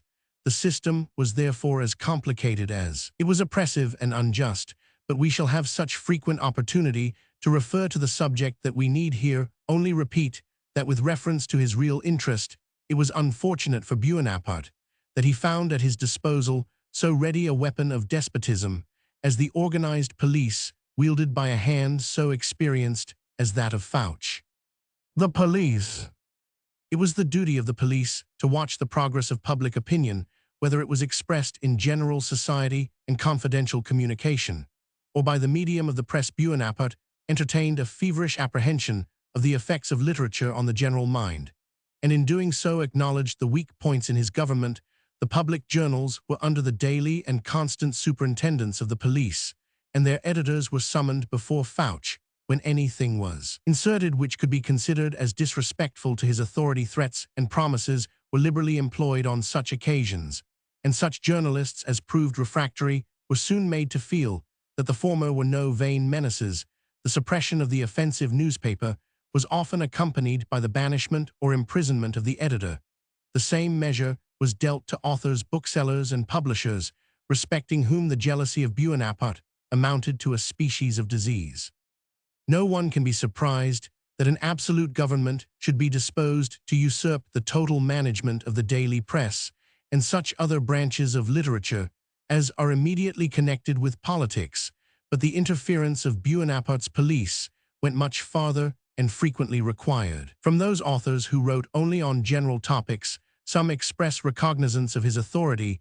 The ancient Christians would not attend the theater, because it was necessary that previous to enjoying the beauties of the scene, they should sacrifice some grains of incense to the false deity. Supposed to preside over the place in like manner, men of generous minds in France were often obliged to suppress works on subjects the most alien to politics, because they could not easily obtain a road to the public unless they consented to recognize the right of the individual who had usurped the supreme authority and extinguished the liberties of his country. The circumstances which subjected Madame de Staël to a long persecution by the police of Bonaparte may be quoted as originating in this busy desire of connecting his government with the publications of all persons of genius. We have been already led to notice that there existed no cordiality betwixt Bonaparte and the gifted daughter of Necker. Their characters were far from suited to each other. She had manifestly regarded the first consul as a subject of close and curious observation, and Bonaparte loved not that anyone should make him the subject of minute scrutiny. Madame de Staël was the center also of a distinguished circle of society in France, several of whom were engaged to support the cause of liberty, and the resolution of a few members of the tribunate to make some efforts to check the advance of Bonaparte too. Arbitrary power was supposed to be taken in her saloon, and under her encouragement for this, she was only banished from Paris.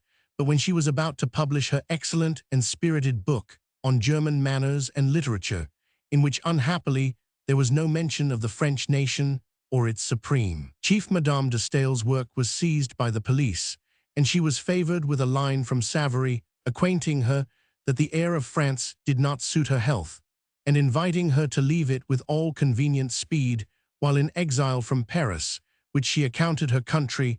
The worthy prefect of Geneva suggested a mode by which she might regain favor. An ode on the birth of the King of Rome was recommended as the means of conciliation. Madame de Staël answered she should limit herself to wishing him a good nurse, and became exposed to new rigors, even extending to the friends who ventured to visit her. In her exile, so general was the French influence all over Europe that to shelter herself from the persecutions by which she was everywhere followed, she was at length obliged to escape to England by the remote way of Russia. Chenier, author of the Hymn of the Marseillois, though formerly the panegyrist of General Bonaparte, became with other literary persons who did not bend low enough to his new dignity objects of persecution. To the first consul, the childish pertinacity with which Napoleon followed up such unreasonable piques belongs indeed chiefly to the history of the emperor, but it showed its blossoms earlier. The power of indulging such petty passions goes in a great measure to foster and encourage their progress, and in the case of Bonaparte, this power, great in itself, was increased by the dangerous facilities which the police offered for gratifying the spleen or the revenge of the offended sovereign. The Concordat, another support of a very different kind, and grounded on the most opposite principles, was afforded to the rising power of Napoleon through the re-establishment of religion in France by his treaty with the Pope, called the Concordat. Two great steps had been taken towards this important point by the edict opening the churches and renewing the exercise of the Christian religion, and by the restoration of the Pope to his temporal dominions after the Battle of Marengo. The further objects to be attained were the sanction of the first consul's government by the pontiff on the one hand, and on the other, the re-establishment of the rights of the Church in France, so far as should be found consistent with the new order of things. This important treaty was managed by Joseph Bonaparte, who with 3 colleagues held conferences for that purpose with the plenipotentiaries of the Pope. The ratifications were exchanged on the 18th of September 1801, and when they were published, it was singular to behold how submissively the once proud see of Rome lay prostrated before the power of Bonaparte, and how absolutely he must have dictated all the terms of the treaty, every article innovated on some of those rights and claims which the Church of Rome had for ages asserted as the unalienable privileges of her infallible head. Roman 1. It was provided that the Catholic religion should be freely exercised in France, acknowledged as the national faith, and its service openly practiced subject to such regulations of police as the French government should judge necessary. Roman 2. The Pope, in concert with the French government, was to make a new division of dioceses and to require of the existing bishops even the resignation of their sees, should that be found necessary, to complete the new arrangement. Roman 3. The sees which should become vacant by such resignation or by deprivation in case a voluntary abdication was refused, as also all future vacancies were to be filled up by the Pope on nominations proceeding from the French government. Roman 4. The new bishops were to take an oath of fidelity to the government and to observe a ritual in which there were to be especial forms of prayer for the consuls. Roman 5. The church livings were to undergo a new division, and the bishops were to nominate to them but only such persons as should be approved by the government. Roman 6. The government was to make suitable provision for the national clergy, while the Pope expressly renounced all right competent to him and his successors to challenge or dispute the sales of church property which had been made since the Revolution. Such was the celebrated compact by which Pius Roman 7 surrendered to a soldier whose name was 5 or 6 years before unheard of in Europe those high claims to supremacy in spiritual affairs which his predecessors had maintained for so many ages against the whole potentates of Europe. A Puritan might have said of the power seated on the 7 hills, Babylon is fallen, it is fallen. That great city. The more rigid Catholics were of the same opinion. The Concordat, they alleged, showed rather the abasement of the Roman hierarchy than the erection of the Gallic Church.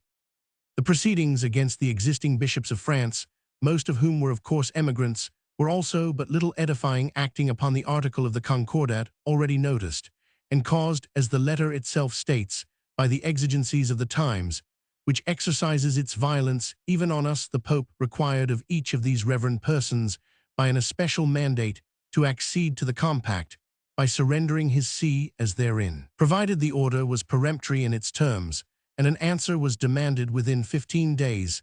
The purpose of this haste was to prevent consultation or combination, and to place before each bishop individually the choice of compliance, thereby gaining a right to be provided for in the new hierarchy, or of refusal, in which case the Pope would be obliged to declare the see vacant in conformity to his engagement with Bonaparte.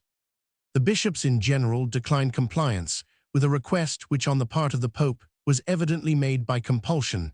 They offered to lay their resignation at His Holiness' feet so soon as they should be assured that there was regular canonical provision made for filling up their sees, but they declined by any voluntary act of theirs to give countenance to the surrender of the rights of the Church implied in the Concordat, and preferred exile and poverty to any provision which they might obtain by consenting to compromise the privileges of the hierarchy.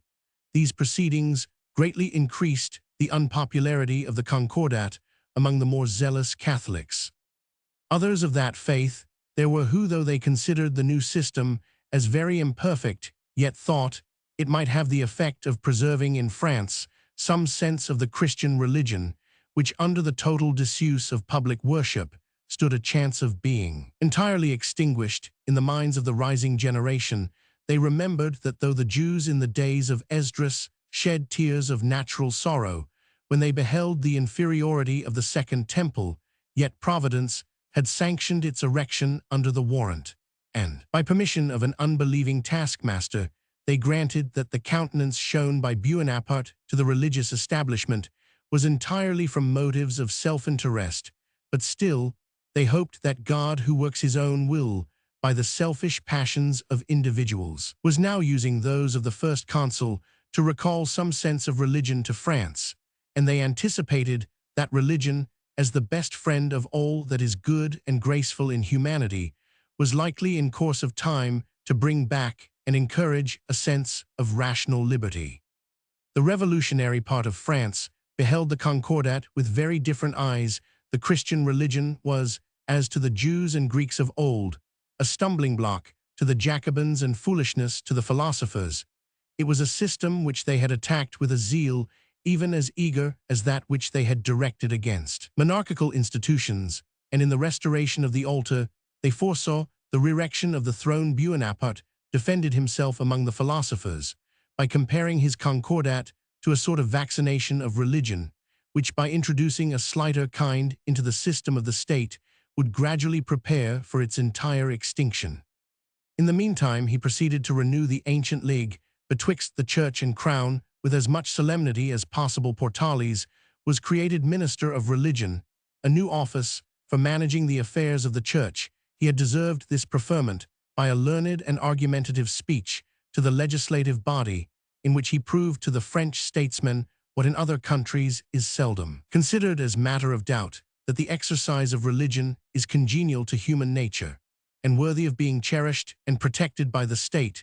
The Concordat was inaugurated at Notre Dame April 1802 with the utmost magnificence. Bonaparte attended in person with all the badges and pomp of royalty, and in the style resembling as nearly as possible that of the former kings of France. The Archbishop of Aix was appointed to preach upon the occasion, being the very individual prelate who had delivered the sermon upon the coronation of Louis Roman XVI. Some address, it was said, was employed to procure the attendance of the old Republican generals. They were invited by Berthier to breakfast, and thence carried to the first consul's levee, after which it became impossible for them to decline attending him to the church of Notre Dame. As he returned from the ceremony surrounded by these military functionaries, Bonaparte remarked with complacency that the former order of things was fast returning. One of his generals boldly answered, "Yes, all returns excepting the 2 millions of Frenchmen who have died to procure the proscription of the very system now in the act of being restored."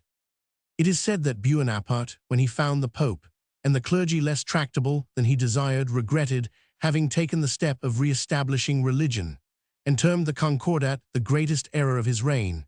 But such observations could only escape him in a moment of pique or provocation. He well knew the advantage which a government must derive from a national church, which recognizes them in its ritual, and at St. Helena he himself at once acknowledged the advantage of his compact with the Pope as a measure of state, and his indifference to it in a religious point of view.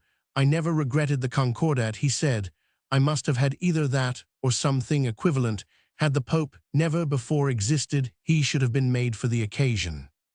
The first consul took care accordingly to make his full advantage of the Concordat by introducing his own name as much as possible into the catechism of the church, which in other respects was that drawn up by Bossuet to honor Napoleon. The catechumen was taught was the same as to honor and serve God himself. To oppose his will was to incur the penalty of eternal damnation. In civil affairs, Bonaparte equally exerted his talents in connecting the safety and interests of the nation with his own aggrandizement. He had already laughed at the idea of a free constitution. The only free constitution necessary, he said, or useful, was a good civil code, not considering or choosing to have it considered that the best system of laws, when held by no better guarantee than the pleasure of an arbitrary prince and his council of state, is as insecure as the situation of a pearl suspended by a single hair. Let us do justice to Napoleon, however, by acknowledging that he encountered with manly firmness the gigantic labor of forming a code of institutions which supplying the immense variety of provincial laws that existed in the different departments of France, and suppressing the partial and temporary regulations made in the various political crises of the Revolution, were designed to be the basis of a uniform national system. For this purpose, an order of the consuls convoked Messrs. Portalis Tranchit, Bigot de Préamnu and Mailville jurisconsults of the highest character, and associated them with the Minister of Justice Cambyses in the task of adjusting and reporting a plan for a general system of jurisprudence. The progress and termination of this great work will be hereafter noticed. The chief consul himself took an active part in the deliberations. An ordinance eminently well qualified to heal the civil wounds of France next manifested the talents of Bonaparte, and as men hoped his moderation, this was the general amnesty granted to the emigrants. A decree of the Senate 26 April 1802 permitted the return of these unfortunate persons to France, providing they did so, and took the oath of fidelity to government within a certain period. There were, however, 5 classes of exceptions containing such as seemed too deeply and strongly pledged to the House of Bourbon ever to reconcile themselves to the government of Bonaparte. Such were first those who had been chiefs of bodies of armed royalists, who had held rank in the armies of the Allies 3d, who had belonged to the household of the princes of the blood 4th, who had been agents or encouragers of foreign or domestic war 5th, the generals and admirals, together with the representatives of the people who had been guilty of treason against the Republic, together with the prelates who declined to resign their sees in terms of the Concordat. It was at the same time declared that not more than 500 in all should be accepted from the amnesty. Bonaparte truly judged that the mass of emigrants thus winnowed and purified from all who had been leaders exhausted in fortune and wearied out by exile would in general be grateful for permission to return to France, and passive, nay contented and attached subjects of his dominion, and the event in a great measure, if not fully justified his expectations. Such part of their property as had not been sold was directed to be restored to them, but they were subjected to the special superintendence of the police for the space of 10 years after their return. Public education.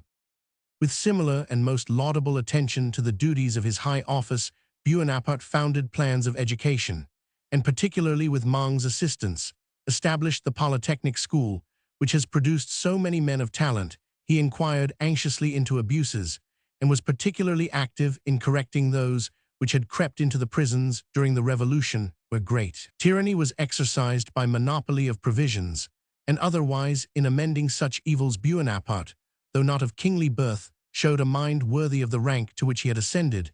It is only to be regretted that in what interfered with his personal wishes or interest, he uniformly failed to manifest the sound and correct views which on abstract questions he could form so clearly. Other schemes of a public character were held out as occupying the attention of the chief consul, like Augustus, whose situation his own in some measure resembled Napoleon, endeavored by the magnificence of his projects for the improvement of the state to withdraw attention from his inroads upon public freedom. The inland navigation of Languedoc was to be completed, and a canal joining the river Yonne to the Seine was to connect the south part of the Republic so completely with the north as to establish a communication by water between Marseille and Amsterdam. Bridges were also to be built, roads to be laid out, and improved museums founded in the principal towns of France, and many other public labors undertaken on a scale which should put to shame even the boasted days of Louis Roman XIV. Bonaparte knew the French nation well, and was aware that he should best reconcile them to his government by indulging his own genius for bold and magnificent undertakings, whether of a military or a civil character. But although these splendid proposals filled the public ear and flattered the national pride of France, commerce continued to languish under the effects of a constant blockade. Provisions became dear, and discontent against the consulate began to gain ground over the favorable sentiments which had hailed its commencement. The effectual cure for these heartburnings was only to be found in a general peace, and a variety of circumstances, some of them of a character very unpleasing to the first consul, seemed gradually preparing for this desirable event. Chapter Roman 22. Return to the external relations of France. Her universal ascendancy. Napoleon's advances to the Emperor Paul plan of destroying the British power in India. Right of search at sea. Death of Paul, its effects on Bonaparte. Affairs of Egypt. Assassination of Kleber Menu, appointed to succeed him. British Army lands in Egypt. Battle and victory of Alexandria. Death of Sir Ralph Abercrombie. General Hutchinson succeeds him. The French General Belliard capitulates. As does Menu. War in Egypt brought to a victorious conclusion. The Emperor Paul. Having thus given a glance at the internal affairs of France during the commencement of Bonaparte's domination, we return to her external relations, which since the Peace of Luneville had assumed the appearance of universal ascendancy. So much had the current of human affairs been altered by the talents and fortunes of one man.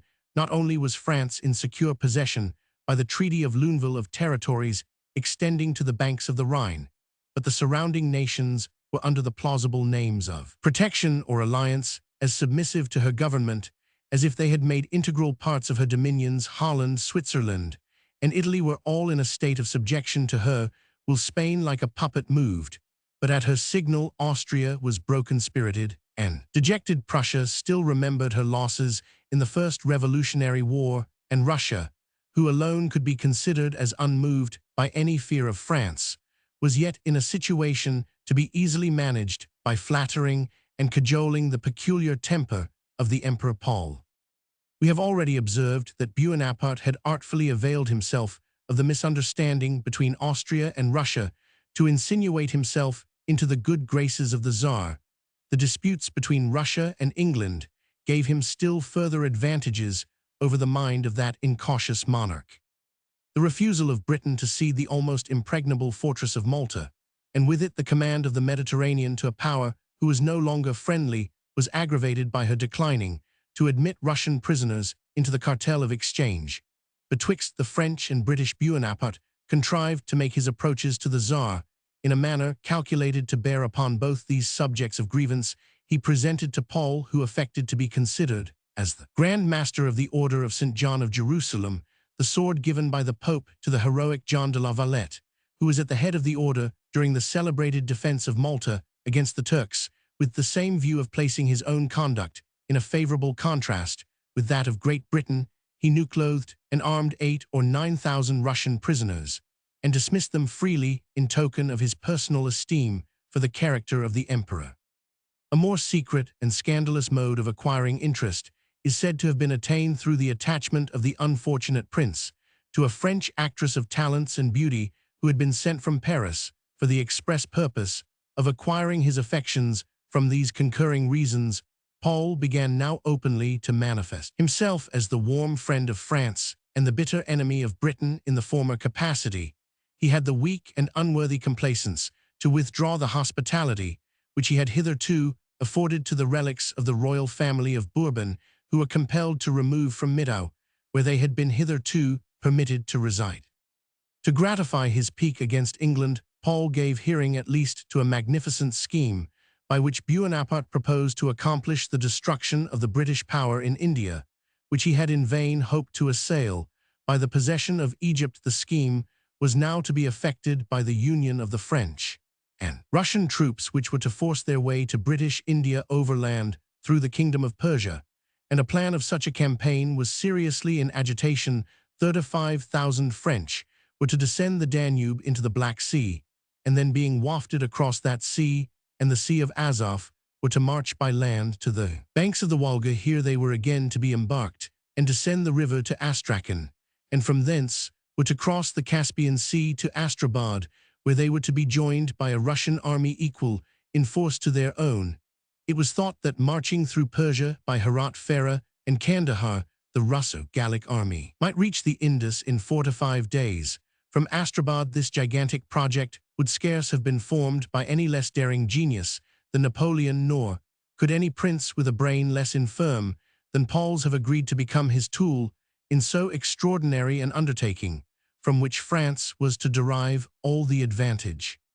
A nearer mode of injuring the interests of England than this overland march to India was in the power of the Emperor of Russia, a controversy being independence betwixt England and the northern courts afforded the pretext for throwing his weight into the scale against her at this dangerous crisis.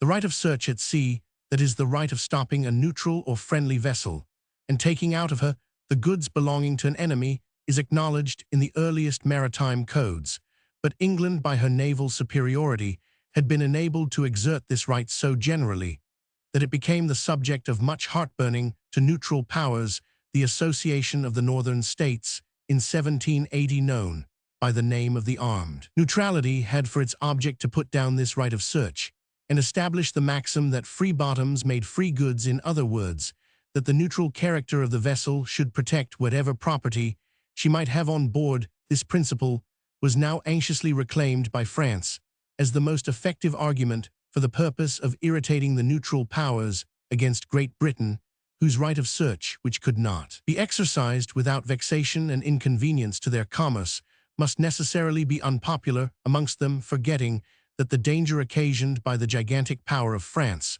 was infinitely greater than any which could arise from the maritime claims of England. The northern courts became again united on the subject of what they termed the freedom of the seas. Indeed, the Emperor Paul, even before the offense arising out of his disappointment respecting Malta, had proceeded so far as to sequestrate all British property in his dominions in resentment of her exercising the right of search. But upon the fresh provocation which he conceived himself to have received, the emperor became outrageous, and took the most violent measures for seizing the persons and property of the English that ever were practiced by an angry and unreasonable despot. Prussia, more intent on her own immediate aggrandizement than mindful of the welfare of Europe in general, took advantage of the universal ill will against England to seize upon the king's continental dominions of Hanover with peculiar breach of public faith, as she herself had guaranteed the neutrality of that country. Death of the Emperor Paul. The consequences with regard to the northern powers are well known. The promptitude of the administration sent a strong fleet to the Baltic, and the well-contested Battle of Copenhagen detached Denmark from the Northern Confederacy. Sweden had joined it unwillingly, and Russia altered her course of policy in consequence of the death of Paul. That unhappy prince had surmounted the patience of his subjects and fell a victim to one of those conspiracies which in arbitrary monarchies, especially such as partake of the Oriental character, supply all the checks of a moderate and free constitution, where the prerogative of the crown is limited by laws. In these altered circumstances, the cause of dispute was easily removed by the right of search being subjected to equitable regulations and modifications. Bonaparte received the news of Paul's death with much more emotion than he was usually apt to testify. It is said that for the first time in his life, a passionate exclamation of "Mon Dieu" escaped him in a tone of sorrow and surprise. With Paul's immense power and his disposition to place it at the disposal of France, the first consul doubtless reckoned upon the accomplishment of many important plans which his death disconcerted. It was natural also that Napoleon should be moved by the sudden and violent end of a prince who had manifested so much admiration of his person and his qualities. He is said to have dwelt so long on the strangeness of the incident that Fouché was obliged to remind him that it was a mode of changing a chief magistrate or a course of administration which was common to the empire in which it took place.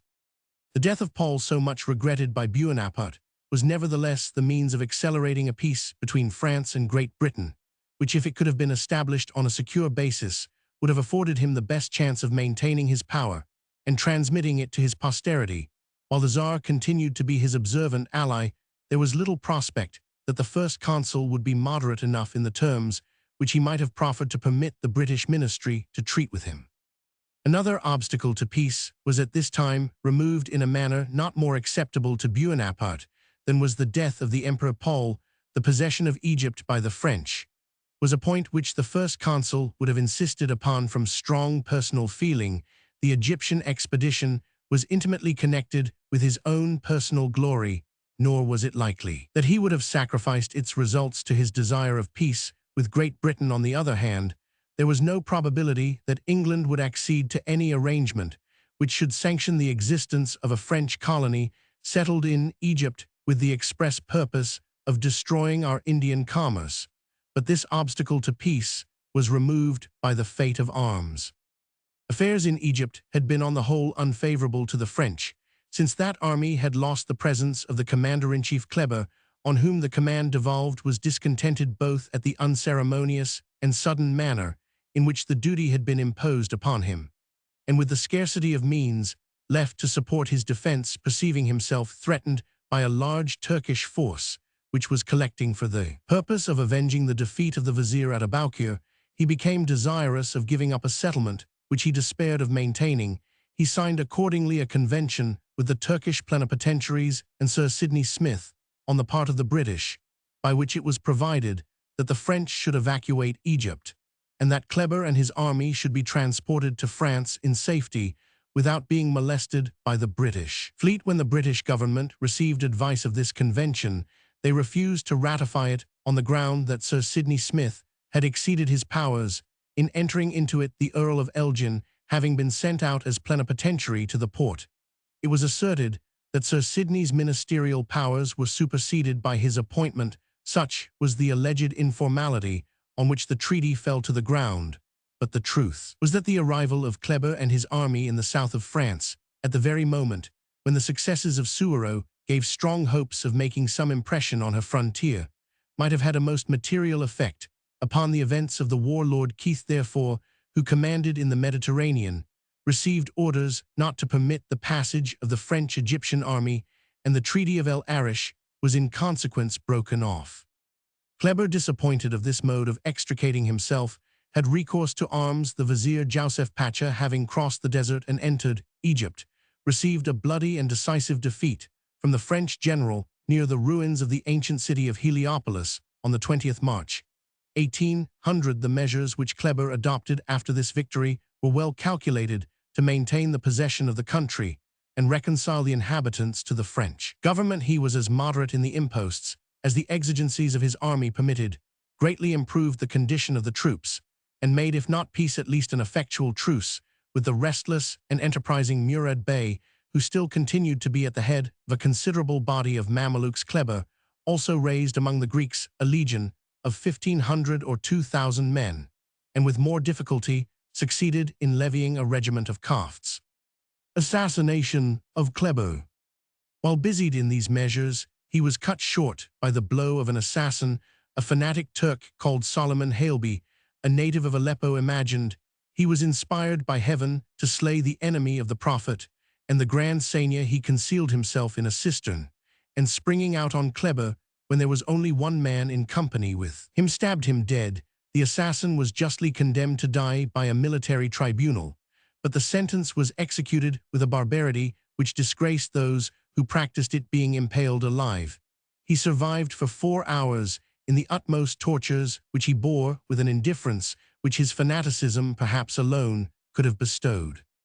The Baron Menu, on whom the command now devolved, was an inferior person to Kleber. He had made some figure amongst the nobles who followed the revolutionary cause in the Constituent Assembly, and was the same general whose want of decision at the affair of the sections had led to the employment of Bonaparte in his room, and to the first rise consequently of the fortunes which had since swelled so high. Menu altered for the worse several of the regulations of Kleber, and carrying into literal execution what Bonaparte had only written and spoken of, he became an actual Mohammedan, married a native Turkish woman, and assumed the name of Abdallah Menu.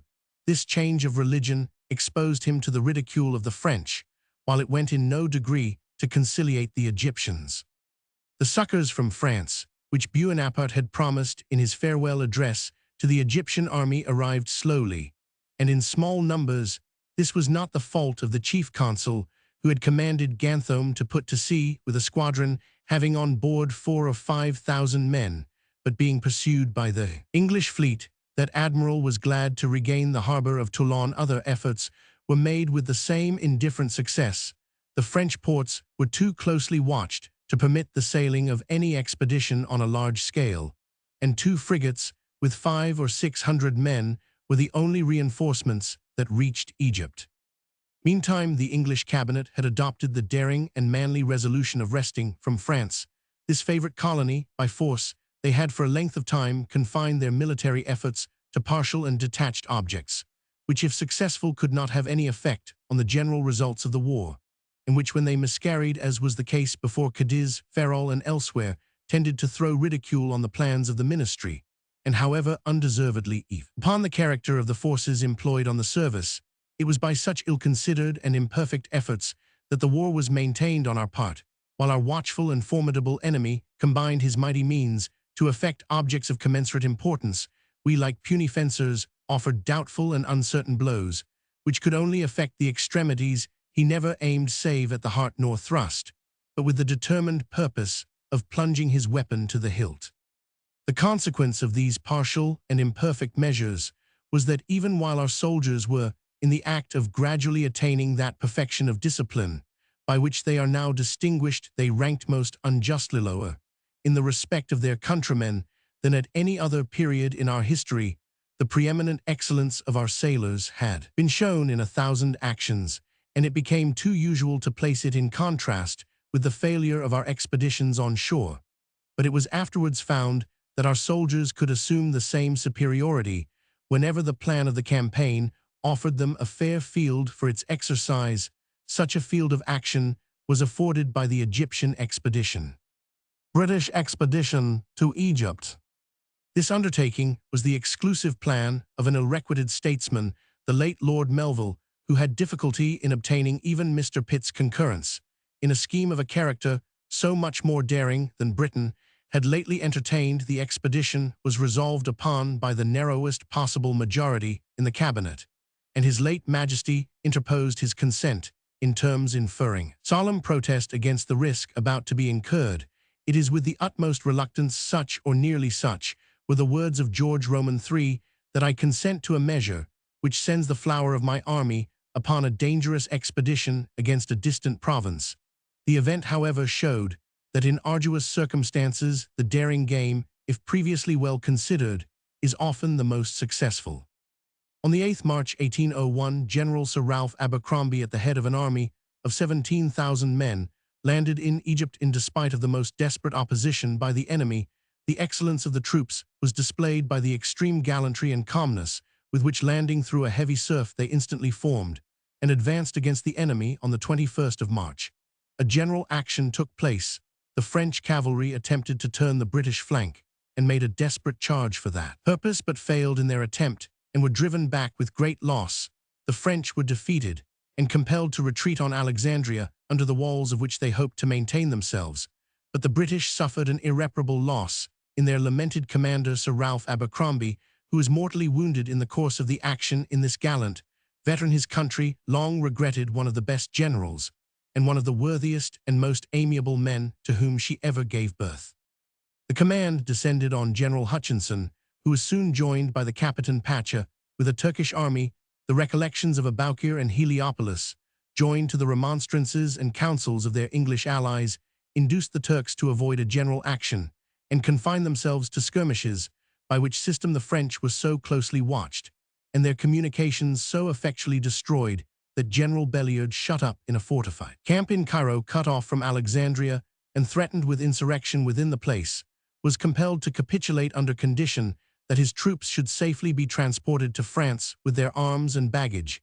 This was on the 28th of June, and the convention had scarce been signed, when the English army was reinforced in a manner which showed the bold and successful combination of measures under which the expedition had been undertaken. An army of 7,000 men, of whom 2,000 were sepoys or native Indian troops, were disembarked at Qasr on the Red Sea and detached from the Indian settlements, now came to support the European part of the English invasion. The Egyptians saw with the extremity of wonder native troops, many of them Moslema, who worshipped in the mosques and observed the ritual enjoined by the Prophet, perfectly accomplished in the European discipline. The lower class were inclined to think that this singular reinforcement had been sent to them in consequence of Mohammed's direct and miraculous interposition. Only their being commanded by English officers did not favor this theory. In consequence of these reinforcements and his own confined situation under the walls of Alexandria, Menu saw himself constrained to enter into a convention for surrendering up the province of Egypt. He was admitted to the same terms of composition which had been granted to Belliard, and thus the war in that quarter was on the part of Great Britain triumphantly concluded. The conquest of this disputed kingdom excited a strong sensation both in France and Britain, but the news of the contest, being finally closed by Mena's submission, are believed to have reached the former country some time before the English received them. Bonaparte, on learning the tidings, is reported to have said, "Well, there remains now no alternative but to make the descent on Britain," but it seems to have occurred to him presently afterwards that the loss of this disputed province might, instead of being an argument for carrying the war to extremity, be considered as the removal of an obstacle to a treaty of peace. Chapter Roman 23, Preparations for the Invasion of Britain. Nelson, put in command of the sea attack of the Boulogne flotilla. Pitt leaves the ministry succeeded by Mr. Addington. Negotiations for peace. Just punishment of England, in regard to the conquered settlements of the enemy, forced to restore them all save Ceylon and Trinidad. Malta is placed under the guarantee of a neutral power. Preliminaries of peace. Signed. Joy of the English populace and doubts of the better classes. Treaty of Amiens signed. The ambitious projects of Napoleon nevertheless proceed without interruption. Extension of his power in Italy. He is appointed consul for life, with the power of naming his successor. His situation at this period, as the words of the first consul appeared to intimate, preparations were resumed on the French coast for the invasion of Great Britain. Boulogne, and every harbor along the coast was crowded with flat-bottomed boats, and the shores covered with camps of the men designed apparently to fill them. We need not at present dwell on the preparations for attack or those which the English adopted in defense, as we shall have occasion to notice both when Bonaparte for the last time threatened England with the same measure. It is enough to say that on the present occasion the menaces of France had their usual effect in awakening the spirit of Britain. The most extensive arrangements were made for the reception of the invaders should they chance to land, and in the meanwhile our natural barrier was not neglected. The naval preparations were very great, and what gave yet more confidence than the number of vessels and guns, Nelson was put into command of the sea from Orfordness to Beakyhead under his management. It soon became the question not whether the French flotilla was to invade the British shores, but whether it was to remain in safety in the French harbors. Boulogne was bombarded, and some of the small craft and gunboats destroyed, English admiral generously sparing the town, and not satisfied with this partial success, Nelson prepared to attack them with the boats of the squadron. The French resorted to the most unusual and formidable preparations for defense. Their flotilla was moored close to the shore in the mouth of Boulogne harbor, the vessels secured to each other by chains, and filled with soldiers. The British attack in some degree failed, owing to the several divisions of boats missing each other in the dark. Some French vessels were taken, but they could not be brought off, and the French chose to consider this result as a victory on their part, of consequence enough to balance the loss at Abdication. Though it amounted at best to ascertaining that although their vessels could not keep the sea, they might, in some comparative degree of safety, lie under close cover of their own batteries. Meantime, the changes which had taken place in the British administration were preparing public expectation for that peace which all the world now longed for. Pitt leaves the ministry. Mr. Pitt, as is well known, left the ministry Feb 1801 and was succeeded in the office of First Minister of State by Mr. Addington, now Lord Sidmouth. The change was justly considered as friendly to pacific measures, for in France, especially, the gold of Pitt had been by habit associated with all that was prejudicial to their country. The very massacres of Paris, nay, the return of Bonaparte from Egypt, were imputed to the intrigues of the English minister. He was the scapegoat on whom were charged, as the ultimate cause, all the follies, crimes, and misfortunes of the Revolution. A great part of his own countrymen, as well as of the French, entertained a doubt of the possibility of concluding a peace under Mr. Pitt's auspices, while those who were most anti-Gallican in their opinions had little wish to see his lofty spirit stoop to the task of arranging conditions of treaty on terms so different from what his hopes had once dictated. The worth, temper, and talents of his successor seemed to qualify him to enter into a negotiation to which the greater part of the nation was now inclined, were it but for the sake of experiment. Treaty of Amiens. Bonaparte himself was at this time disposed to peace. It was necessary to France, and no less necessary to him, since he otherwise must remain pledged to undertake the hazardous alternative of invasion, in which chances stood incalculably against his success, while a failure might have in its consequences inferred the total ruin of his power. All parties were therefore in a great degree inclined to treat with sincerity, and Bonaparte was with little difficulty brought to consent to the evacuation of Egypt, there being every reason to believe that he was already possessed of the news of the convention with Menou. At any rate, the French cause in Egypt had been almost desperate ever since the Battle of Alexandria, and the first consul was conscious that in this sacrifice he only resigned that which there was little chance of his being able to keep. It was also stipulated that the French should evacuate Rome and Naples, a condition of little consequence, as they were always able to reoccupy these countries when their interest required it. The Dutch colony of the Cape of Good Hope was to be restored to the Batavian Republic and declared a free port.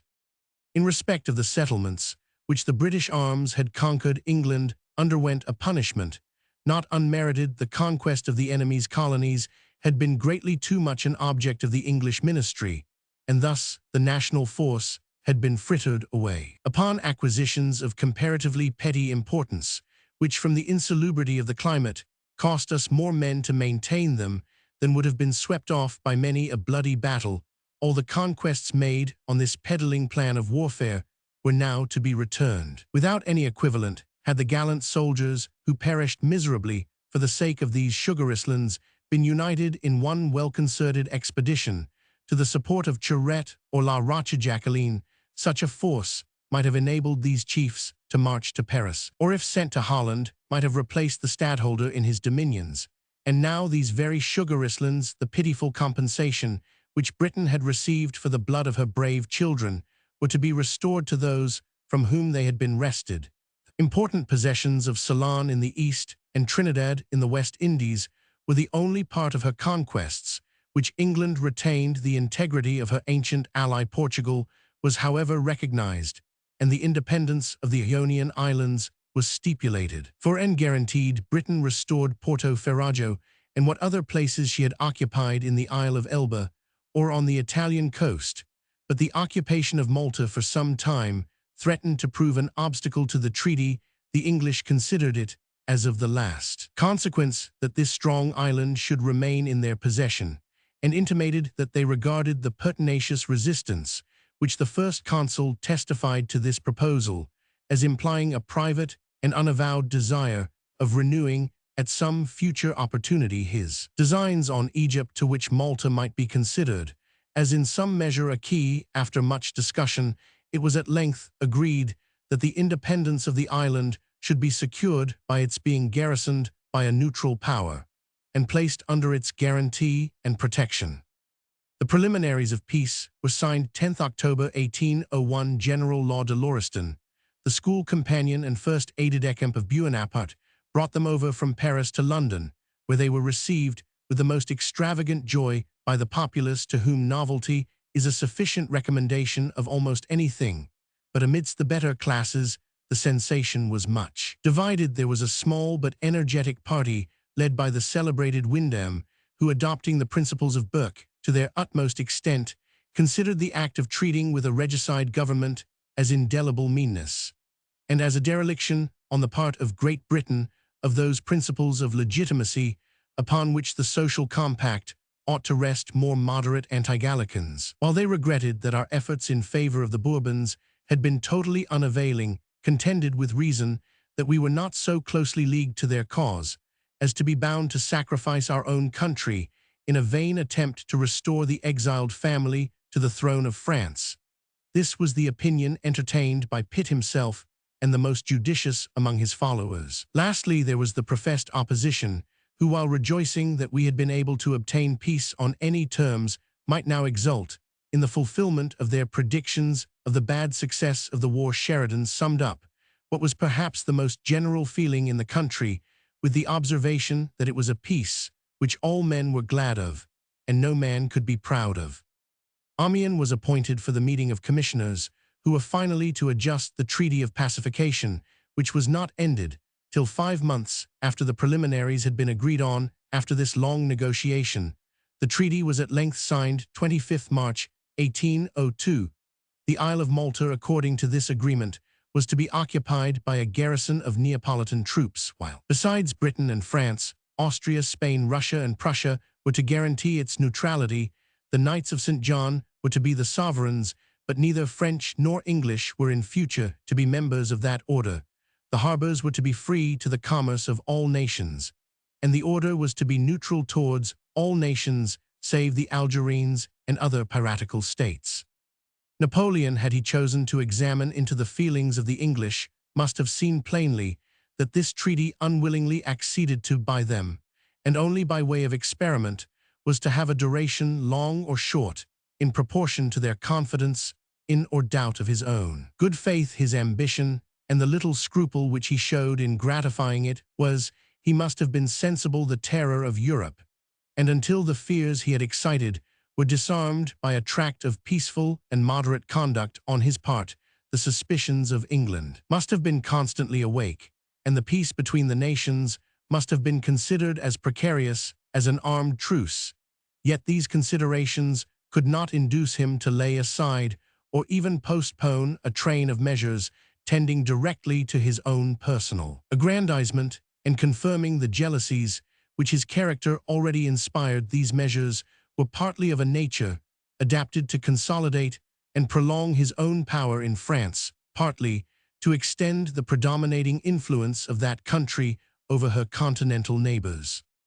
By the Treaty of Luneville and by that of Tolentino, the independent existence of the Cisalpine and Helvetian republics had been expressly stipulated, but this independence, according to Bonaparte's explanation of the word, did not exclude their being reduced to mere satellites who depended on and whose motions were to be regulated by France, and by himself, the chief governor of France and all her dependencies.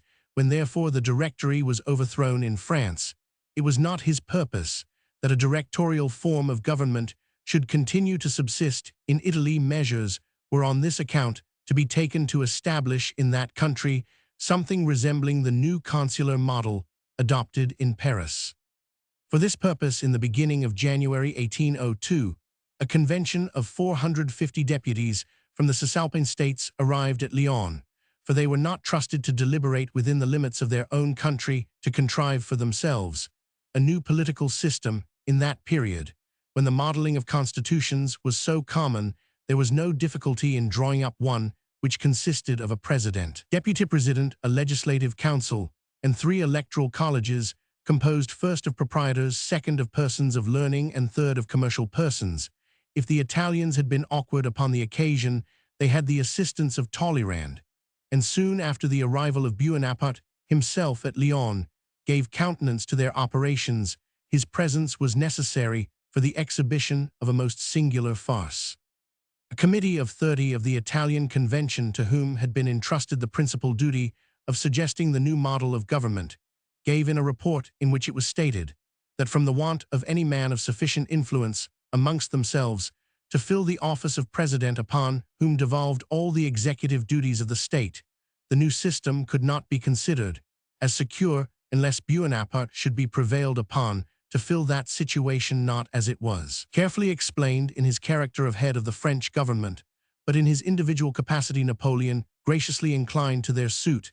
He informed them that he concurred in the modest opinion they had formed that their republic did not at present possess an individual sufficiently gifted with talents and impartiality to take charge of their affairs, which he should therefore retain under his own chief management, while circumstances required him to do so. Projects of ambition. Consul for life. Having thus established his power in Italy as firmly as in France, Bonaparte proceeded to take measures for extending his dominions in the former country and elsewhere. By a treaty with Spain now made public, it appeared that the Duchy of Parma was to devolve on France together with the island of Elba. Upon the death of the present Ducian event, at no distant date, to be expected, the Spanish part of the province of Louisiana in North America was to be ceded to France by the same treaty. Portugal, too, though the integrity of her dominions had been guaranteed by the preliminaries of the peace with England, had been induced by a treaty kept studiously private from the British court to cede her province of Guiana to France. These stipulations served to show that there was no quarter of the world in which France and her present ruler did not entertain views of aggrandizement, and that questions of national faith would not be considered too curiously when they interfered with their purpose. While Europe was stunned and astonished at the spirit of conquest and accumulation manifested by this insatiable conqueror, France was made aware that he was equally desirous to consolidate and to prolong his power as to extend it over near and distant regions. He was all and more than all that sovereign had ever been, but he still wanted the title, and the permanence which royalty requires to attain these was no difficult matter when the first consul was the prime mover of each act, whether in the Senate or tribunate, nor was he long of discovering proper agents eager to gratify his wishes. Chabot de l'Allier took the lead in the race of adulation arising in the tribunate. He pronounced a long eulogium on Bonaparte, enhancing the gratitude due to the hero, by whom France had been preserved and restored to victory. He therefore proposed that the tribunate should transmit to the conservative Senate a resolution requesting the Senate to consider the manner of bestowing on Napoleon Bonaparte a splendid mark of the national gratitude. There was no misunderstanding this hint. The motion was unanimously adopted and transmitted to the Convention, to the Senate, to the legislative body, and to the consuls. The Senate conceived they should best meet the demand now made upon them by electing Napoleon first consul for a second space of 10 years to commence when the date of the original period for which he was named by the Constitution should expire. The proposition of the Senate being reduced into the form of a decree was intimated to Bonaparte, but fell short of his wishes, as it assigned to him, however distant, it was a period at which he must be removed from authority.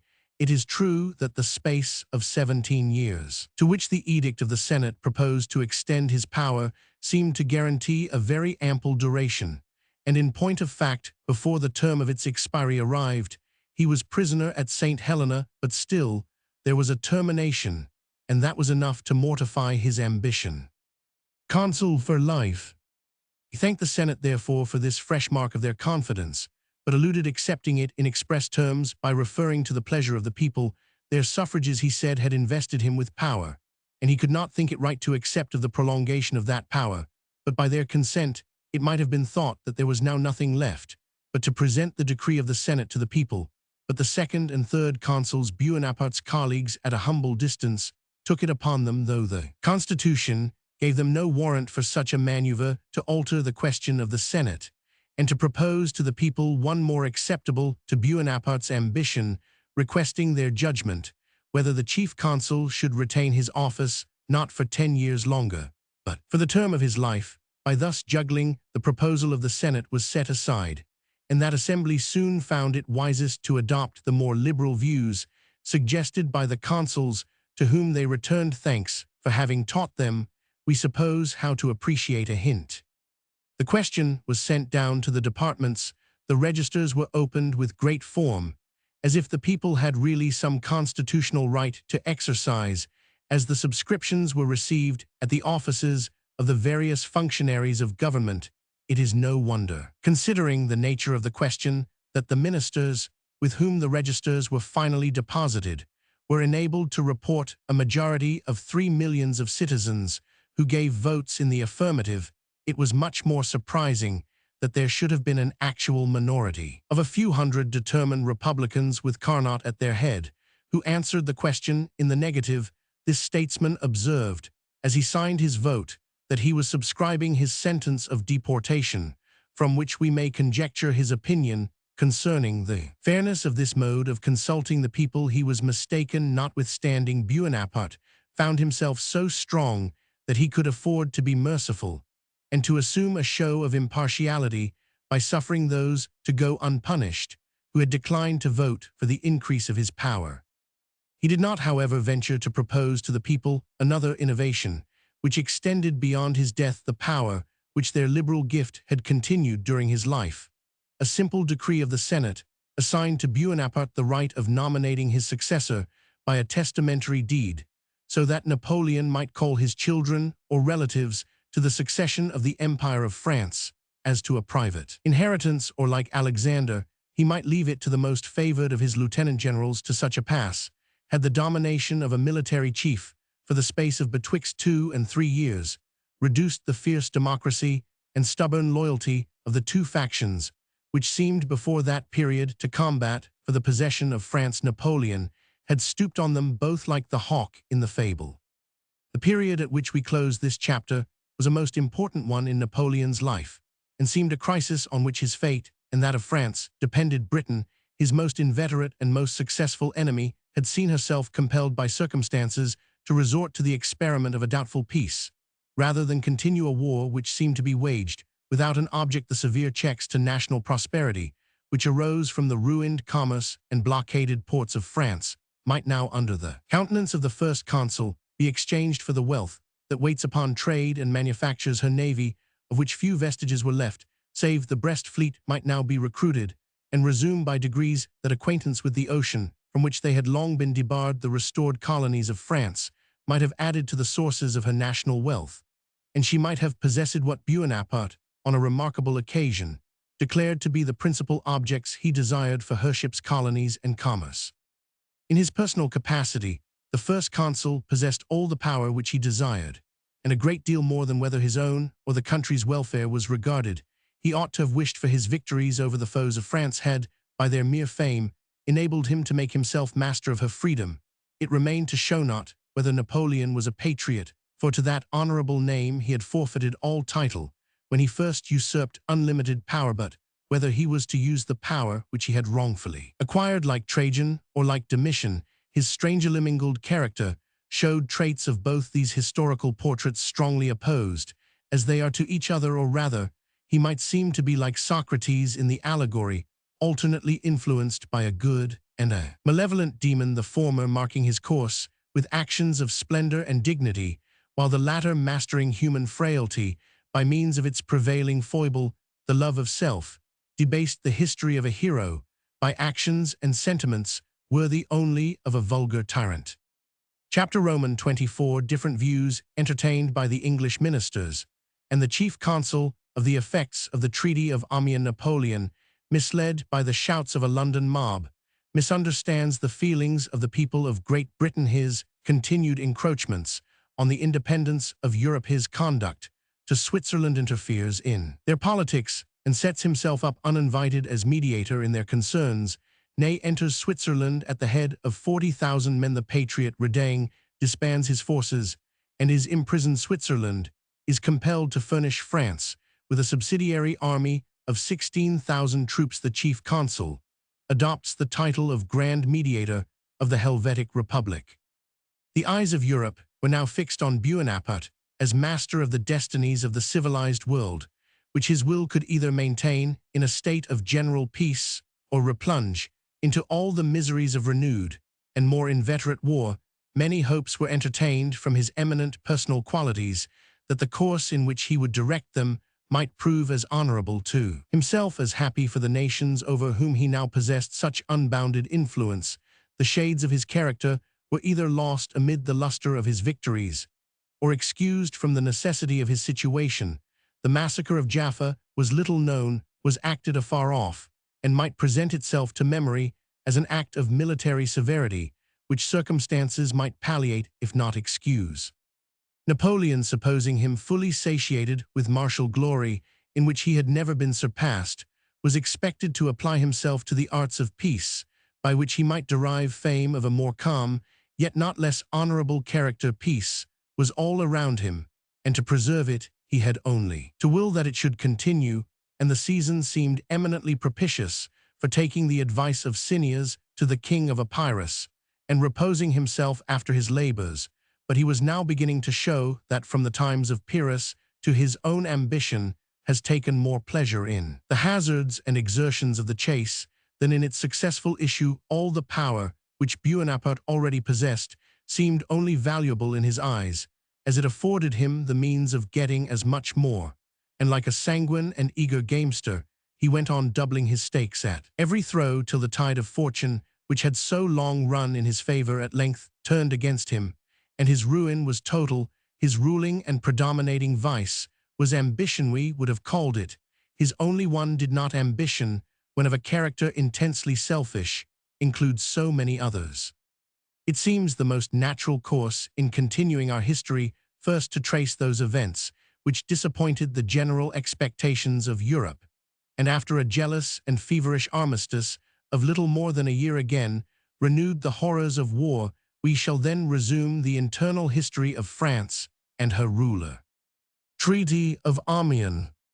Although the two contracting powers had been able to agree upon the special articles of the Peace of Amiens, they possessed extremely different ideas concerning the nature of a state of pacification in general, and the relations which it establishes between two independent states. The English minister, a man of the highest personal worth and probity, entertained no doubt that peace was to have its usual effect of restoring all the ordinary amicable intercourse betwixt France and England, and that in matters concerning their mutual allies and the state of the European Republic in general, the latter country unsheathing the sword had retained the right of friendly counsel and remonstrance. Mr. Addington could not hope to restore the balance of Europe, for which so much blood had been spilled in the 18th century. The scales and beams of that balance were broken into fragments and lay under the feet of Bonaparte, but Britain did not lie prostrate. She still grasped in her hand the trident of the ocean, and had by no event in the late contest been reduced to surrender the right of remonstrating against violence and injustice, and of protecting the feeble as far as circumstances would still permit. But Bonaparte's idea of the effects of the Treaty of Amiens was very different. It was, according to his estimation, a treaty containing everything that Britain was entitled to expect on the part of herself and her allies, and the accepting of which excluded her from all farther right of interference in the affairs of Europe. It was like a bounding charter, which restricts the right of the person to whom it is granted to the precise limits therein described, and precludes the possibility of his making either claim or acquisition beyond them. All Europe, then, was to be at the disposal of France and states, created, dissolved, changed, and rechanged at her pleasure, unless England could lay her finger on the line in the Treaty of Amiens, which prohibited the proposed measure. England, said the Moniteur in an official tone, shall have the Treaty of Amiens, the whole Treaty of Amiens, and nothing but the Treaty of Amiens. In this manner, the treaty was, so far as England was concerned, understood to decide, and that in favor of France all questions which could possibly arise in the course of future time between the two countries, while in ordinary candor and in common sense it could be only considered as settling the causes of animosity between the parties as they existed at the date of the pacification. The insular situation of England was absurdly alleged as a reason why she should not interfere in continental politics, as if the relations of states to each other were not the same whether divided by an ocean or a line of mountains. The very circumstance had been founded upon eloquently and justly by one of her own poets for claiming for Britain the office of an umpire, because less liable to be agitated by the near vicinity of continental war, and more likely to decide with impartiality concerning contending claims in which she herself could have little interest. It was used by France in the sense of another poet, and made a reason for thrusting England out of the European world, and allowing her no vote in its most important concerns. To such humiliation it was impossible for Britain to submit. It rendered the Treaty of Amiens, thus interpreted the counterpart of the terms which the Cyclops granted to Ulysses, that he should be the last devoured if Britain were compelled to remain with fettered hands and padlocked lips, a helpless and inactive witness, while France completed the subjection of the continent. What other doom could she expect than to be finally subdued? It will be seen afterwards that disputes arose concerning the execution of the treaty. These, it is possible, might have been accommodated, had not the general interpretation placed by the first consul on the whole transaction been inconsistent with the honor, safety, and independence of Great Britain.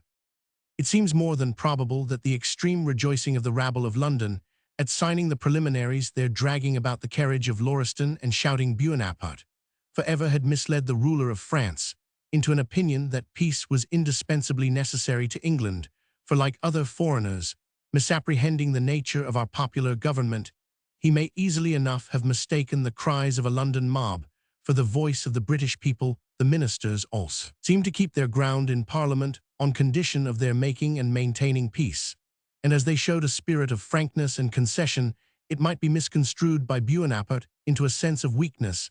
Had he not labored under some such impression, he would probably have postponed, till the final pacification of Amiens, the gigantic steps towards farther aggrandizement, which he hesitated not to take after signing the preliminaries, and during the progress of the Congress. We have already specified Napoleon's acceptance of the presidency of the Cisalpine Republic, on which he now bestowed the name of Italian, as if it was designed at a future time to comprehend the whole peninsula of Italy. By a secret treaty with Portugal he had acquired the province of Guiana so far as it belonged to that power. By another, with Spain, he had engrossed the Spanish part of Louisiana, and what was still more ominous, the reversion of the Duchy of Parma, and of the island of Elba, important as an excellent naval station. In the German Diet, for settling the indemnities to be granted to the various princes of the empire who had sustained loss of territory in consequence of late events, and particularly of the Treaty of Luneville, the influence of France predominated in a manner which threatened entire destruction to that ancient confederation. It may be in general observed that towns, districts, and provinces were dealt from hand to hand like cards at a gaming table, and the powers of Europe. Once more after the partition of Poland saw with scandal the government of freemen transferred from hand to hand, without regard to their wishes, aptitudes, and habits any more than those of cattle. This evil imitation of an evil precedent was fraught with mischief, as breaking every tie of affection betwixt the governor and governed, and loosening all attachments which bind subjects to their rulers, excepting those springing from force on the one side and necessity on the other. In this transfer of territories and jurisdictions, the King of Prussia obtained a valuable compensation for the Duchy of Cleves and other provinces transferred to France, as lying on the left bank of the Rhine, the neutrality of that monarch had been of the last service to France during her late bloody campaigns, and was now to be compensated. The smaller princes of the empire, especially those on the right bank of the Rhine, who had virtually placed themselves under the patronage of France, were also gratified with large allotments of territory, whilst Austria, whose pertinacious opposition was well remembered, was considered as yet retaining too high pretensions to power and independence, and her indemnities were as much limited as those of the friends of France were extended. The various advantages and accessions of power and influence, which we have hitherto alluded to as attained by France, were chiefly gained by address in treating and diplomatic skill. But shortly after the Treaty of Amiens had been signed, Bonaparte manifested to the world that where intrigue was unsuccessful, his sword was as ready as ever to support and extend his aggressions. Switzerland. The attack of the Directory on the Swiss cantons had been always considered as a coarse and gross violation of the law of nations, and was regarded as such by Bonaparte himself, but he failed not to maintain the military possession of Switzerland by the French troops, nor, however indignant under the downfall of her ancient fame and present liberties, was it possible for that country to offer any resistance without the certainty of total destruction.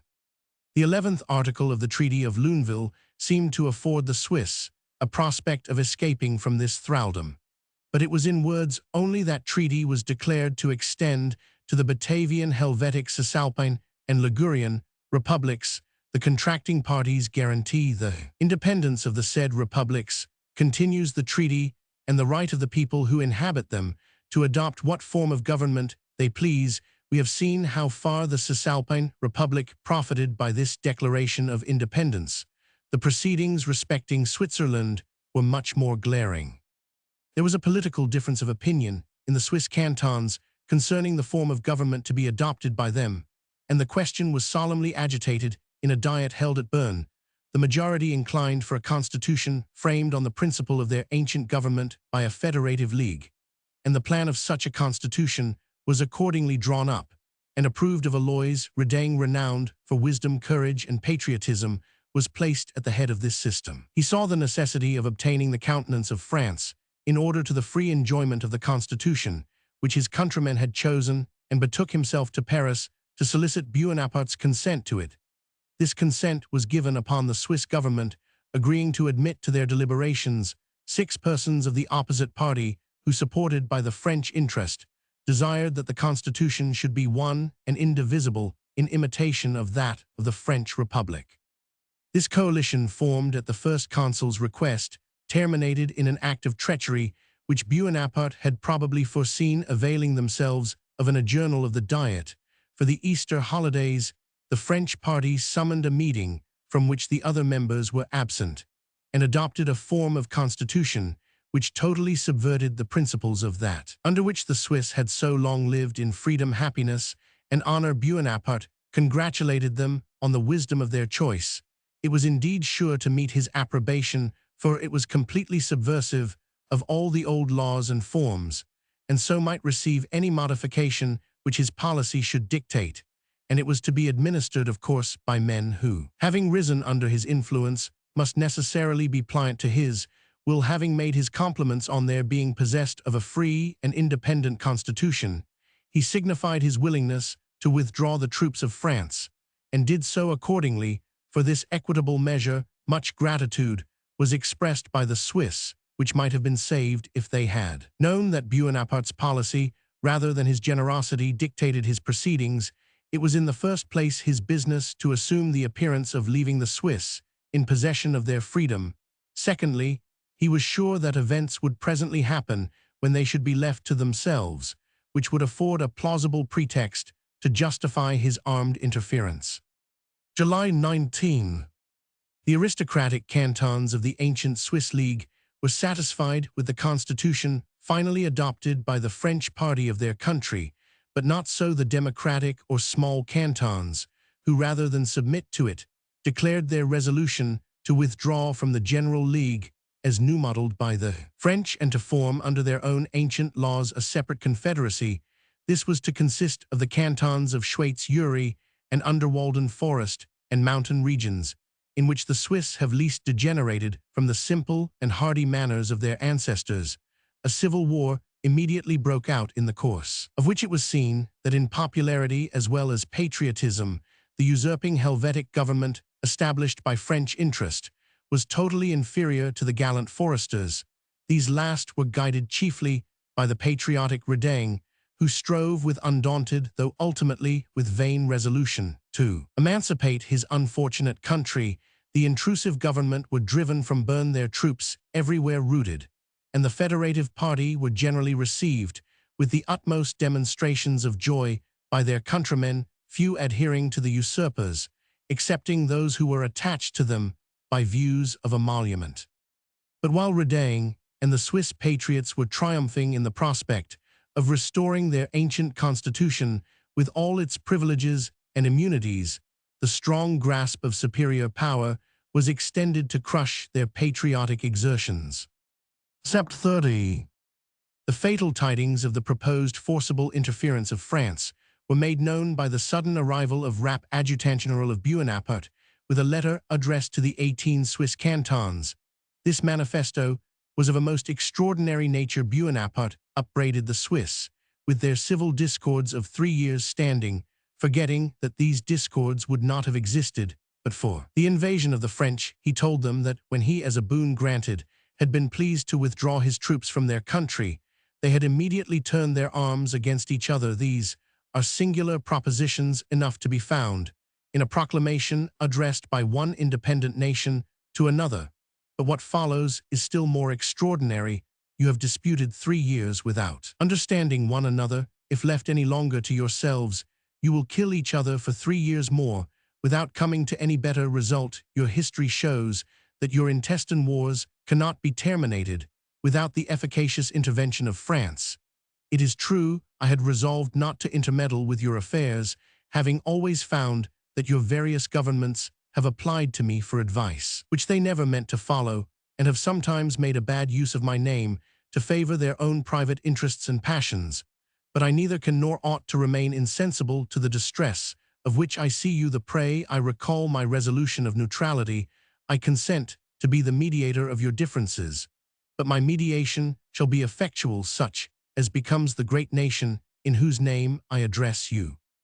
This insulting tone with which uninvited, and as if granting a favor, the chief consul took upon him, as a matter of course, to exercise the most arbitrary power over a free and independent people, is equally remarkable. At the close of the manifesto, the proclamation commands that a deputation be sent to Paris to consult with the chief consul, and concludes with an assertion of Bonaparte's right to expect that no city community or public body should presume to contradict the measures which it might please him to adopt to support the reasoning of a manifesto, which every schoolboy might have confuted. Nay, with an army of 40,000 men, entered Switzerland at different points.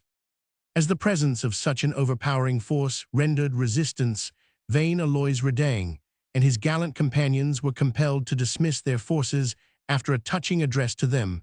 The Diet of Schweitz also dissolved itself in consequence of the interference, as they stated, of an armed force of foreigners, whom it was impossible, in the exhausted state of the country, to oppose.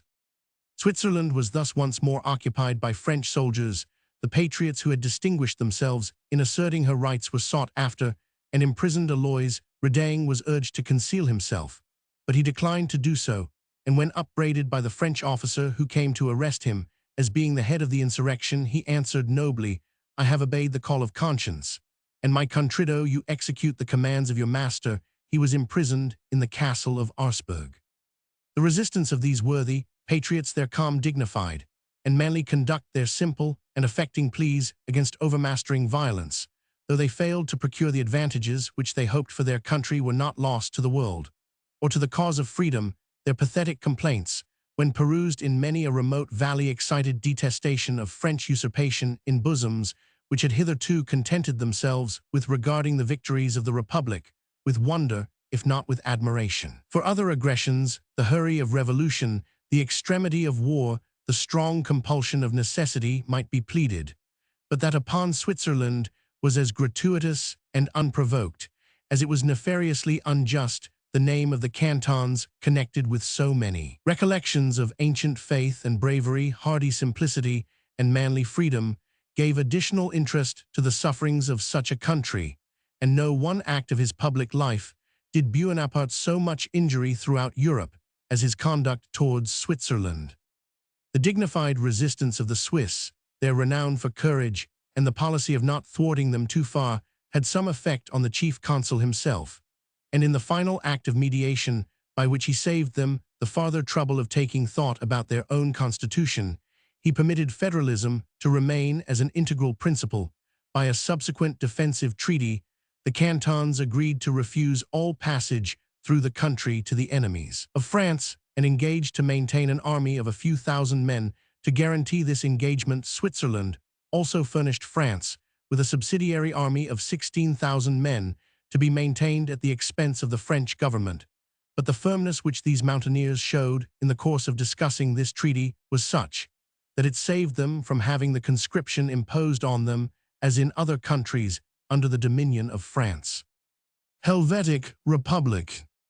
Notwithstanding these qualifications, however, it was evident that the voluntary and self-elected mediator of Switzerland was in fact sovereign of that country as well as of France and the north of Italy, but there was no voice to interdict this formidable accumulation of power. England alone interfered by sending an envoy, Mr.